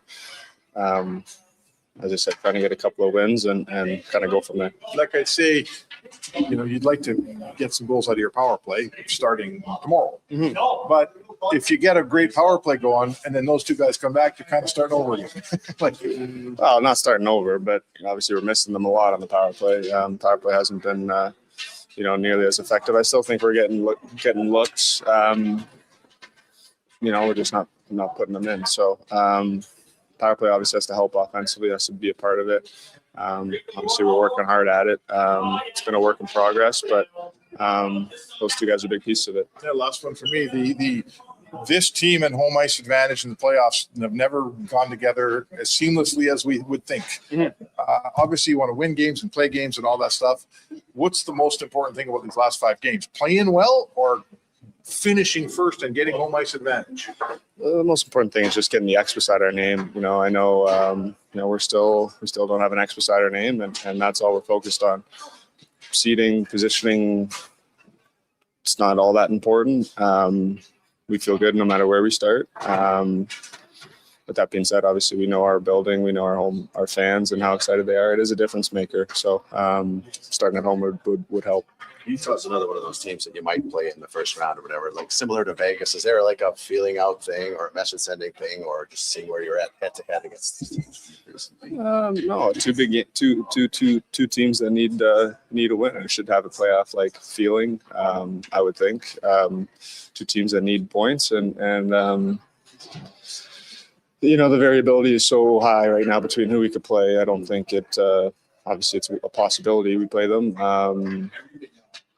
I think it would have a playoff like feel though. I wouldn't ask who, but do players have a preference of who you'd rather meet in the first round? I know they always say it's about getting our game together, but like, is it individual or team versus team?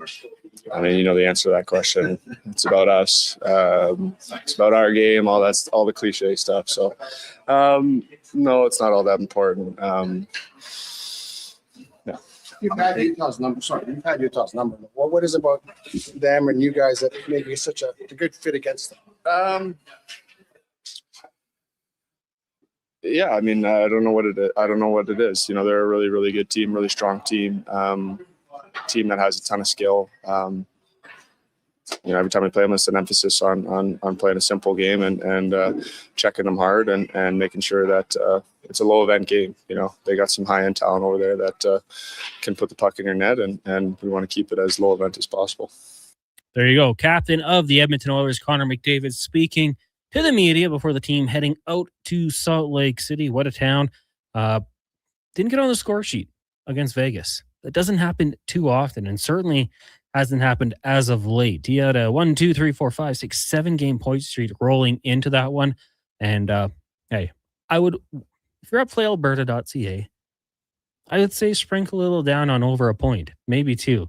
He's got 43 goals, 83 helpers on the season, 126 points total coming into tonight. Nikita Kucherov did get on the board for the Tampa Bay Lightning, even things up, but it didn't last long because Josh Johnson would score his 11th goal of this season. Sabres now lead 2-1 out in Buffalo. Before we get to break, we'll hear from one more member of the Edmonton Oilers, steady defenseman Matthias Ekholm. As disappointing as the loss was the other night, you didn't lose any ground. You're still kind of technically in first place. Now you have 5 games left, 3 on the road. You still control your own fate. How important is this? Knowing that you guys don't need help from anyone else to finish this. Yeah, I mean, that's exciting. I mean, we put ourselves in that position. So now it's up to us to take care of it. And, we got some big games coming up. There's these teams, I mean, they're all fighting for their lives, especially these next 3. So there's going to be big challenges. But, I do like our game. I do think our game has been pretty solid in the last 6 or 7. And, obviously we didn't love our Saturday one. But, you got to move on. Tell me about trying to put your game together, build your game, get playoff ready when you're missing 2 giant parts like Hyman and Draisaitl that are such a big part of your finished product, I guess. Is it difficult? Maybe throw a wrench into things. It throws a wrinkle for sure, but at the same time, you got to look at it as an opportunity for some other guys to step in and get bigger roles and more ice time and hopefully get even more confidence going into the playoffs. And I think we've seen that. I think we've seen a bunch of guys step up, and which is great. And hopefully they can keep their play up. And as we get pieces back, obviously that'll be a boost itself. But hopefully we have guys that are on the level where they feel good about themselves and can contribute, even though maybe the minutes go down a little bit. Because as you said, those are 2 big pieces that take a lot of ice time and big roles on our team. There are 90 goals sort of between those guys, maybe 100 in a good year.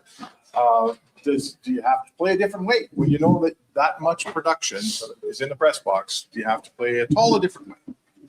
No, I don't think so. I don't think we just come in here and like, okay, we're missing 2 guys. Now we're going to flip the script. I don't think so. Obviously, we're missing some goal scoring. But I think as I said earlier, I think the guys have stepped up. I think we've all realized that we're going to have to play some defense. Have to emphasize that part. Can't stress that enough. I think over the five game win streak, that was what the key was to our wins. It wasn't us outscoring. It was us keeping the goals against low. So maybe the mentality shifts a little bit, but I don't think you're flipping a script or anything like that.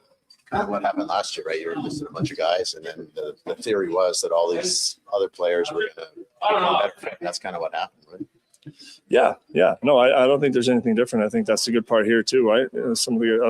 Most of our guys have been through it already. So you go through a long year, you're going to get injuries. Obviously, you never want to get injuries on your top guys like that, but hopefully they're back sooner than later. And as I said earlier, I think it's an opportunity for guys to obviously show themselves and then get a good feeling about themselves, getting some more ice time and looks.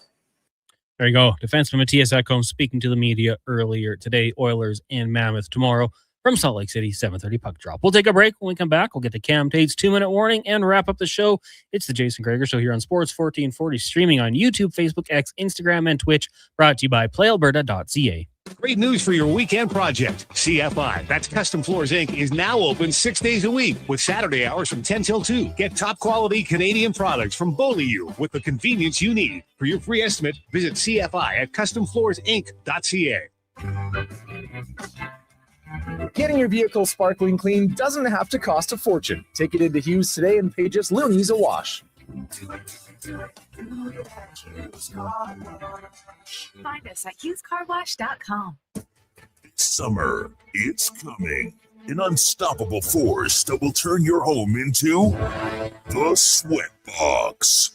Don't live in a summer blockbuster. Pro Solutions is your one-call-solves-it-all expert for AC repairs, tune-ups, and new installations. With fast appointments and flexible financing, we'll make sure your home story has a comfortable ending. AC season is coming soon, so book today. Lock in pre-season pricing today. Visit prosolutionsinc.ca to schedule your service today. Why should you drive a Subaru? How about durability, style, and an excellent customer experience from the moment you step into the showroom? And how about accolades, including awards for numerous 2026 Subaru models from both AutoTrader and JD Power? But don't just take my word for it. Take a test drive and you'll see why the Subaru name is recognized and renowned for quality. To learn more, visit Subaru.ca.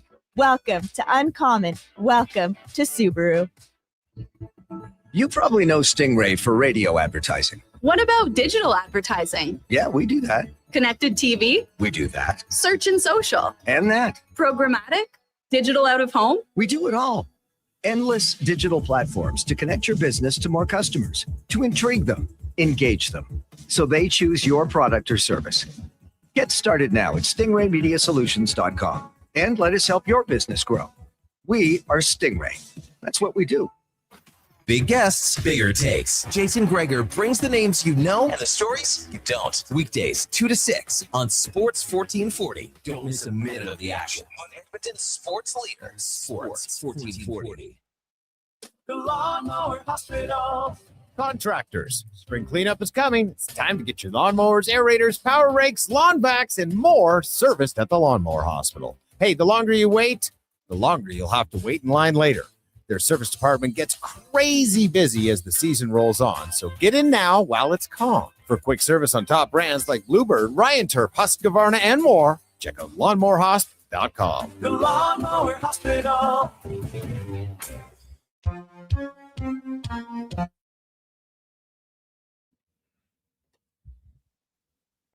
Portions of this hour brought to you by On the Rocks. The Oilers' push to the playoffs is on, and OTR is ready to be your hockey headquarters. $5.75 Molson Canadian and 69-cent wings, and play score and win every game. See more at ontherocksegg.com. The Jason Gregor Show with guest host Connor Halley. This is Sports 1440. Brought to you by PlayAlberta.ca, Alberta's only regulated online gambling website.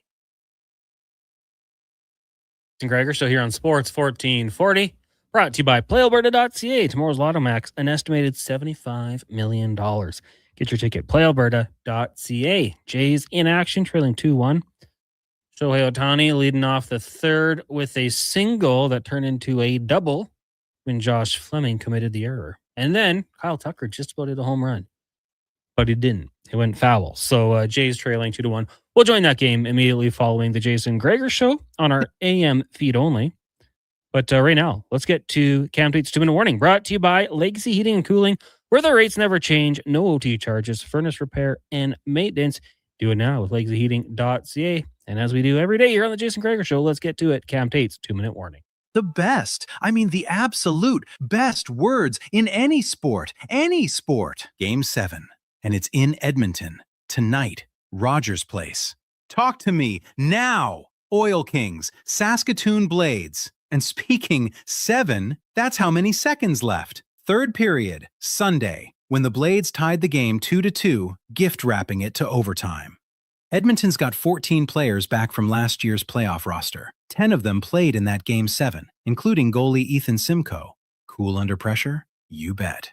Behind the bench, assistant coaches Devin Prott and Kyle Chipchura have been through this as players and coaches. And head coach Jason Smith? He's 1-1 in Game 7s as an NHL player. Tonight, he's rolling the lines first as a coach. Oh, and Carter Sochinen? The guy's 2-0 in Game 7s with Portland. 2 assists plus 4 rating. Not bad. And how's this? This is the second consecutive Game 7 in the first round for the Oil Kings. Last year, they were eliminated by the Prince Albert Raiders. If you have a pacemaker or a faint heart, well, you might want to consider very carefully going to tonight's tilt. And here's why.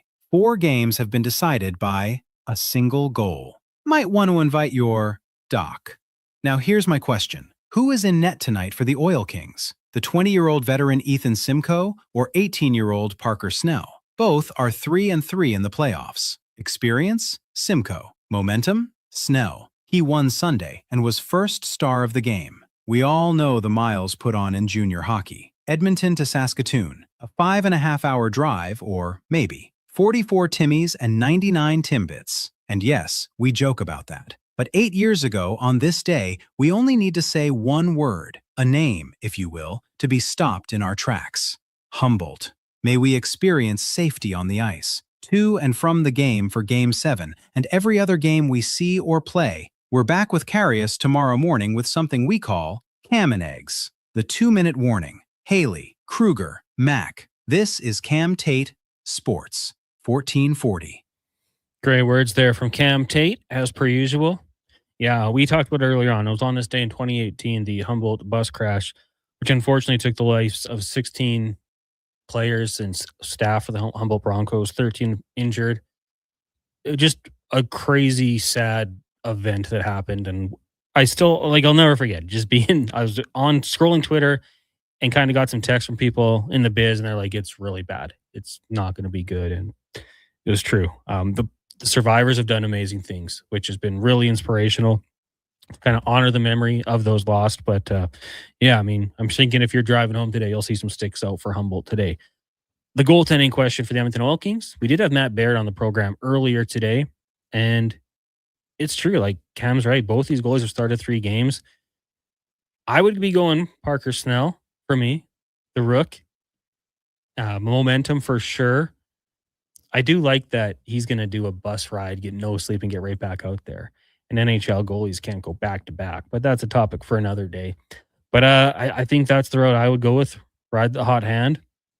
The way things have gone for Miroslav Holinka, probably going to score a goal or 2. He's been unbelievable. 7 goals in the 6 games played so far, as Sachin, his line mate, we heard about. So it's going to be a good one. If you're looking for something to do tonight, you're on the road, don't want to go home, sun's still out, head down to Rogers Place.